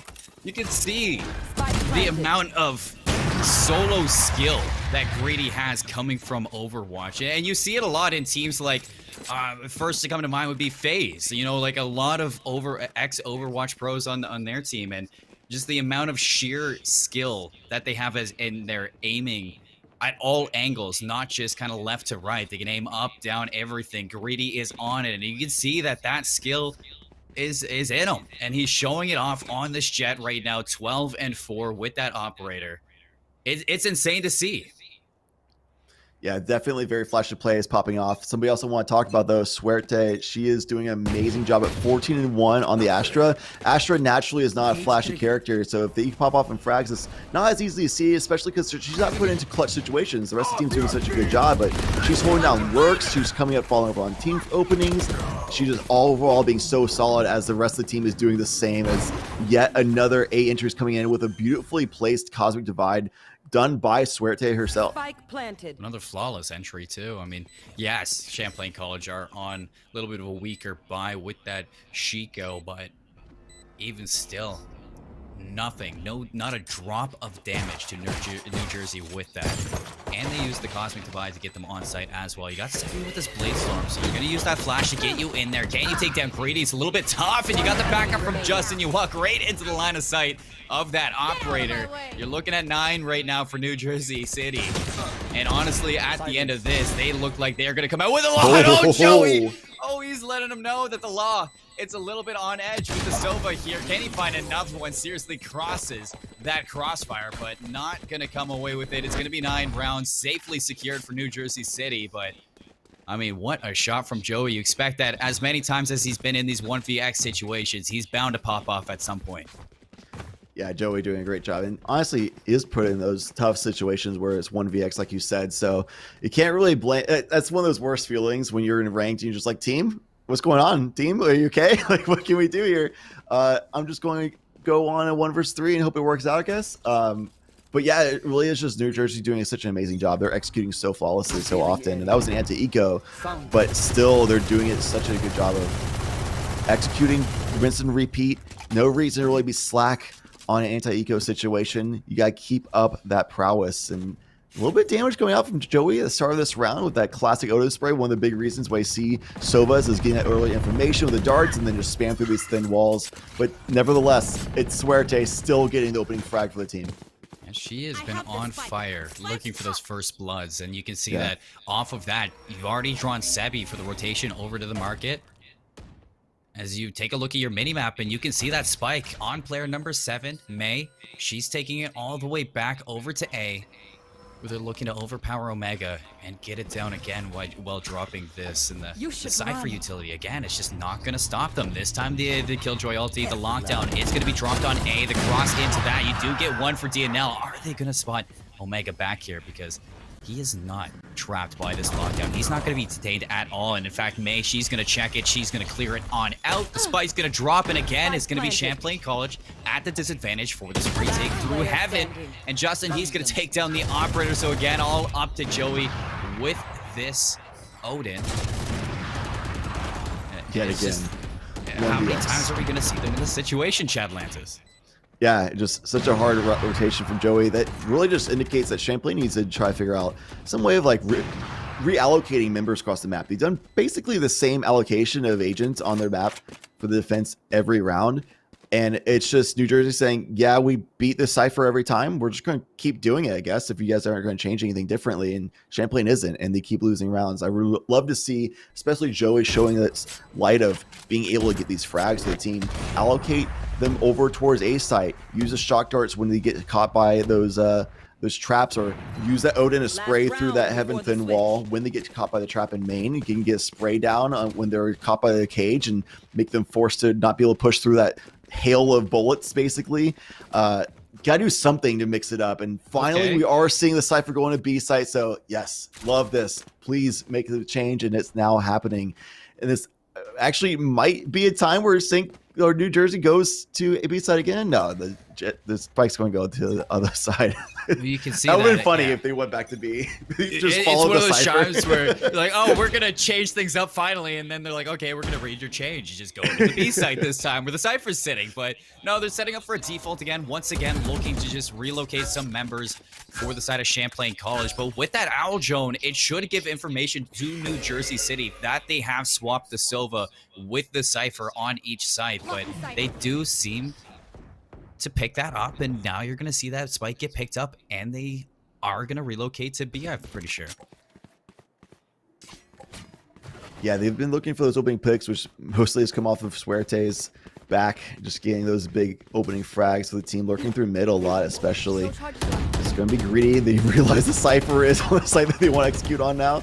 The spike is still on the other side of the map. They might be able to just rotate off this very quickly, especially with Seekers being spinning too. They have plenty of time. You didn't know the Cypher was there, now you do. And the spike yet to rotate out. I'm looking at Omega, player number 1. He's tucked away over outside the catwalk. He's got to back up Joey on the site with that operator that they did carry over into the last round. And Joey, he already takes down Suerte. So when this rotation does come through, they're going to have a 4-on-5. And if you're not checking Omega, it could be another player to bite the dust. Omega, big 1-on-1. May checks it, a little bit late to it, but Omega as well, late to the call. So it is going to be now 3-on-4. Champlain at the disadvantage as the tides have turned. Yeah, big opening pick on Suerte, that big fragger for the team. That was the shining light. Joey came in big for the team, but then Mai checks the corner, and that's continuation of crossing those T's, dotting those I's. I'm just going to keep using that terminology because it's working out perfectly, and it's accurate to this situation. Justin now in hell, trying to work on the swing from the drop, and it's going to be Champlain getting caught by surprise. You see how comfortable Greedy is there, but the fight back from Champlain, a 1v2 for Luxy. Seriously, he's going to put him in this situation, and you do have the post plan for that Silva. He's going to take the contact on that, just throw a shoulder, wait for May to relocate, and the pinch, it's amazing. You make sure that Luxy turns their back, 11-1 for the half. That's nothing more that you could ask for this team here. New Jersey City, they look lights out on Ascent, well practiced. They have the strategies, they have the plan, and they are executed from start to finish.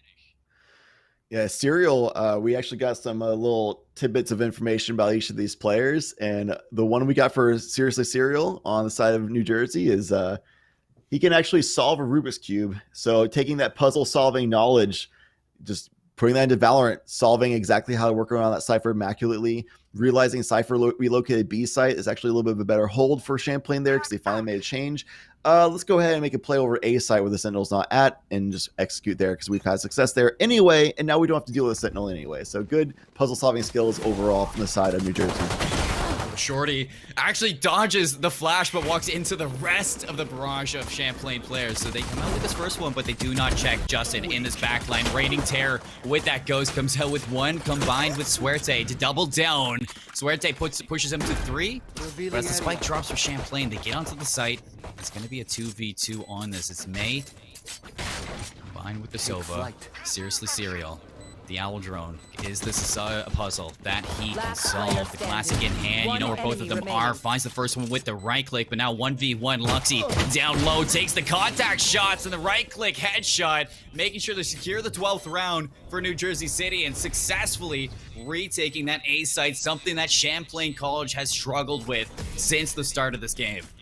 Yet another puzzle solved by Seriously Serial, being able to win out the pistol round while already so dominant on this map in prime position to finish this off in a nice, easy 13-1 kind of situation for them. And Mai did a great job too of pushing out through the tree door and just swinging at the same time that Serial challenged a person on back gen. Beautiful crossfire setup, allowing at the very worst case scenario 1 versus 1 ending to that round, which Serial, of course, closed out. Is all down to Champlain to be able to bring this back in 11 straight rounds. There are all match points for New Jersey just to bring this to overtime. This is a very rough first game of the series, but it is a series, so even if they go down this round, they still have another map to try to play this one out. The aggression too, right through A long. You do have Garidi pumped right onto the edge. And a little bit of a buy-up as well from Champlain. You do open up through Market. Now, a 1 player left alone on an island. It's going to be May with the Spectre. Able to find 1. The spray. Can you take down the second? DNL, you know where he is, and there you have it. He's going to take down that Killjoy. You're losing players fast. You got to get the spike down. You have to set up this retake because it's do or die right now for Champlain College here on Ascent. You got to lock down a whole 11 rounds in a row. They push the aggression right back in to A main or B main. They actually have a crossfire set up now with this. Joey's going to be forced out of the site. 65 HP. Those are both of our spots. Some nice double peek from New Jersey. So 2v1. They have site control. You can just take this 1v1 onto DNL. Well, the retake is there. Grady successfully watching over his teammate's shoulder. You're going to lock down the 4K into the round. 13-1. A statement out of New Jersey City University in this first one. We were talking about this. The first week of NECC, you're going to see a lot of teams coming back look good because they have returning rosters and they have that synergy. And a lot of new teams, they might look a little bit shaky at first into the series, but it's the growth that we're looking for. And I was looking at the wrong camera, in fact, but that was a great round 1 or map number 1 from New Jersey. I need to see a little bit more coming out of their opposition. Yeah, I mean, also their opposition on offense, we didn't see a whole lot of, which we might not on the second map, which they're starting on defense again, if I'm not mistaken. So it might be another one of those issues where it's just a stomp on the 1/2 and then goes on to where we can't really see how they are on attack. Maybe they are attacking focused team. Who knows? Because they just lost a pistol and lost the round after that against economical advantage. Would love to see them on attack when they can make their own tempo happen, especially with rifles in hand. But also I'd like to see them going to the next map, making adaptations a little bit faster. It was the very last round of that half that they finally made a switch up, realizing things weren't working out the way they wanted to. And it didn't work out then either, but they at least tried something different. They at least weren't just running it back over and over and over. So hopefully in map 2, if they do fall behind a bit, they make changes faster, or more hopefully, if you're a Champlain fan, they don't fall behind and have a very much more successful map 2. You're really looking for that. I want these teams to try new things, and I want them to fail, but fail forward. Learn from what you're doing in this. It's going to be great to see how they grow into the second map. We're going to cut to a short intermission, and when we come back, we'll have map number 2 for you. Stay tuned for some more NECC Valorant.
Folks, welcome back. It's Seymour alongside Chad Atlantis. We're here bringing the NECC match 3 of the day. NJCU up against Champlain College. Map number 1 was a statement out of NJCU.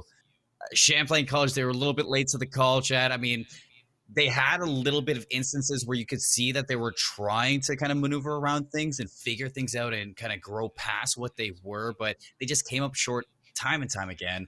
I would like to see them try new things coming into Bind as map number 2. How are you feeling about this pick? I'm feeling really good about it if I'm on the side of NJCU because they came out swinging 113-1, one of the fastest maps I've ever casted, honestly. And Champlain, they were a little bit slow on the mix-ups on that map, but they definitely made some more mix-ups because they did do some roster changes going into map number 2. They swapped out about half their entire roster actually to get more playtime for other players and also see if maybe on different angles, different players can grow in the roster and they have more success. Perhaps different synergies can go through, things like that.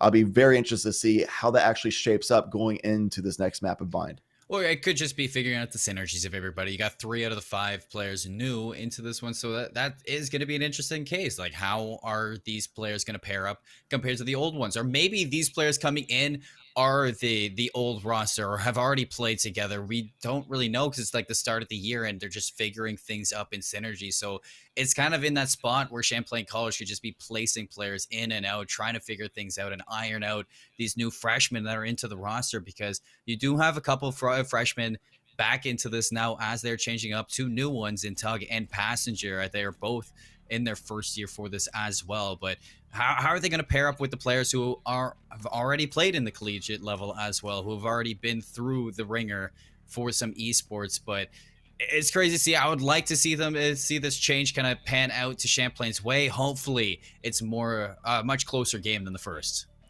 Yeah, hopefully. And esports is such a young sport industry kind of thing where you don't need to wait for your body to develop physically, things like that, like a traditional sport like football or something like that, American football. But in esports, it's a young player's game, really. So just because they're freshmen, and typically in traditional sports, like, oh, they're freshmen, are they really going to be able to step up? Oftentimes, freshmen are the best players of teams. They're cracked. Esports, they're cracked. They have that young energy. They're crazy hand-eye coordinations going through.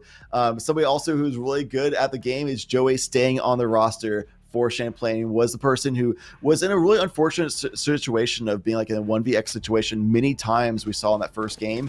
But when they were able to get into a pretty straight up situation, find those 1v1s, things like that, actually found pretty good success. Even in that last round of the first half that they did make that mix-up happen, was able to find that opening pick onto Suerte from New Jersey City University that was that like big consistent fragger, wasn't doing flashy plays like Greedy, but on the Astro was still being very consistent, getting lurk kills, getting first bloods, and being able to follow through on sites, things like that. So getting that first kill by Joey is a really big shining light for this team. They kept their in-game leader DNL and brought in some fresh blood to see if they can mix it up a bit. Going into Bind, there's no Yoru, which is like the kind of the one map that you can actually see this person. It's like a buzzword agent name you can just throw out there. But we do have Cypher yet again on the side, but this time on New Jersey's side. But they also are the ones getting the first pick, entering onto site right away. Well, this time, instead of a Cypher, they got the Killjoy to lurk into the B site. Gravity Well actually gonna hold him still, so the Paintcans can maybe find it. 2 health, make it 0. And seriously, Serial, it's really opened up this site with a bang. You're gonna get this plant down for the spike. You got a 5-on-3 for the retake. Passenger leading the way into the elbow, blocks out onto the flash, but not able to recover after that and find Greedy. In fact, Passenger falls, leaving Joey in the back line in a very dire situation. This is 1v5. It's looking like New Jersey are just going to keep the pattern going, looking for this opening pistol round into Bind. A lot of changes into the agent select that I was excited to see, but I'm going to need to see Champlain College use them to their advantage in that sense. And I wasn't too fond of the way that they were set up in that defensive end. However, NJCU, they countered it perfectly. They really did. I'm very impressed with how coordinated they are on these executes. This is not a pug roster. This is not just a random ranked match or anything like that. These players have actually worked together and coordinated and labbed how to execute on site. You see the paint shell in the back of the site while they're also smoking off other parts of the site and executing and looking at certain corners that were not checked by utilities so they can check it with their own guns. They're just doing everything pretty systematically, which I love seeing, especially as a color caster. Like, yes, good coordination analysis. Love this so much. It's not just going out there and first going into a death match or anything like that for NGCU. And that's exactly a big part of why they're being so successful so far. Ooh, Tug lands the headshot, but not going to follow up with the second one. Run over by the Spectres again. New Jersey, full site control with the spike going down. You can see this time around Champlain College, they do have the numbers to retake this site and the rotations there on time, but Greedy with the Spectre going to mow him down as they line up. Make it 2. Can you find the third in the end? The reload's going to come through, and the peek onto Passenger. Joey back into old terms, back in that 1vx situation. Slow rolls into the site, right into the hands of Seriously Serial, and 2 rounds in a row, as quick as ever. Very clean from New Jersey. They have yet to drop a player. They've yet to die. Yeah, this is even more flawless than we saw in the first game. Joey still being extremely unlucky, just picking the side of the map that is not being executed on. So always having to rotate against overwhelming odds is so tough to do, especially more so on a Viper. Can't use any forward information gathering for himself. It just completely guesswork going into sites. And speaking of not using a Sova, it's going to be New Jersey City that's not having a Sova unbind, going with a Sky Pick. One of those maps that you can actually pull that off pretty well. You can just flash out and get a lot of information for Hookah and then control that very easily, as well as pushing up through B long. So that's exactly why they're challenging for B a lot. Very good domain for Sky. Let's see these rifles. Pack and punch. Passenger. He is able to find Justin, but the follow-up from New Jersey, they're into the site as quick as possible. They're closing the gap. Greedy with that recovered Phantom is able to find another one, but with these lurking players for Champlain, they even the odds for this. So this is a great chance for Champlain to put their first on the board. I love how fast the spike plan is already taking down, and they're still clearing sight. They are, but with this, I mean, they are set up on these headshot angles, and they are really taking it to Champlain College. One Phantom there. Joey! 1v1 now. Are you going to find Mai inside the tunnel? It's a very close 1v1. The peek is there, and Joey, the clutch master. How many times do you have to see him in these situations? And he is able to come out with one at the end. 3 kills into the round to put Champlain College on board. Last time this was the same pattern, Chad. I mean, it was New Jersey. They found the first and the second, but when you went into the rifle round, that's where Champlain found their first onto Ascent and their only round on Ascent. Yeah. I would like to see them follow up now with it. Yeah, you try something enough times, eventually it's going to succeed. So Joey finally able to clutch out a round, which we've seen the capability be there for Joey. It's just that also New Jersey is just so clean with their post plant that it was actually kind of surprising to see that Joey was able to find 3 back-to-back 1v1 scenarios and just cleaned up with that rifle in hand versus SMGs for the most part on the side of New Jersey. But yeah, like you said, only one person alive this time for this one victory round for Champlain. Last time everybody died to the final frags and New Jersey was able to lay through. So still their economy is not looking amazing going to this next round, while New Jersey, they are able to fully buy up against Champlain's weakness. And Greedy back on this up. Yeah. Take for these players. Oh, he doesn't spot Joey. And how Joey is showing up for his team. First blood into the round. You drop not just the superstar Jet player, but the operator as well.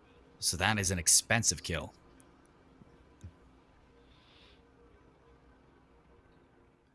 So it's the less of the New Jersey just rotating off towards B site. Okay, Joey's the raid boss for Champlain. We figured that one part out. So they just want to play away from him, get access on the site, and try to make it like a 3v1, 4v1 kind of situations like before. But the rest of Champlain, they have pretty good weapons in hand, and now they have that Killjoy. It's a big part of that. What we saw in Ascent that they couldn't do stalling tactics with no Molotovs or anything like that on site. Now they can. Serial off the blast pass, shots a little bit tough to land from the air. Drinkwater's able to take down 2 into this entry. A 2v2 into the site now is New Jersey, making sure that they keep it even, make it a 1v2. Mai, are you able to do it? 1v1, the spike's gonna go down instantly, and look at Joey back in this clutch situation, this time in Hookah. And that should give away the situation through the Cypher cage. Could hear that reload. Joey's got to play this good. Mai, a little bit tagged up.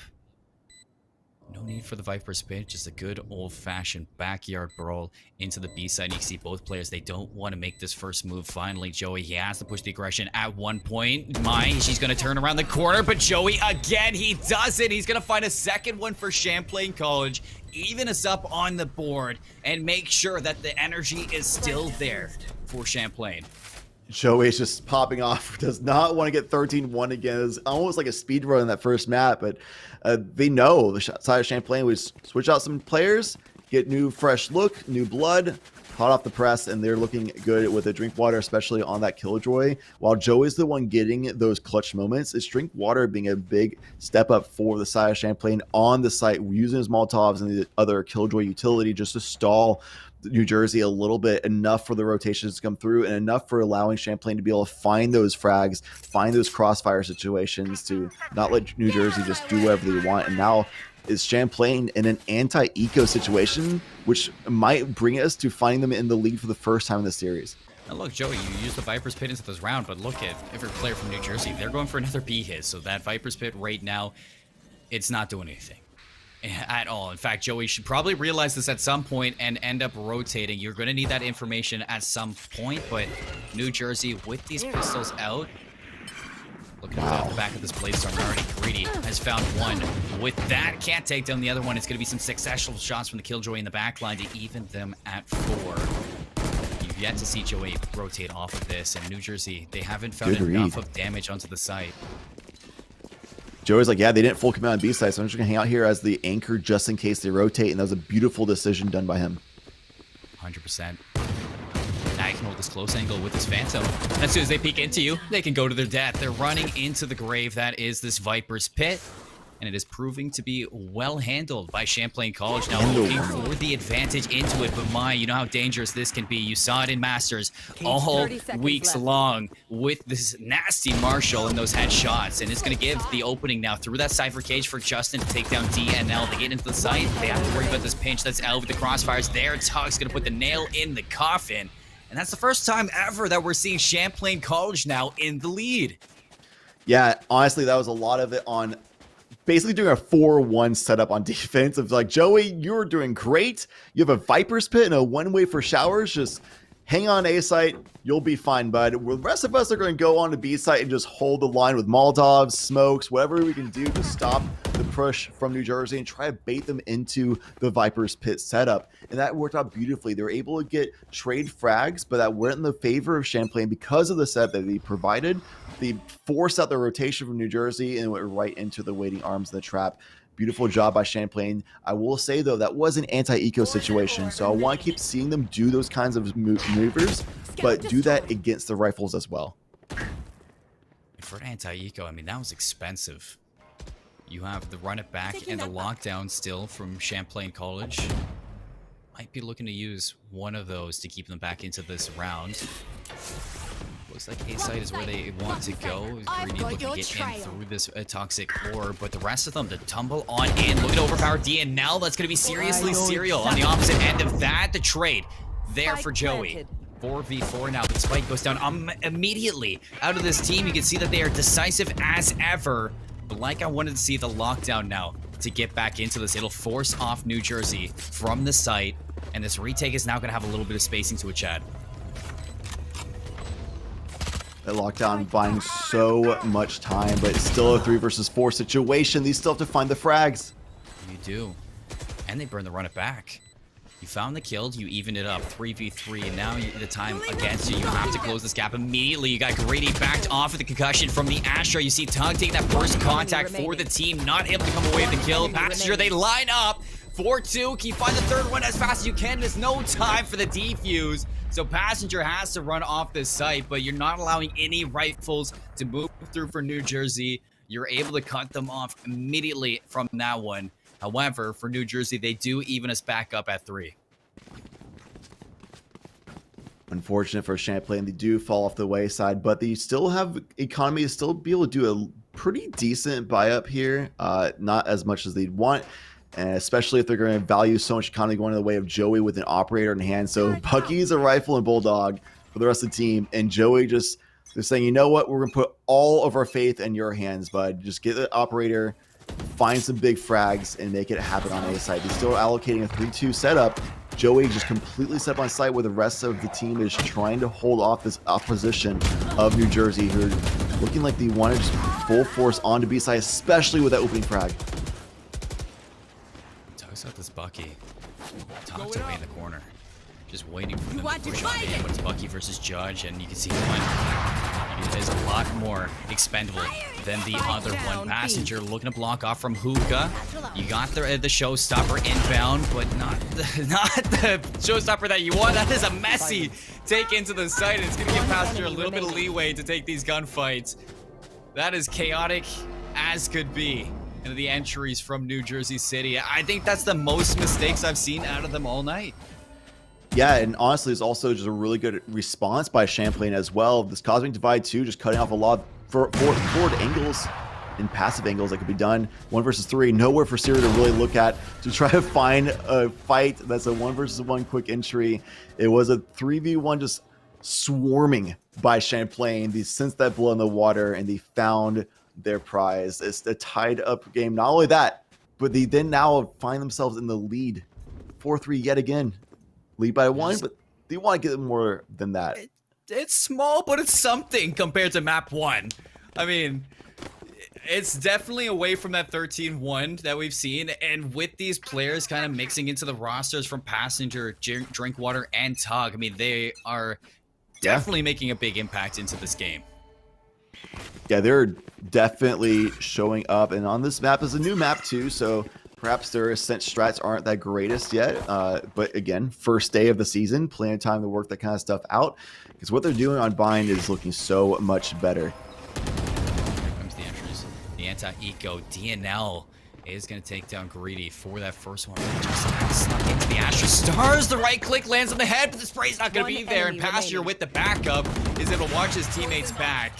You do drop DNL, but with May being the only one left alive, that is well handled anti-eco from Champlain. A big difference from the last time.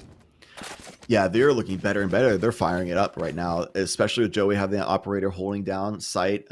New Jersey, Suerte, try and get those smokes down to try to push off Joey's just Overwatch situation on a site, but it's just not enough. The rest of the team is showing up for Champlain. It's now on New Jersey to have to figure out what they can do to change things up and adapt in the moment. We talked about how Champlain was a little bit slow to do so in map number 1, and it did not work in their favor. Now New Jersey, they're going to have to do it themselves. They tried the A site, didn't work again against Joey, who's just so good. That was Eco though. Now with the full buy up, they're going back to B, which is where we commonly have been finding them, and it's still Drinkwater finding success holding them off. The Nano Swarms, they didn't even have to do the damage. The gun did it for him. And the escape as well. Such an artist in that sense, but Greedy held the crossfire for long enough. The patience pays off to even us at 4 for these players. As they are dedicated to this, the lag from the op, and Joey's finds another one. Suerte on 2 HP, still pushing into them, able to spray down Joey for another one. You get the entry into the site from New Jersey, and they weather the storm for a 2v1. Spike yet to go down, as they have to recover from Hookah. You got DNL versus Greedy and Justin. Something that might actually work against them is Greedy just use Updraft and Tailwind just to grab the spike faster. We'll have to see if that actually ends up in a situation where that could save their life later on in like a 1v1 situation against DNL. You got 2 stars for DNL to use as well. He uses the smokes to block this off, make it a little bit easier. In fact, he's going to cross opposite side of elbow. Make sure you close out the cubby and get this information. But Justin, another flash. They know exactly where he's flooding through. You can set up this crossfire play for the 1-for-1 trade. Justin. Ooh. Playing with fire into this team. Sneaks on through, but Justin's going to find it. He's going to close out the round in New Jersey City. They put up a 4th round, closing the gap. This is a close one, very different from Ascent, and the back and forth shots from either side. I mean, you saw the setup that Champlain had. They had the entry kill. They had the first blood, but it's Greedy on that cross. I mean, he's 12-6, Chad. Yeah, 12-6. This player is that star player that we saw from the last time, Suerte, not finding as much frags, but I mean, to be fair, not the duelist of the team either. So their role is more so for the utility for the team. And they've been doing a great job overall for executions, but they have shown a little bit of slip-ups here and there, and it's just Champlain finding those opportunities that the other roster set wasn't able to do on these sites, the way they've been setting up, especially with Tug off, to the name, tucked, I guess would be the different word, into the cubby, but Greedy actually finds that frag this time. The Hunter's Fury comes through long, finding a lot of space to just push off New Jersey, but doesn't even matter because that star player, Greedy, finding a second frag as well, just being unanswered so far. Unanswered and into the site. DNL stuck in the gravity well is going to fall as well, and this is looking picture perfect right now. They're checking the corners. They're making sure they have everything tallied off. Passenger's able to drop that operator, but not able to double down onto the second one. So Joey again left alive, 1v4. You might be thinking about going for these exits and saving this Vandal into the next round because your economy is still not the best at that. And I mean, you have to give it to Greedy in the sense, I mean, if you're the side of Champlain College, that Hunter's Fury, you would think would block off that push into Garden. But the fact that you can updraft on that jet, you're able to dodge it, land on the opposite side, and peek into Drinkwater, who had no idea he snuck on through past that. It was a perfect opening for Greedy and was able to just minimally sneak through the cracks of armor that Champlain College were putting up. 5-5, all tied up. Joey, the last one alive yet again, but is able to keep that weaponry to the next one. Justin kept that operator for Greedy as well. So they're going to be looking just as good this round as the last one, if not better, because of how the economy works out. And Champlain has asked themselves, do we force like a mostly full buy both rounds in the situation, or do we go for a little bit of a half buy just to guarantee we can get a full buy next round no matter what? Because there's only 2 left on this half. It looks like they're going for a little bit of a safer economical play. And Joey will be yet again the raid boss situation with a rifle in hand and reallocating him over towards B site. I love that they did this because they have to make some adaptations. Unfortunately for them, this is when New Jersey is actually attacking A site instead. It's going to be down to Drinkwater and DNL to try to use that utility to stall the approach while the rest of the team rotates through, which they're able to do so successfully. 4 of them are going to be here. Again, looking to open this one up, is able to find Tug with that fadeaway into the back line. Very low as well. Drinkwater closes off for that, so no more Bladestorm on board for this team. The lockdown from the defenders too gets into this. Oh, he didn't spot that. He didn't see the rifle of Justin. I don't know how, but it's a big, big unfortunate play for the side of Champlain College. And the lockdown not able to detain them, but gives the spacing once again for this. Drinkwater sneaks in through the cyber cage, but Mai able to read that one and sniff out that player. 2v3 now. This hero rifle hasn't shown up on the board, and in fact Joey is gonna fall, so it's all up to Passenger with this classic. Marshall in the back pocket, but with these close situations, you know you're just gonna go for that secondary. An easy round for New Jersey City. They get on. It's just business over at A. As soon as they overwhelm and get that spike down, they're able to set up once again, and their post plans have been impenetrable.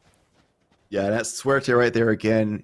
Even though she hasn't found those like big pop-off frag counts that she did on Ascent, still they're consistent. Found that raid boss of Joey, put him down, so the retake dreams were just shattered in that moment for Champlain. Even though it was a 2 versus 3, the 1v3 was even worse off for Ware. But now it's going to be a full buy up and an operator in the hands of Tug this time. So we'll have to see if she can find more success than Joey did. He found some overall, but started falling off, holding off and B long. But again, with Viper's Pit placed and B short as well, this big hold from 2 players is going to amount to not much because this is going to be New Jersey attacking on A site. And immediately they get in. Uncontested. From Champlain College, Drinkwater might have the opportunity to pick up, pass and find a kill. Suerte a little bit awkward, but still finds the kill. In retaliation, it's New Jersey 4-2, so it's a 4-on-3 in this post-plant setup, and they use the Cypher ult as well to get the information of where this retake is going to be plateaued from. You do have Joey on that lurk through the back. I would like to see DNL and his compadre on the opposite side wait for this flame to come out through, but you see that Greedy set up waiting for the Viper to pounce. 1 enemy remaining. Not a lot to go through. You have the 2 players on site. They drop. Joey finally peeks on out with the 1v4. It's not going to happen. A 7-5 round to end out the start of Bind. As we swap sides, Champlain College a lot better from map number 1, but still some mistakes that need to be patched. Yeah, problem with having Astra on this agent composition for Champlain is they don't really have an easy way of flashing through unless Tug is there for them. Because commonly what you do with the Cosmic Divides is you set it up and then you just send. Commonly we see it with a Sky, so you can just throw the guy in light through, very easy. But you can do it with a curveball as well. Throw a flash to the other side and just challenge from there. Or you can just try to set up like a gravity well to try to pull somebody through and unexpectedly. So surprise, you're on this side now, we can shoot you down, which I would have loved to see done against Mai there because that was a perfect moment for it. But obviously they don't have the full vision we do, so that just wasn't going to happen. So it's kind of tough to work around Cosmic Divide for this composition for Champlain overall. In that kind of situation, they can do setups with a Viper's Pit, things like that later on, especially if they are able to find frags to start off the round. But Suerte and Greedy are able to get 3 of their own to shut down the hookah transfer that Champlain was trying to find, and only 2 people left alive. They don't even have Spike in hand. That was dropped in hookah. They have to rotate around and try to find those frags and try to get it back to make this round winnable. Very suave with the shorty. Greedy now with that ghost in hand tries to go one-on-one, toe-to-toe with Joey. Able to sneak out at least with the life of the Jet, but you got a minute to work with now, and you have to clear out so many different angles. The rotation through the TP is going to be there. Drinkwater now knows, and there's so many angles to check, so many places to cross through. It's going to be hard. Task to have. Suerte now pushes right into that Drinkwater, trying to swap to Mai.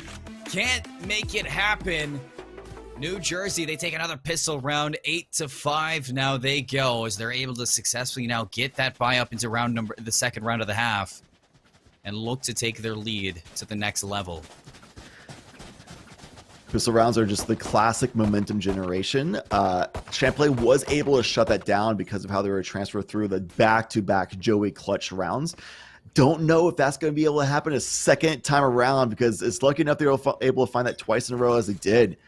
They're going to need more than just Joey clutching up if they're going to find that momentum of their own. And now they drop the pistol round for the second half when they're already down on rounds 5-8. This is a far better map than the first time already. So they already are showing signs of improvement, which is looking good for the future of this league for them. But they need to find a little bit more success now. Try and make some more adaptations. But running into Greedy's Marshall in hand against no armor players on the side of Champlain, it feels like an operator, but all the shots have been missed so far.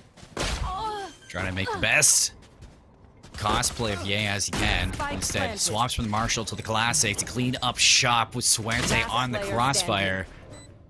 Everything falling apart for Champlain now, and Joey again on the backside of this. I don't know what needs to change on this attack. It's a tough one to have happen. If Tug can start cleaning up, if she can start finding those entries on the Phoenix and generate these run it backs a lot quicker, you're going to have a lot easier on the entries for the site. But you need to start seeing the flashes paired with the Viper walls to kind of get them into the site. And DNL, definitely, you want him to keep Greedy in check with these off angles, off the smokes. Yeah, so the first round was a pistol round, so it's a little bit, you don't have to worry about long ranges as much. And that last round was an eco round. So why you really want to see people really try the best to try to play for the win? That actually, if anything, is a more impactful your utility usage for trying to win out that round. And we didn't see it there. There's a lot of dry peaks, and against somebody like Greedy and the rest of the star talent on the side of New Jersey, you don't really want to just dry peek them on angles. You want to try to use that utility just like you just said. And Joey setting up that Viper's wall. Very good setup for a site, but it is a little telegraph, of course. 3 people already there for the side of New Jersey. Joey just trying to sneak in and try to just cheat out a little bit of an angle. Couldn't find much success with it. If anything, fell off on the wrong end of the trade. Look at Justin with the Spectre. Look at a rain terror into him, but Passenger with the proper read takes it down. That was the right as well into this, but Mai, in answer to that, finds Tug trying to entry into the site. It doubles down with Seriously Serial, so that's going to be 2 players off the board with Champlain. They get the spike down, looking to set up on these post plants, but you can see the aggressiveness from New Jersey. They have the crossfire set up to deny the players exits into this and burn some utility. A perfect pinch for New Jersey now into the starting with Greedy. Excellent shots from Passenger. Headshot onto that disables the player inside heaven. Now you have to worry about U-Haul, Seriously Serial, and Mai fighting out of it. Joey knocks down the first one. The trace back and forth, and New Jersey actually come out on top when the dust settles. It's seriously serial with plenty of time to get that defuse. And off the back of that, you're going to also grab a Phantom off the dead body to take into the next round. Gosh, it was a 3v3 situation. Everybody was kind of positioned to make a swing off of each other, but the tempo was just in favor of New Jersey. They were just a little bit faster on the jump, and Joey, despite his best efforts, finding 2 kills at the very end there, but there's a third one swinging at the very end, taking him down. I gotta say, though, the change up to the roster are looking really good. A lot of these players are performing really well, especially with winning out a lot more gunfights than we saw on the first map. To be fair, the utility in execution was so clean by New Jersey, it's kind of hard to even find gunfights that were straight up. But this time around, it is definitely a better order for Champlain. The greed pays off for the greedy player. It's the first kill. Tur gives away the Killjoy's location. You're already down your Phoenix too, so no flashes to get into the site. Joey's gonna bring a Viper Spit to maybe open up through this plant, but look at this, through the smoke, DNL and Drakewater, they find their graves, and Joey as well. A flawless round for New Jersey. They put themselves on 11, and as they swap over to defense, it is strictly business for them. You got Greedy, 23-11, My 15-8, seriously Serial 12-7, and you look at the people at the bottom, they're not even doing that bad either, because it's the Smoker and the Initiator. They have their jobs, they're doing it, they got the assists, they got their kills when they need to. I mean, New Jersey, it's aside from just the aiming game for them, they have the utility locked down against Champlain College. It's not just the frags as well, it's just the utility usage overall has been better for New Jersey, just the control, and that kind of translates to those frags on top of things. But considering utility being mentioned, it is going to be a lot of ultimates close to being achieved by Champlain, 1 to 2 ult points away for pretty much all their members, except for Joey, who just used off that Viper's Pit. So they will have some options to work with, at least in the next round, but still, this game is slipping away from their fingers. They're finding more success, but it's just as quickly falling away. 11-5. New Jersey has a nice lineup with Justin finding 2 frags right off the bat.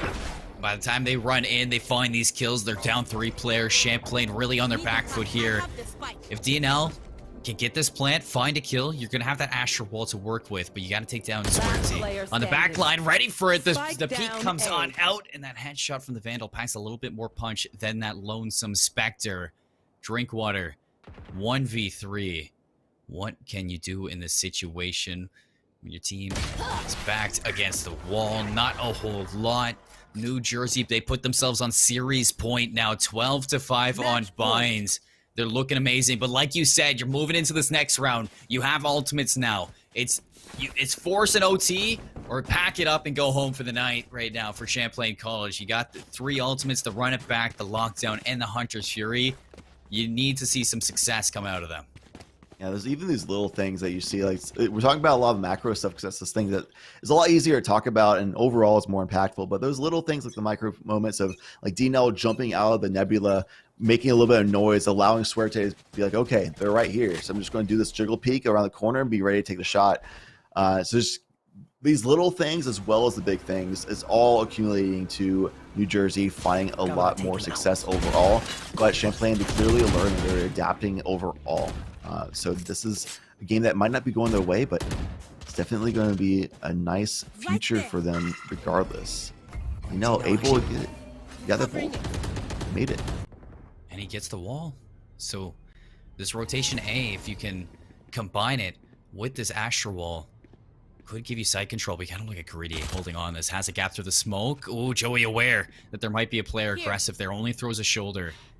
The rotation's out from Justin for New Jersey. You have the backup, and this is smart from Champlain. They're going to pack their bags, head back to B.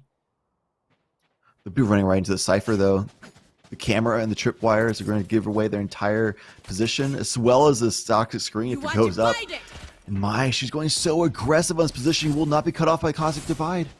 And they know the Seekers, they've been pulled, so the Seekers are hunting them down. They know exactly where these players are coming, and that it is going to be a B hit. Nye set up great on the front line. You've got the lockdown to worry about, but you've already found 2 kills. Tug with the run-it-backs, able to trade out 1. And on the flank, it's DNL to take down Greedy, so it's even for the spike plant if they get it down combined with this Asher wall, but the lockdown doesn't last long enough to hold back New Jersey. They get back into the site, they shut this down, and they take week 1 match against Champlain College very convincingly. 13-5 on Bind, 13-1 on Ascent. Strictly business out here for New Jersey City. Yeah, cut and dry, clean with it was New Jersey. It wasn't as dominant as the first map that was feeling kind of like a speedrun situation, but it still was dominant nonetheless.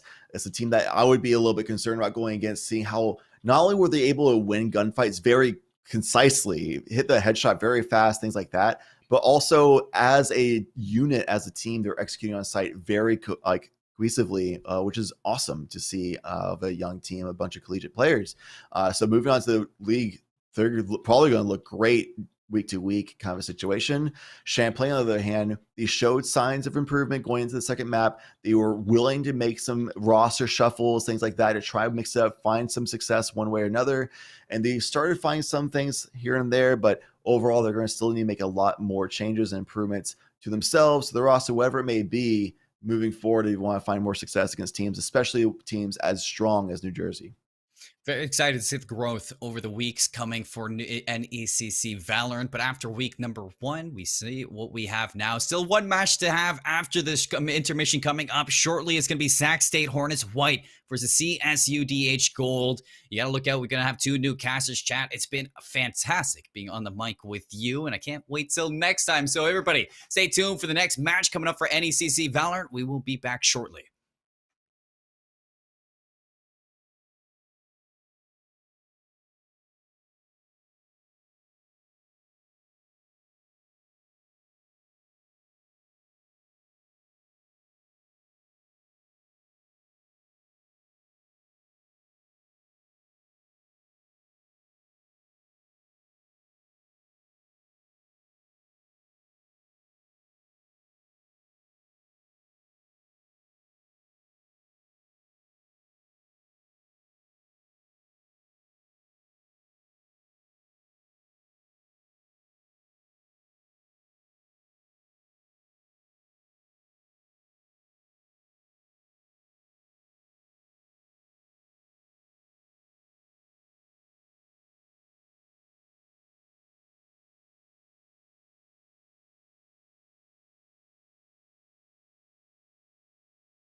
And welcome once again to the final series of this evening. Of course, we have a brand new set of casters. Once again, my name is Orbital. With me is Vincent, and we will be ending week number 1 of the NECC Valorant season here. And I'm very, very excited to bring it together to bring you Sac State Hornets versus California State University Dominguez Hills Gold. Vincent, how you feeling? I'm feeling good. I'm feeling ready to go. You know what? I think this is going to be a good one. I got to cast the Sac State side quite often last during the spring semester, and you got a whole lot of returning players. Whereas for me, CSUDH, I haven't seen a lot of them. I'm really excited to see what they have to offer, and it's going to be a lot of fun. And like you said, we're getting to close out the broadcast day here, which means West Coast teams always bring the excitement later in the day. I don't know why it is that way, but it really is. Orbital. I've been on these late night games quite often, and you can take it from me. But talking players, let's talk players for a second. I said we have some returning names here for Sac State at the very least. The Hornets, Sora, Oni, Omi. All players that have come back in. Big ones to look out for, though, for me, is going to be Sora. Yeah, Sora is one that we've seen really rack up those high-profile kills. If you were watching at the inaugural season of NECC just a couple months ago, it was fantastic, right? Just a star player and being able to bring the team together. Actually, I'm honestly, yes, star player.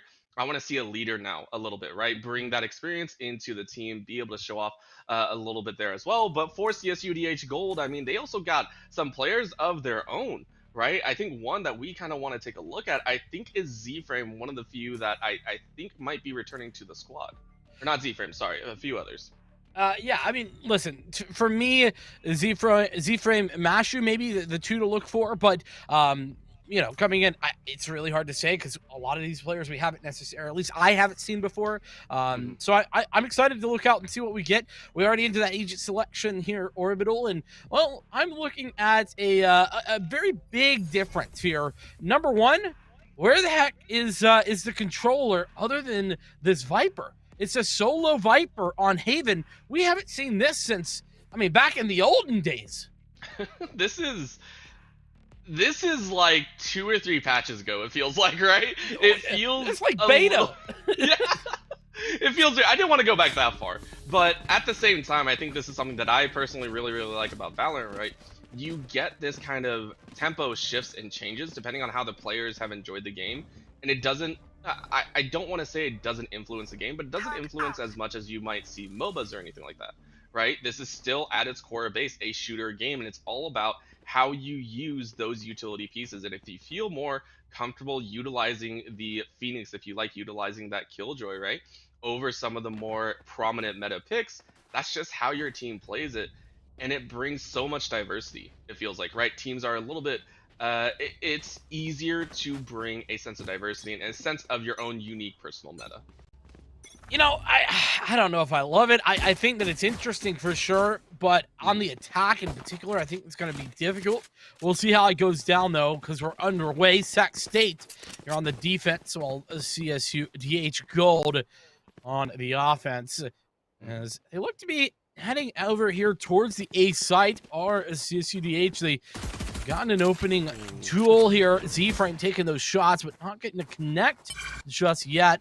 Baiting out the information on the ult orb, but again, nothing doing just yet. Everybody just kind of holding and waiting, and well, they found something, some sort of opening, because everybody's rotating off on the CSUDH side.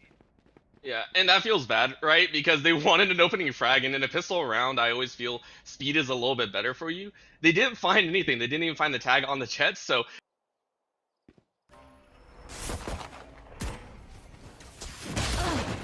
Oh, and, well, there we go. Opening, duel, Sleepy Sun to take it. But Carbon here, look at this. It's a fantastic flank, but no! Dawasaki gets the frag, and it makes it a now 5-on-3.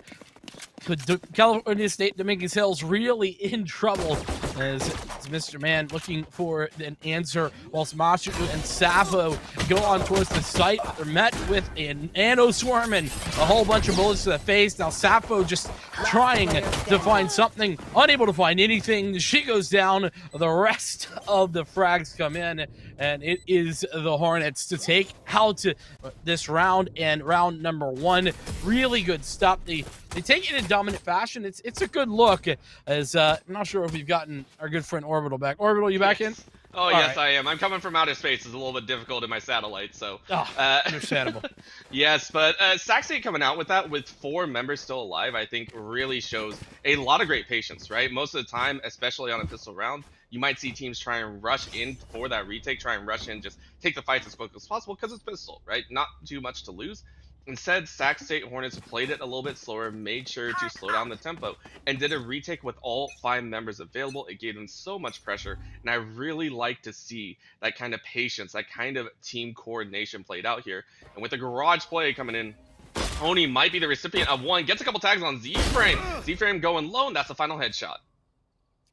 Quick little opening duel working out well for the Hornets. This is just a bit of an anti-eco round. Vegas Hills have very little to work with when it comes to weaponry and guns of their own. So realistically, this is about getting a little bit of economic damage done, saving up for the next round, and trying to find a plant if you can on the attack. And it hurts, right? You're questioning this C-long play. You're like, is this really going to be worth it? And they are going to cheat up. Carbon's going to come around the corner, take out a turret, or try to, but the Jet gets a nice watch, as that is going to be an assistance with the blind. And a beautiful spray down nets to CSUDH Gold. One enemy sitting with remaining. only 2, and they're going to get prepped on pinch and secured. One left alive, is able to take one with them. Mr. Man is going to get pistol whipped in the head. Mr. Man goes down. Once again, NECC State Hornets White coming away with 4 alive. You know, all I could think of when you said that was like, if you played any of like the most recent COD games where you can like melee, and it just pistol whips. That's exactly what It felt like it. You know, jump straight into that smoke screen and just put the barrel straight in there and just go, yeah, that's the kill, right? Yeah. Just finish it off real clean. It worked. Feels mean though.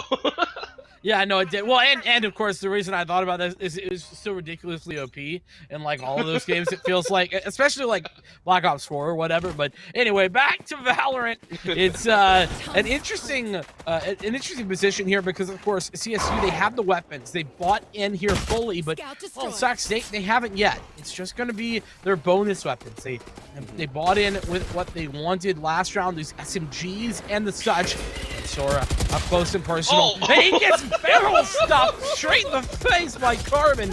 No chance for him to find anything. Mr. Man finds the follow-up. One player still left on site, and that is quickly going to be a runaway by that Jet. 3 on 4 here, and NECC State gonna have to put together a retake. W keys always work great. Z-Frame gets 1 before losing their own life. 3 versus 2. NECC State Hornets White going for it here. They're going to take their chances, splitting in from the top side of heaven. 1 in the wings, and they are going to jump in now. Jump down in the corner. Around the box they go, and they find Savo. That is 1. He's going to be down. Question is, can they get the defuse off? Wall of fire is up from the Phoenix.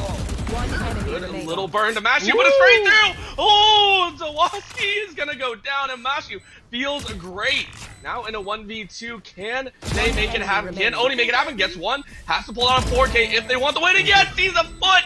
And that is going to be the finish. NECC State Hornets take the extra round 3-0 to kick things off. And here's the thing. Here's what happened. Big mistake from Mr. Man on the defense of the site, was peeking wide. No need to be peeking that.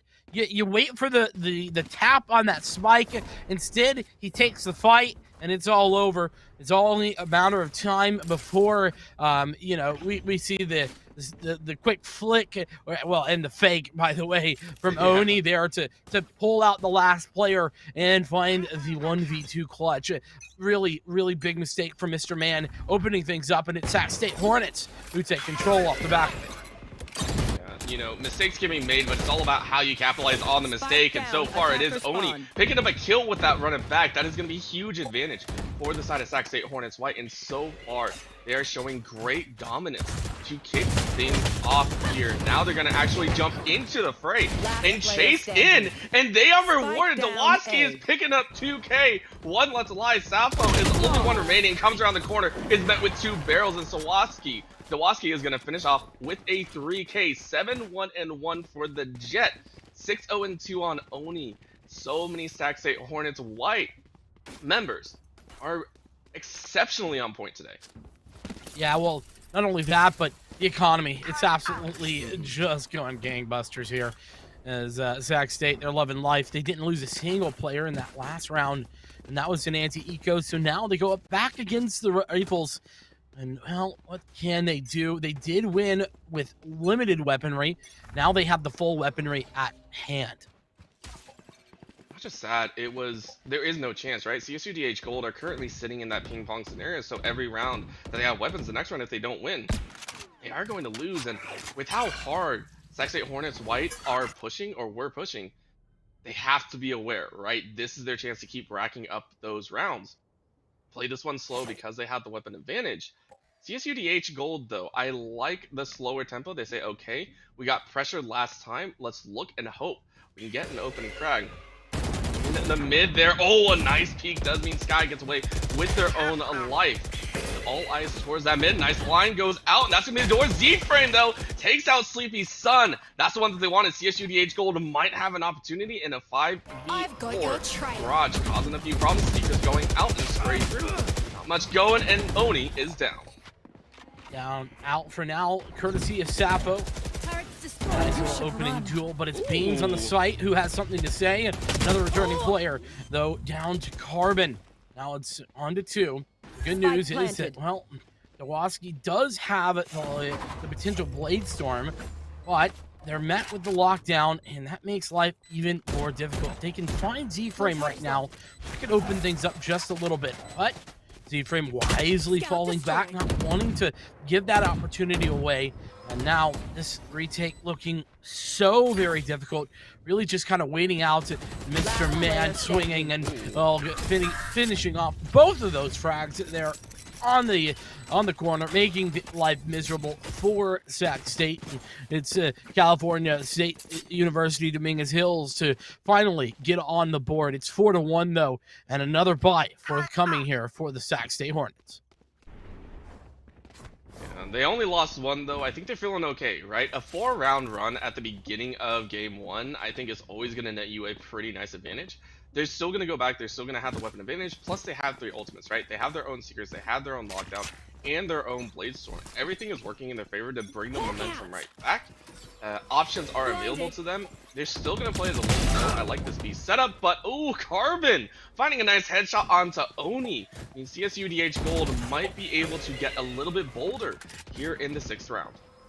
Well, remember, this is Sac State's pick here on Haven, so got to keep that in mind as we move forward. Like you said, a man advantage now for the CSUDH side of things as they really take over this C site. Spike plant going down shortly thereafter. But now, it's not only just that Blade Storm, but 3 other ults to come through. And the first of which is already online. That lockdown is in, and Sora looking for the entry.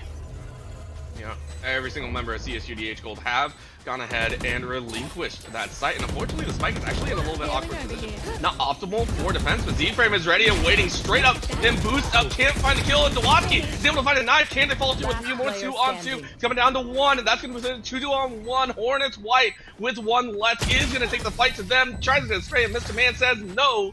CSUDH Gold pull off the defense, net 2 in a row to maybe start the comeback. And here's the other thing about that one. They used everything. Did Sac State, the running back, the Blade Storm. They used the Seekers. They used the lockdown. It was all utilized, and they got nothing out of it.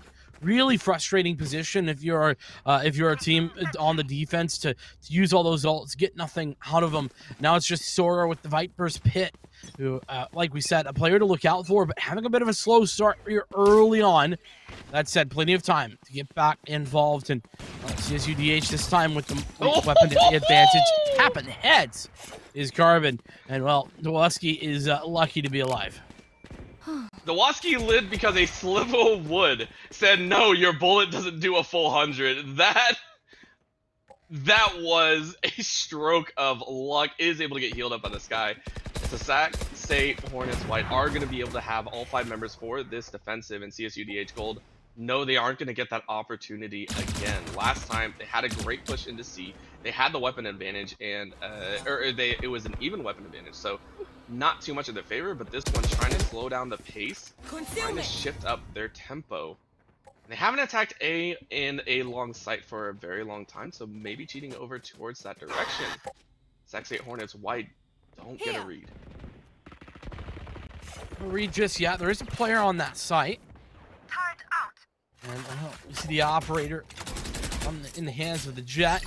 CSUDH kind of playing around at C, keeping at least one player here left alive, and man, that is just playing with fire. Nice little pop flash there. Carbon coming through, though, is met by the gun of Sora. In fact, Sleepy Sun getting involved as well. Sac State not out of this yet. Their money, sure, not great, but now that's right. Needs to go down very quickly. Just 8 seconds on this clock, and it's really going to be a matter of time. I think it's going to go down, though. No denial utility left. And Z-Frame, just barely gets out of there, but now he's stuck in a 1v3. Yeah, and with that spike going down and already a snap, Z-Frame knows that it's really just not going to happen. They get the defuse. Hornets White go ahead and claim that 5th round. It wasn't easy, right? Dropping down in a 2v1, and they lost one on the back end. Still, though, a round's a round, and they enjoy it. CSUDH Gold press for time. That's kind of what happens, right? When it drops down into those, final 10 seconds, when you're forced into those situations, it opens up an opportunity. And Sac State Hornets White are able to take it 5-2 here. Is a great kickoff. And now that they have the Viper's Pit in hand, this could be an even larger escape. And that means Mashu says, no, we're done playing. Odin is out. Odin is out and ready to play. Brr. That's what I've been told the Odin goes. Love to see that thing come out here early and often. Round 8 coming underway. Carbon, an opportunity. He tries to dodge the flash. That was really intelligent by Carbon. He just missed the timing. So, to those thinking, what the heck's he doing? He's turning for what is an inevitable flash, but he just gives the timing a little bit wrong. If we look, there's 2 players pushed up, and they win the gun duel. Fantastic as well. I love that they're falling back. This is so smart, Orbital. This is magnificent from Sac State. Yeah, they are playing this smart. They got the pick. They know that the weapon is out. I wonder if they actually knew. But they're going to play it a little bit slow, and around the corner to go. Oni takes out Carbon, and that's 2. Now CSUDH Gold are on the run. They are questioning which angle is a member going to pop out next. Where are they going to get stung next? So far they say, well, we didn't see him put up a nest inside of our own base, so go ahead and go back to our spawn and just sit there for a while. I mean, listen, it's safe right there. I can't blame them. That's another swing, maybe unnecessary, you could argue, from Sleepy Sun, but another trade. Trades at this point highly favoring Sac State. The reload, they're going to catch him off. That's unfortunate, but another good trade by Beans, and he's got them both. Double kill there by Beans, who's picking up a couple of kills in a row and putting Sac State back in the board in the form of 2 rounds back-to-back. With Sac State Hornets White now having those 6 rounds, everything after this, right, is that bonus. It's going to be a nice little relieving of pressure, right? That safety net gets larger and larger with every round you win.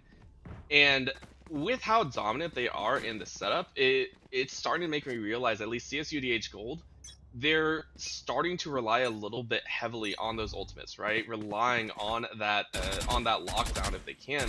They do have the Hunter Siri. If they can be able to find their mark, they might be able to open up a possible gap. And you can see it. They are chasing down into A long, and I think this is the right call. You use that Hunter Siri, go ahead, open up a shot, try and clear out that space, and try and chase in. They're gonna take their chances, gonna split short and long. Can they make it happen? A good question. A lot of the utility is really focused here at the A site for this Sac State defense, but Let's see, the dash goes in. Z-Frame looking for the headshot, and he's got it. Follow-up as well. Massive shots there from Z-Frame, and he puts him on the map here at CSU Dominguez Hills.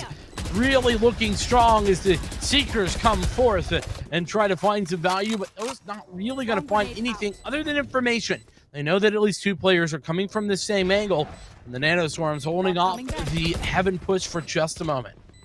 Be surprised if he does. Yeah, I thought he was going to use it, and they're going to use it to split. Beans is going to go ahead, open up. Are you kidding me? Sac State Hornets White find a fantastic chance. Z-Frame, though, all alone with 1 member left to help, is going to pick up a 3K. Can they get more? It's a 2-on-2 situation, but with this under 3, are they going to be able to catch it? Odin's going for the defuse. If they don't spot it out, they're not going to get it. Z-Frame is going to take out Sleepy Sun. That's the one you want. Oni is going to snap up, and that is the spike going off, and CSU DH Gold this time. The time limit is in their favor, and they keep it within 3 here in the first half.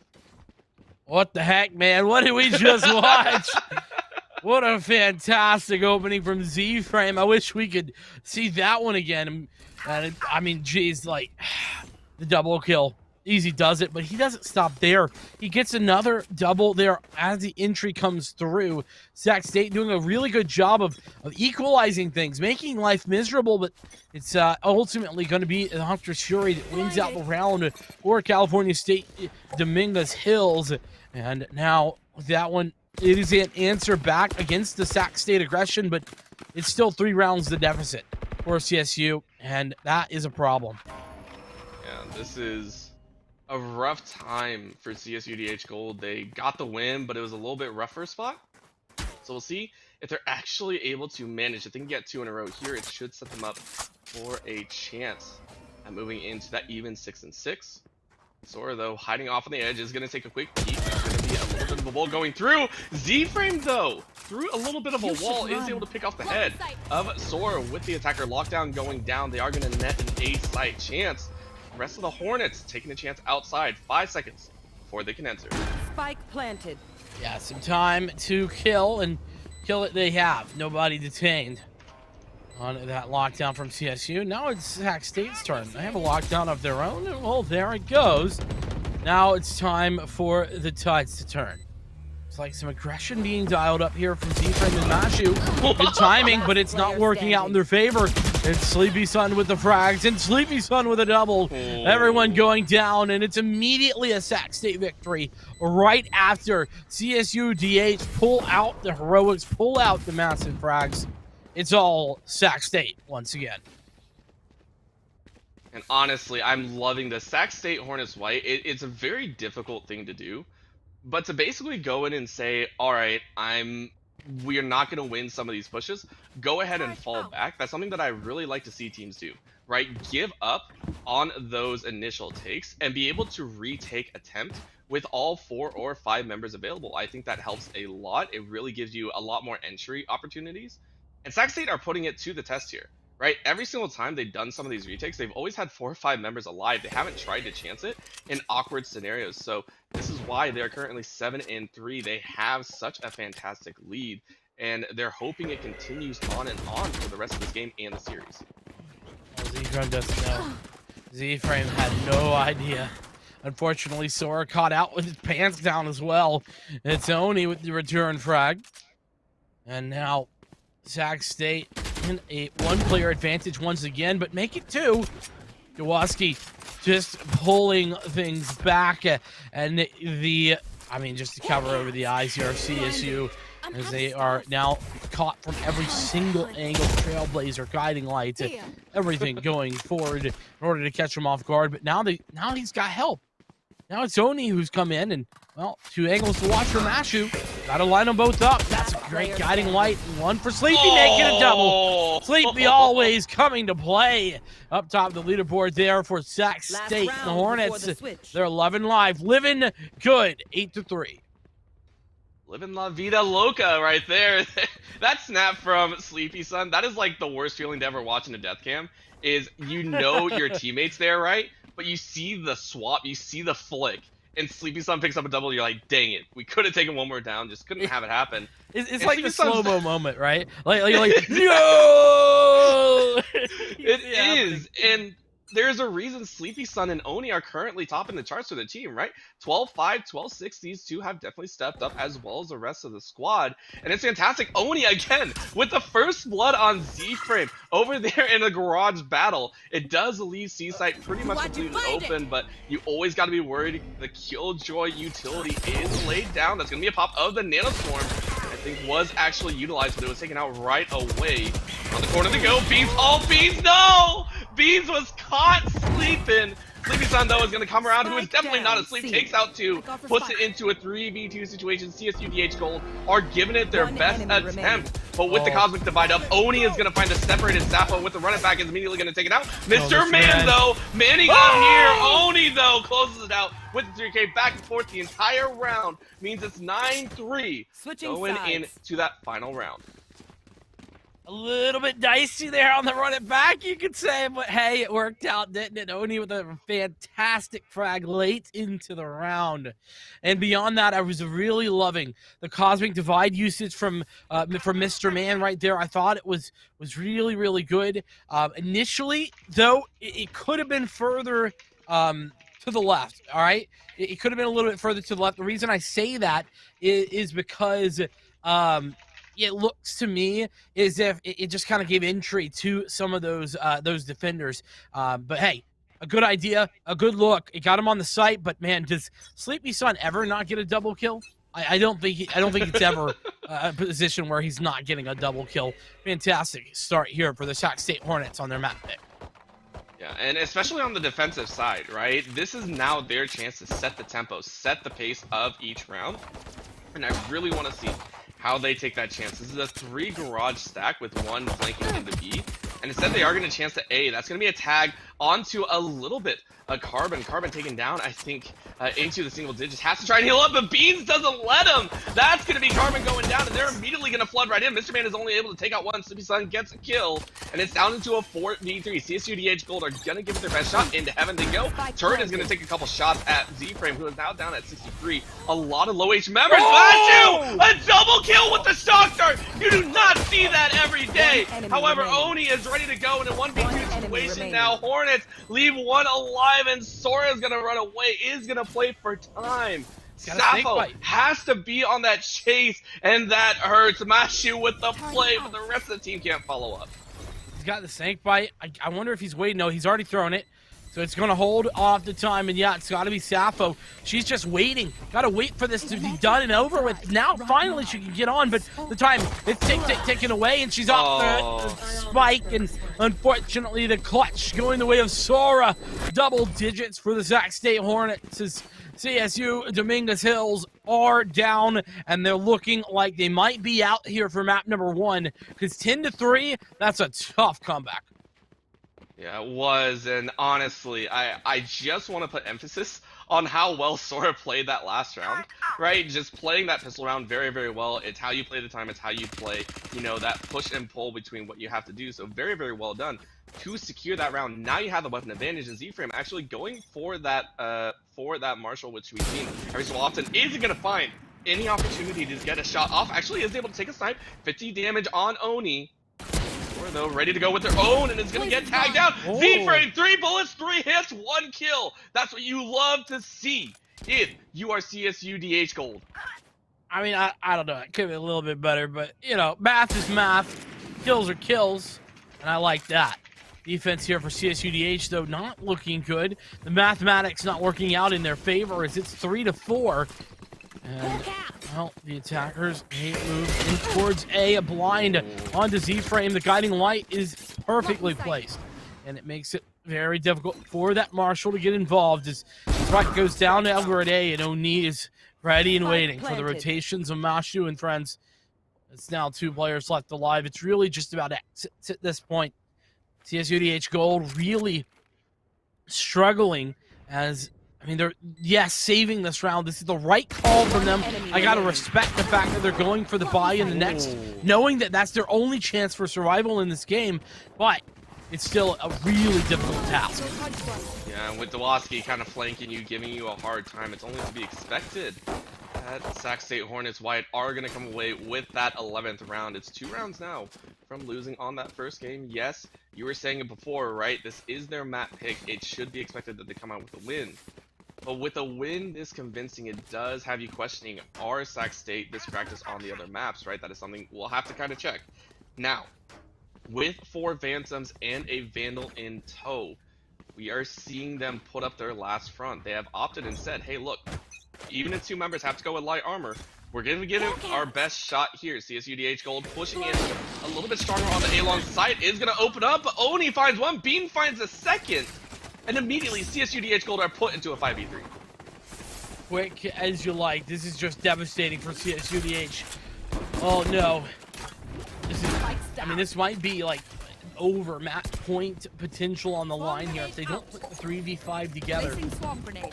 And well, here it comes. Z-Frame with a nice little opening. Finds success, and there goes the lockdown. That's from the attackers. And that means that they're gonna have to make their move fast or wait on the lockdown. The timing of this is perfect from Sac State, really forcing them, CSU rather, to make a hard decision. And in fact, it's a split decision. One player goes down, 2 hold back and wait, meaning that now it's a 2v4 retake. I think they're going to try and actually save here, give themselves the best chance that they can. Yeah, they're just taking pot shots in. And as much as this hurts, I think this is the right call. They're going to get split. This is a crossfire chance, and they do pull it off. Sappho is able to take out Sora. Yes, you get 1, you lose the round, but you save 2 very important rifles, as well as full held shields. So yes, it is going to be a rough buy. This is going to be a very rough time for CSUDH Gold, but you made the best out of a bad situation, and you leave yourself with at least a few members with a full stack to try and make the epic comeback. An epic comeback it would be, though. 12-3. 9 rounds to go to overtime, and, well, at least 2 more after that. That would be a truly impressive look from the California State Dominguez Hill side, but I just don't know. And oh, I certainly know what Sora's been doing. He's been tapping heads, getting in the DMs, making moves, and living life as Mashu on the site tries to defend, but it's again Sora, the player to look out for, who we talked about in the opening stages here, coming alive at the last moment. Oh my goodness, Sac State, they're ready to close this out now. Yeah, the faster they close it out, the better it feels like, and they're going to go ahead and watch Trailblazer go out. Sleepy Sun can't fight 2, though. Z-Frame, with that Spectre in hand, is going to find 1. Question is, in the 3v3, what can they do? They're doing a 2-1 split, 2C long, 1 long connector.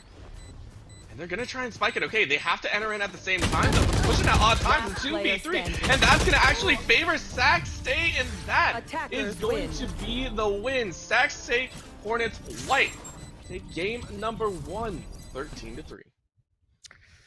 Oh. Quick and easy. Easy for Sac State, that is, as they walk away with that 13-3 victory. But listen, Haven, that was their map pick. This is what I mean, maybe not the domination, but we expected victory from Sac State on their map. But we're headed to Icebox next, Orbital. And, well, it's, number 1, a little bit chillier over there. But number 2, it's California State Dominguez Hill's pick. So we're going to let them think about things, maybe put on the parka as well, because it is chilly, like I mentioned. We're going to go do the same thing. We're going to take a little bit of a short break. When we come back, it's going to be map 2 between Sac State Hornets and the CSU Dominguez Hill.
And welcome back here to game number 2 between these two Challenger Cyan teams. It is Sac State Hornets White versus CSUDH Gold. I mean, these two teams, we saw them play in game 1, and I gotta say, the Hornets have come to play. They have indeed. They've been playing very well already. 13-3. They're on their map pick, but well, they're going down maybe a little bit further south than they would have liked to go, maybe all the way to the South Pole, because it's going to be Icebox here for map number 2. And well, California State, Dominguez Hills, that's where they picked. That's their home map. And so they definitely are going to look a little bit better here. But the things I'm on the lookout for right now, going to be number 1, Z-Frame, setting the tone. If they end up going with that double duelist setup, which they did play last time, I can't remember who was on Phoenix, though. Yeah, I'm not 100%. It was Mashu was on Phoenix, I believe. Whoever was playing that Phoenix, I wonder if we're going to see that Reyna setup. And so it's going to be those 2 duelists that I'm really on the lookout for CSUDH. And if they can set the tone, we might be seeing a map 3. Yeah, and they gotta be able to prep it, right? Taking a 13-3 loss has a lot of mental implications, but something that I always like to say, especially at the beginning of the season, it's only one series. And the best time I personally feel to lose a series is going to be at the beginning of the season. Why? Because as the season goes forward and you start winning more and more, you gain confidence, kind of that steamrolling procession. Whereas at the very end, if you already won a certain number of games, but you're waiting for 2 more series to kind of close it out, it gets stressful if you can't close those. You start floundering, you start getting scared, and I'm a huge kind of advocate of mental preparation. So if we can see CSUDH Gold come out with a victory, if they can come out here and be able to bring it back, that is a huge indication for them. If they do lose, though, try and get something out of it, right? Try and get some information. And we are taking a look. Of course, Sac State are on the attacking side first, and we do see the Sova first locked in. A hover of the Reyna. The Killjoy is going to be finished off and used by Beans. And for this time, we will see the double Vipers, which at this point is the standard. If you're not running Viper on Icebox, I do have some questions for you. Yeah, 100% standard for the Icebox, that Viper, like you were talking about. One big thing that I note that we don't see for Sac State, though, no wall. No wall plant potential. That Sage, not there. Whereas Sappho, she's picking that up for the CSUDH side of things. And the 2 keys that I was talking about just a moment ago, Z-Frame, Carbon on the Jet Reyna duo.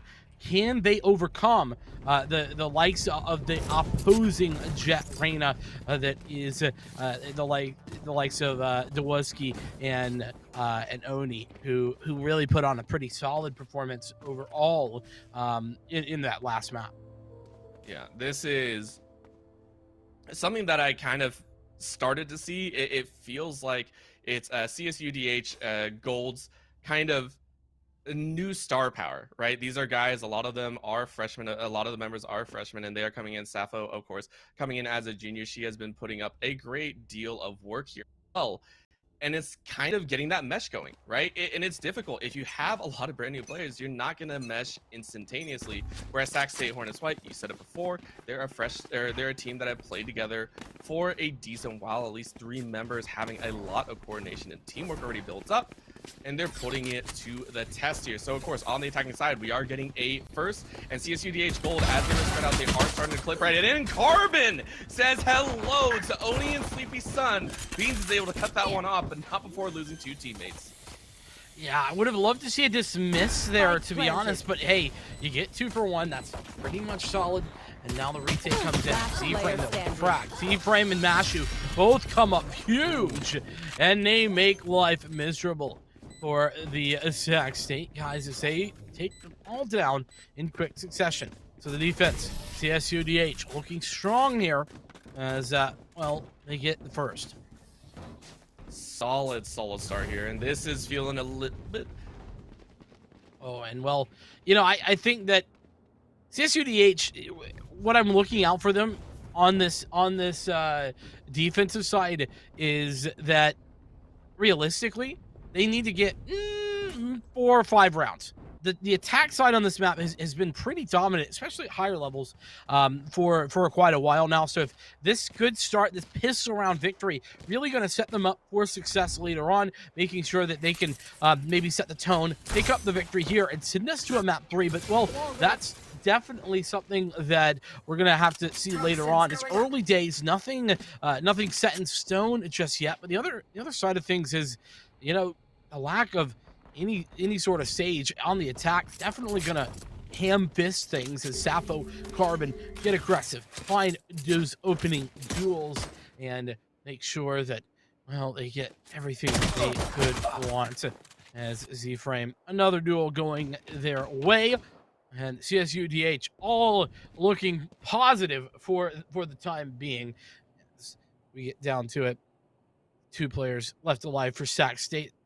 I mean, best case scenario, they really could get 1-2 kills, but I don't even think that's possible considering where these players are.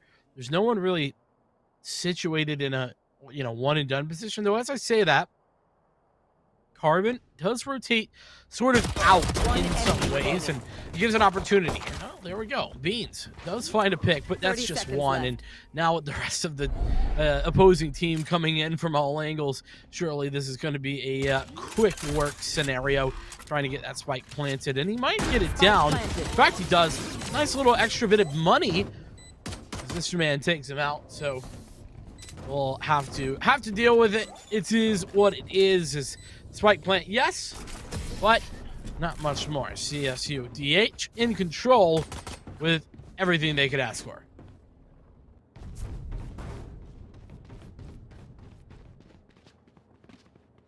Sac State now having the options, the opportunities to get what they can here, take the reins of a map that's not currently going their way. I mean, and the other thing is, I mean, I don't think we even saw a lead from California State Dominguez Hills in the last map. So I think CSU, they're loving it right now. They're like, hey, give us more of that. But Z-Frame showing off there in the opening stages, really making a statement there with the operator, and indeed having the Blade Storm back online as well. Certainly looking good. Yeah, and that is a solid way to kick things off after that game 1. And of course, very sorry about this. I am blessing only one of your ears tonight. Hopefully, by a later time, I will be able to grace both of your ears. But for right now, just one. So far, though, CSUDH Gold coming out with a solid start. The question is will Sac State Hornets White be able to net this round? Remember, in game 1, CSUDH Gold let 4 go before they were able to kind of cut that off. So it's up to Sac State Hornets White here. They are chancing around towards that mid-A. Dancing it pretty heavily here with one dancing in the middle. Mr. Man is not going to spot Sleepy Sun, and Sleepy Sun is able to find a single frag that is going to open up mid-territory and allow them to split straight into the defender spawn. Exactly what they're going to do as well. I love this split push, you know, with left. Mid. It's really quite creative. Ooh. But Sappho, she's coming in from the backside. Sora going down, but it's Oni with the trade. And Z-Frame, he's ready to go on the site. Through the box, but fantastic on the flick! Z-Frame starts it off and looking for more with this to close it out. 2 players left alive versus 3, and CSU DH are not in an ideal scenario, especially now as Carbon finding success. It's Mashu with the final frag. He's got a smiley face there at the end of his name. He's certainly got a smile on his face right now as they pick it up. All right. We're starting to see a pattern here, I think. Both these teams on their map picks, no matter whether their defense or offense, are looking good. Sac State Hornets White earlier in game 1 looks solid, 13-3. CSUDH Gold on the way to handing it right back to them, right? 3-0 here. If they win one more, that is 4-0. That is the exact same scoreline that Sac State Hornets White gave them. And with 2 ultimates up, right, you have the Empress and the Blade Storm. These are I want to say the 2 most offensive ultimates that you could potentially have in your own kit. And Sac State, what do they have? They have a lockdown. That's all they got. And on the attacking side, no less, it feels kind of meh. So we'll see how it plays out again. CSUDH Gold setting up with a nice default setup. Sac State as well setting up default, not wanting to give any major opportunities over. Indeed, a position that certainly can't understand. And, well, who else but the Z-Frame? He's picking up the opening duel. Takes a lot of damage for the trouble. But, hey, look, there's a Sage over on the map. So he could potentially get a little heal from them. So that's not going to come in just yet. No, well, maybe attempted an equalizer, we'll just say. As Beans does find a frag. But another player for Sac State going down whilst that's occurring. Carbon. The timing could be in his favor, and indeed it is. Frag goes his way, but another fantastic shot. Beans has a triple. All the heads going his direction as he's picked up a Vandal, and that makes life a little bit easier, but low HP gonna make his position a little bit less than favorable. You know what? Beans, just stay with the Sheriff. Don't change anything else. It's working so far. All right, so we finally get to see the lockdown go down, and Hornets White are going to give it their best shot. CSUDH Gold actually might give a little bit more. They have full health. They should know that the Killjoy is pretty low, and they're going to get the heal off. So this is going to be 2 fresh members. Just a little bit low health. Eyes are up. Nice nano swarm to kind of cut off that upper rafter. On the corner to go. Sees an elbow, and Z-Frame has allowed that frag. Hit one more. Come around the corner. Little dash to the wall. Can't get as far as I thought. Sleepy Sun. Bullet. It will take the Sheriff to Z-Frame's face. Now one more left. It's going to be lowest spike. That's going to be a little bit of a zap. The shock dart is being laid down, and that's going to be the timer being run out. I like this play, and that is going to be the clutch win for Sac State as they pick up 1. Yo, who needs to shoot guns like rifles? They're so overrated, dude. Just shoot them with the Sheriff. I'm just a Sheriff gamer. Just a Sheriff gamer. That's it. You know, you give me a Vandal, I'm like, dude, that's a hard. That's got you got a spray. Psh, come on. I just shoot him in the head with the Sheriff and we win. It reminds me of bringing in the very old school. It reminds me of Counter-Strike Source, where everyone ran the scout. That was it. If you ran the op, you were bad. At Counter-Strike, you were just a scout fan, and it's one shots all over the place. It was ridiculous. But that's what it reminds me of. The Sheriff rules here for them. They're able to make a 1, and now they gain a little bit more confidence, right? You can see them being a bit more aggressive, right? Cheating into A site. You can see the Sova prepping right behind the box. It's a much more aggressive setup, especially with the rain on the side. So CSUDH Gold might have to have a couple questions. The Reynas are possibly going to meet here. Around the corner to go, and Oni surprises Carbon. Immediately drops into the Empress, and now going to charge right in. The dismiss was used. Open line going up. That's Mashu saying no thank you, Oni. Your reign ends here. Revealing area. Rain indeed over, but Tafo, she's opening things up on her own. Finding that frag on the Sage up top. And for the return frag, but it's Mr. Man to do the deed. 2 versus 3. Now low HP for Dwoski. And retake coming through. Z-Frame has that Blade Storm pulled out, but missing a couple of blades. There's a bit of a stalemate here. You got to take these duels. Zappo does, but she fails. Now 1 versus 2. HP in the favor of the defense, and not just that, but the Blade Storm coming up big as this 9-1 Jet closes the round with 2. Solid play here, and CSUDH Gold are feeling much better. Z-Frame with 9. 9-1-1. Someone call the ambulance, because Sac State are getting taken to town here. And I think for them to be able to come back, it's going to have to come down, I think, to Dwoski on this Jet, right? Yes, 053 right now. It looks a little bit rough. But the Jet has the possibility. Jet is the one character in the game, right? The one agent that you feel can always make a comeback play. And with those stashes, with those updrafts, you have the opportunity to make some plays that other agents don't have the opportunity to. So maybe start getting a bit more aggressive, maybe start trying to take a chance. But at the same time, you gotta commend Z-Frame for completely snuffing out that Jet. Yeah, you do. You absolutely do. Carbon as well, showing what he's worth. A double kill there, and yes, it is just the pistols, but hey, eco frags are indeed frags that go onto the scoreboard. There's no asterisks by them, no nothing at all. And well, There's nothing at all by Sac State. Just 2 players left alive. And they're really struggling to get. I mean, it's also this, you know, these spike plants. Yes, they're losing opening duels too, but once they get onto a site, like, it's just not great from Sac State at the moment. And you have to ask the question, does that got anything to do with the fact that they don't have a Sage? It could be, right? This is... I said it in game 1 that agents don't matter as much. They still hold a lot of power, right? They still hold a lot of confidence depending on how you run. You open up opportunities. I would give the fact over to... It's not so much the Sage isn't there. It just feels that Sac State Hornets White are not as comfortable checking some of these corners and maybe some of these more opportune areas that CSUDH Gold are hiding in, right? It feels like they definitely haven't played the map as much. They're peeking at odd times. They're looking in kind of weird directions, and that's where they're kind of losing out here. So I'm not sure if the Sage has really changed things up. Maybe it's just a bit more practice, which honestly we could still see, right? This is their offensive side. Maybe they're more defensive. Maybe on the defense they can tower and kind of take charge back.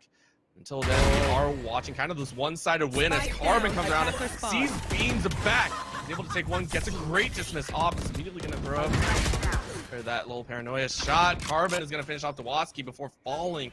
4v3 here. CSUDH Gold with that man advantage is going to go ahead and try and slowly close in on this 6th. Mid-control being gained here for Sac State. They sort of make their way through the toxic orb, and well, it's just a bit of a toxic orb sit, more accurately. Shots bringing out from Z-Frame and inside of the tube. Sappho falls. She attempting to hold down that split from occurring, but this not enough. Left. It's actually a bit of a bait and switch. As Sora coming around with the Viper's Pit, going to be putting down the spike. Mashu, though, here's what's going on. Going to be introducing himself very shortly. Z-Frame not sure about when or where he can get out, playing very closely. It's a 1-for-1 trade, though, as the site is entirely dismissed of CSUDH Gold players. And now the pit goes out to allow for even more coverage. And we've seen some people get some nasty spray kills. I'm not sure if CSUDH Gold are going to be able to pull it off. But they are going to take the chance, right? This is a Viper and Jet. They can make a lot of fun stuff happen against a Viper Reyna. Scary. They meet up on the wall. Z-Frame! They're able to pick a 1. Can they make it happen again? Oni is able to get that nice dismiss off. Nothing in the bank, no utility whatsoever. Is going to run up straight on this defuse, but Z-Frame was ready for it. Is able to get it, but that's still the round. Z-Frame can't get the defuse off, so sacrificing their lives. Sac State Hornets White. They do get the round win, but their econ takes a huge hit. No defuse for you, and with that, yeah, I mean, listen, the economy certainly does take a hit for Sac State, but the same can be said for CSUDH. They really don't have an additional, large influx of cash available to them, even though they won those 2 rounds prior. It's just given them enough to buy in what will be this round, and if they were to lose it, probably next round as well. But it's going to be a question of then. This is now, and looks like once again CSU Vegas Hills looking to find an aggressive stance in the form of Carbon, who does take a shot or 2, but this time falls back, not wanting to overextend. Deploying drone. Don't want to force this too much, but they're doing a full A stack without even a lurker on the side, so this is a lot being thrown into the eggs of A, and they're going to come around the corner. Sleepy Sun is able to take out Carbon. That's going to be 1 frag. Can they follow up with more? The Viper wall is up. The poison is section off their point of view, and that means CSUDH Gold are going to scramble to get back in position. Hunter Series goes out, is able to tag. 2 shots is all they need, and Mashu takes out Beans. 4v4. HP on both sides feeling relatively okay. With that spray down, Sora wins the Viper mirror. It looks like CSUDH Gold are getting into a little bit of a difficult position. They go ahead and enter in on the top side. Eyes are open. Dawoski takes out Mashu. One more is going to do it. Z-Frame takes out Dawoski, and that leads it into 2v3. Still counting down. Still wondering who is going to get that all-important shot. And seeing a gun, Z-Frame picks up a cheeky second. I feel like Z-Frame's shot more hitting like elbows in this round than anything else. But hey, elbows, they equal kills apparently, and I guess I can't blame the guy. He sees what he sees, and he shoots what he sees, so nothing wrong there. Either way, he's still 14-1. I still can't believe it. He hadn't died yet. Are you kidding me? We're like 9 rounds in the game. This man hadn't died but one time. What's going on? What, tarnation?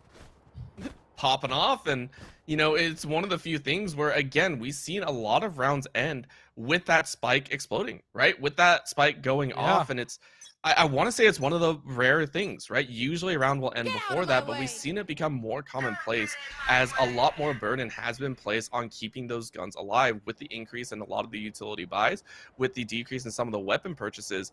Those weapons are much more efficient to hang on to than to give away in like a 2v3, 2v4 attempt, right? So seeing that happen more, yes, it's 5-3, but you can definitely understand why that operator is still in play. And with this decay going off, we can see that lockdown being played, but there is a little cheeky corner. We can see that is going to be hiding in the back corner. So Sac State Hornets White don't get anyone with the detain. Still plenty of time to work with. Indeed. And, well, not even that, but they get the plant down over at B. It was a ruse at A, as you do, but nice little 1-for-1, but, man, Jaworski just gets entirely demolished after the fact. Sappho, she picks up the nice frag. 3-on-4 is the res, and, well, Sappho's got that. In a 5-on-3, there's a Hunter's Fury online from Sac State, as well as the potential frags on the shots, and those shots, they're hitting their mark. 2 for 2, but no, Mr. Man with the double. It's going to be the Hunter's Fury pulled out just in case, denies the spike for the time being, but unfortunately the player lives. That means that they're defusing regardless, but it doesn't matter. Mr. Man has the frags no matter what. It's an awful close defuse. 3/10 of a second to be exact, but hey, they got it down, and that's what matters. Vincent, you're not going to walk away from that one, walking away like you did. That was 0.3 seconds away from exploding, and all 3 members of CSUDH Gold were still in the site. They had absolute confidence. I don't think any of us did that the defuse was going to come through. I was ready. I gave him full credit. 100%. That's the point where you say it was no big deal while wiping away all the sweat drenching your forehead. Yeah. That's where you turn around, you know, with the explosion in the background. Yeah. Just to look cool. Yeah, that's exactly what that was right there for CSUDH. I mean, they're going to love it, but this is going to open up with Beans with a great shot. 1 with that sheriff. Again, Beans with the sheriff, I feel, has been so important for this squad. Sappho is going to go ahead and take Sleepy Sun's life. And a quick plant over on A after taking out 2 means Sac State Hornets White are going to call CSUDH Gold over to that site, and they're going to take their chance in the mid. It's looking like a pretty hairy destination, and you turn at the wrong time. Z-frame, no resurrection in sight, meaning that operator is now out on the ground. It feels so bad. Mr. Man, go ahead and cleaning up 1. Mr. Man gets 2. Mr. Man has done this before, and that's going to be the heal going up. Can Mr. Man find a few more? They have to get on, but that poison is so good. Sappho trying to take the chance, but he takes out Sappho. Down into a 1v2. A couple more poison shots. Mr. Man gets a 3K. Get the 4. Get the 4! Mr. Man! Yes, shake your head. You can't realize it, but it might not be enough yet. That's still spike over. It doesn't matter. 4K, you got the highlight reel. Mr. Man goes home happy. I mean, I don't know about happy yet. The game is far from over, my friend, but, well, I mean, happy in the round? Sure. Maybe I'm being a little bit nitpicky here, but Sora, there's no need to peek. Just sit behind the wall, wait for the defuse to come through. I understand that they won the round anyway, but it's the principle, you see, Orbital. The principle of the hold on that swing. It's a bad habit, and that's why I talk about it. Habits are built over time, and right now, time, not something that Sac State has. They just have 2 rounds to get back into this game. That's fine from Carbon. Unfortunately, he's going to have to dislodge himself from his position in order to find success. Z-Frame and Sora, they are just passing each other in the night. Oh, that's incredible that they've not made contact. Well, you know who made contact? Dawaski and Carbon gets the short end of that stick. A side is going to be the explosion of a battle. Beans is able to follow up on Sappho with a headshot. Machi sitting down on the underside of Rafters is going to come around the corner. That's a lot of nanostorms being used. No one really going to be able to find much more. Questions abound. Options are available to CSUDH Gold, and that starts with Z-Frame finding a frag, Z-Frame finding 2, Z-Frame gets 3, Z-Frame can't find 4, but it is able to even up the scores right now. 2v2, make it 2v1. Sora says, nope, this round is going to be ours. We're going to go ahead, get the spike, and move right back in. Z-Frame is going to try and pull off the miracle of miracles here. Needs 2 more straight if they want to be able to close out this round and put it to 7. Well, not even 2 more, but the ace, more specifically. He's going to have 2 1v1s. This is such a big mistake right now. Once again, I said it before, I'll say it again. Don't give him 1v1s, not Z-Frame, not ever! He's got the Cloud Burst down. This is for the victory on the half. It isn't going to be enough to deny that defuse for now. Sora versus Z-Frame. The shot's being fired, but that one, that Viper's bit, or rather that snake bite on point. And, well, bring around the Rosie. He's just playing with him. He's just playing with him. Sora with the victory. He learned from his mistakes. He's learned what to do. And he's found the victory in the round. 6-5. Sac State making a comeback late in this half. You know what? That is the best game of merry-go-round I think I've ever seen, right? Dancing around every single angle, not allowing Z-Frame to get a clean shot, allowed for that win. And Sac State Hornets White, we are questioning, right? How well are they rehearsed on this map? How often have they practiced it? They look shaky at the beginning, whether that's because CSUDH Gold had a massive influx of just kind of confidence taking over, or if they were kind of questioning themselves at the beginning for Sac State. Sac State Hornets White, though, Beans with that front runner, you don't normally expect Killjoy to be the entry point, but so far Beans has been it. He's putting that to good use. Lots of ults being popped early. That lockdown, obviously. Briss as well. Well, there's the pit to follow up. I think really for the California State Dominguez Hills side of things, for now, Ashu trying to find his way around the backside of that pit, trying to make a move. It's Z-Frame who makes the move first. It's Ashu through the smoke, who finds the frag. Waski trading Z-Frame out though. That's the big fragger down and out. Carbon answering the call. Carbon with the double. It's all on to Sora once again.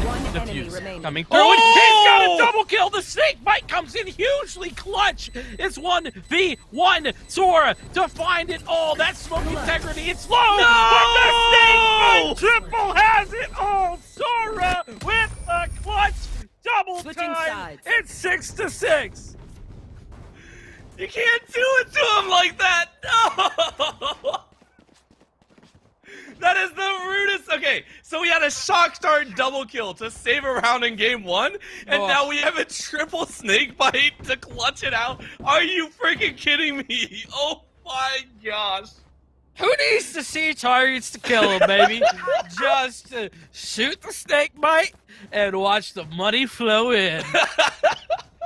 It's the rudest way to do it, but honestly well played, right? It goes back to your statement of you don't have to peek, you don't have to look sometimes. If you are a Viper, and this is why, I might add, Viper is the agent to carry into Icebox. This agent can cover so much ground all the time because of the angles, because of how tight some of those sites are.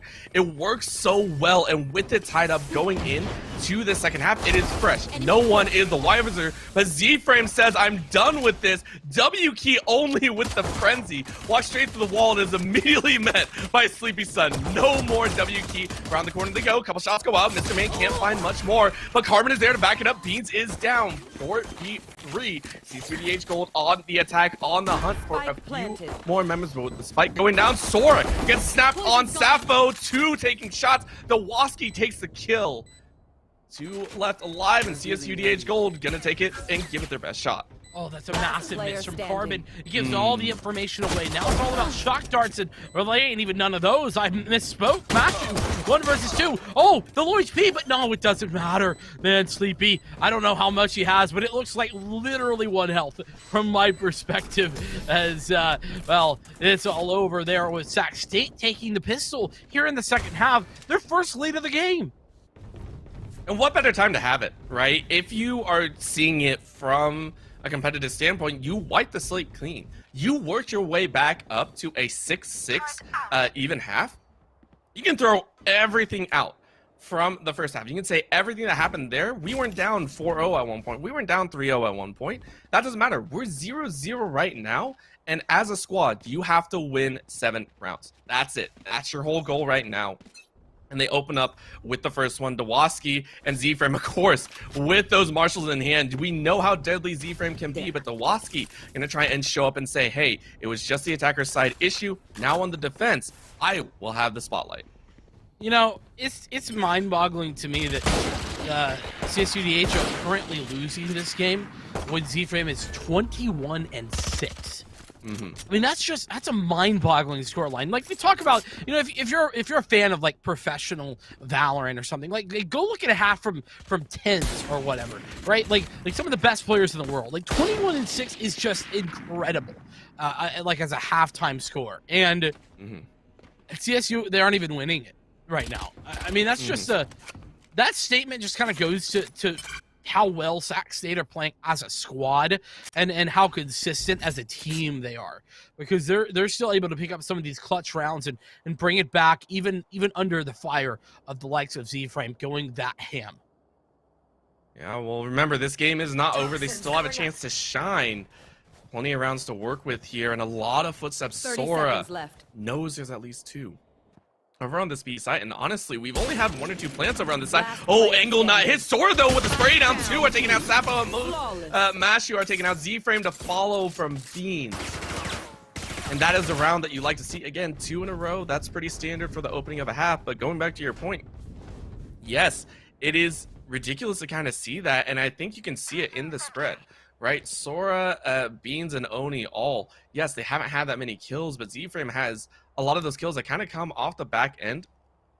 Either those exits or trying to clutch up in a 1v3, 1v4 scenario, and it hurts, right? Yes, you have those kills, but in Valorant, in a lot of these FPS games, it's starting to become a more tactical fight, right? Yes, you can get all the frags, but when are you getting those frags, right? Is it the optimal time to pick those up? I mean, you're absolutely right. I mean, not even about optimal time. It's just about, are you getting impact frags? Or are you just getting, you know, frags that don't matter? And in this case, that frag matters a lot. Z-Frame going down. He had a judge, and he was a little alone. I'm not really a fan of how alone and out on an island CSUDH put their top frag there. Would have been hard to take advantage of it anyway, but now, not only that, but they're down 2 players, and the flank coming in. This time, though, Sora not connecting. Meaning now it's not quite even, sure, but it is still looking good. But that's a double. Sleepy Sun in mid, ready to go, and looks like Beans once more, but it's just Mashu ready and waiting, and he's gone down. You know what? That's why you don't stare at the sun too long, right? You just end up getting blinded, run into the spray of bullets. 2-2-1, I think, was the scores coming out of there. And just like that, Sac State Hornets White seem to have a firm grasp of this game. It took them a couple rounds. It took them a little bit longer, right? But they're starting to get that tempo. They're starting to get that kind of grind going down. And they're starting to get a really good read on CSUDH Gold and their game plans. 3 rounds in a row with only one of those being a defuse situation means that they're starting to get the pinch. And again, this is going to be a save round on CSUDH Gold's side, and Sac State Hornets White should be able to read that. You can see him, the Viper pressing up. Sora, with the spray, is going to get 1, and that's Carbon. Caught a little bit lacking. Yeah, that's such a hard angle, though. You know, it's not even really on Carbon. I don't think it really is about trying to find a trade off the back of that. But unfortunately, Z-Frame, he's looking for the return frag. He meets the Sleepy Sun. By the way, the question, is a Sleepy Sun actually bright? I don't know. But regardless, it's certainly, a Sleepy Sun certainly is deadly. I'll give you that much. And as I say that, CSU DH down bad. 2 players left alive here, and Whiskey gotta look the right direction, my friend, but fortunately his dash is a nice way out of there. Sawaski kind of face planted into that metal grate and is safely out of there. Sora, of course, taking 1 before losing their own life to Sappho. Sappho picking up 1. She has been playing as well as you can try, but Sawaski is going to finish that one off. It is now 10-6. We would not have expected this. To put it in perspective, overall in the game, Sac State have run 7 in a row, 4 in this half, and they show no signs of slowing down here. CSUDH Gold do have the weapons. It is going to be the 3 Phantoms, a swap from 1 Phantom into the Odin. But on the attacking side, that Odin doesn't really have the same impact as a defensive Odin buy. Yeah, you know, I don't know if I agree. I think there's times where it can be great, but oh well. Speaking of great, that is absolutely wonderful. And Mashu with a nice little return frag that doesn't mean enough. Oh, but just barely a miss. I thought Sleepy Sun had that follow-up, to be honest with you, but well, the Hunter Shuri comes out just for good measure. Not doing much of anything on the damage, though. Still a player advantage in favor of Sac State. Make it 2, even though Sappho gets the res. Is looking for more is Sleepy Sun, but Sappho, she's playing out of her mind, finding the frag as well as the res. Oh, but Kowalski was ready for it. 1 snap, that's taken down to 32. Can they follow up with a little bit? No, Carbon said, I'm ready and waiting. After that revive, he's able to punch through that stone wall of defense. Now in a 2v2 again with the Viper's Pit already used. Empress up and available. Oni is able to take 1. Now with the dismiss of their own. It's going to be Reyna's against each other with a Killjoy to boot. And Beans is out. It's all down to the Reyna's. Is Oni going to be able to follow up? Carbon winning off on the edge. Peekers advantage. Nope, it's not there. Oni finishes it off. Puts Sac State at 11. And it's only 2 rounds until Sac State had the potential to end this series 2-0. And here's the thing, right? I mean, this game goes, it's such a swing. 5-1 at one point, favoring California State, Dominguez Hills. But now it's 11-6 to Sac State. Really, really one-sided this second half. 5 rounds for Sacramento. And, oh, man, it really is a frustrating position to be in if you're a California State fan. Because, I mean, that is just deadly. Yeah, it hurts, and again, I give a lot of credit to the squad, Sac State Hornets White. When you bring 3 members back from your roster from before, you know they're going to play well together, and they're showing an exemplary movement here. Around the corner to go, and Sleepy Sun is just on point. And CSUDH Gold, plenty of time to try and fight back, plenty of time to practice over the season and work your way forward. So take it as a learning experience, you know, try and get those angles down and know how to play against someone like Sleepy Sun. You have an operator of your own, you have Z-Frame on your own. Mr. Man now getting a flank off, is able to take out that Sun, take out that operator, double nanoswarm, cutting off those angles, and Beans is able to find Mr. Man. You walk in that swarm for a little bit too long and everyone will fall. Sac State Hornets White, 1 round away from closing things out here in the week 1, day 1 of Valorant at NECC Games. Oh my goodness, man. Listen, a nano swarm on the site taking a life, and a swarm of these Sac State Hornets just coming in and absolutely stinging everywhere here for CSUDH. It's deadly, it's devastating, it's frustrating because they just can't do a darn thing about it. 6 rounds in a row here on the half, and they're looking for more as we are underway to what could be the final round of this matchup. Remember, it's already a 1-0 lead in the maps for Sac State. CSUDH have to win this to keep alive. Taking the chance of very early Empress being popped, and Oni on the defensive is using it. Knives actually throwing it to the turret, so not trying to get too much, but Carbon is able to pick up one. Beans is gonna fall, but Oni is gonna follow up. That's two. Dwoski takes out Mr. Man. A spray and a miss! Oh, no. Oni misses almost a full clip. Dwoski is able to take out Carbon. 3v2. Plant is going down. Mashu might not be ready, but is Z-Frame saving his teammate. Slice Soros finishes off. Z-Frame is down into a 1v2. Mashu isn't looking, and Sleepy Sun ends it. Almost poetic, as the setting sun is going to close out this day, this series, and this week one. Sac State Hornets White are going to be 2-0 to kick things off here in the Challengers Cyan Division.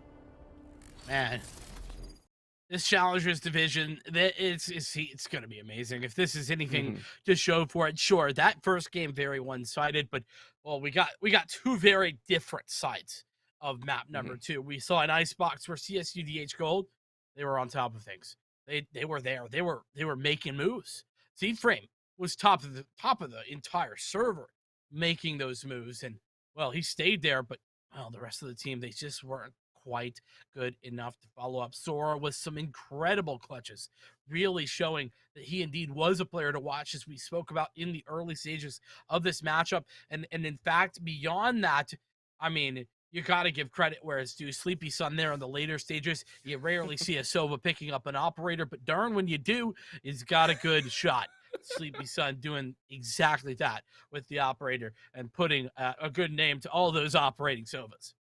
Yeah, it was a phenomenal way to end things out, right? And it's a great way to kick off your week one. I think we actually saw 2 O's across the entire day, which to me is kind of crazy, right? That in itself means that we have some very strong contenders. It means that we have teams that are ready and willing to pick up that mantle. But that also means to me that we could see some crazy upsets later, right? Any losses in week one, I feel always push and drive a team to try and get better. It means that they will have that unfortunate feeling of defeat, and that can sometimes bring a team to much greater heights. So for all the teams that have lost CSUDH Gold here in this final match, it is not the end. You have so many more weeks of play, and we want to see you improve and can't wait to see what you bring to the table. Now with that, we will go ahead and close out this evening. If you have stuck with us over all 4 series, thank you so much for tuning in. And of course, to anyone that has joined us, we love all of you for showing up here, and we hope to bring you even more Valorant action. From myself, Orbital, here at the desk with Vincent and all of our production crew over this entire day, we say thank you so much for tuning in and have a fantastic evening.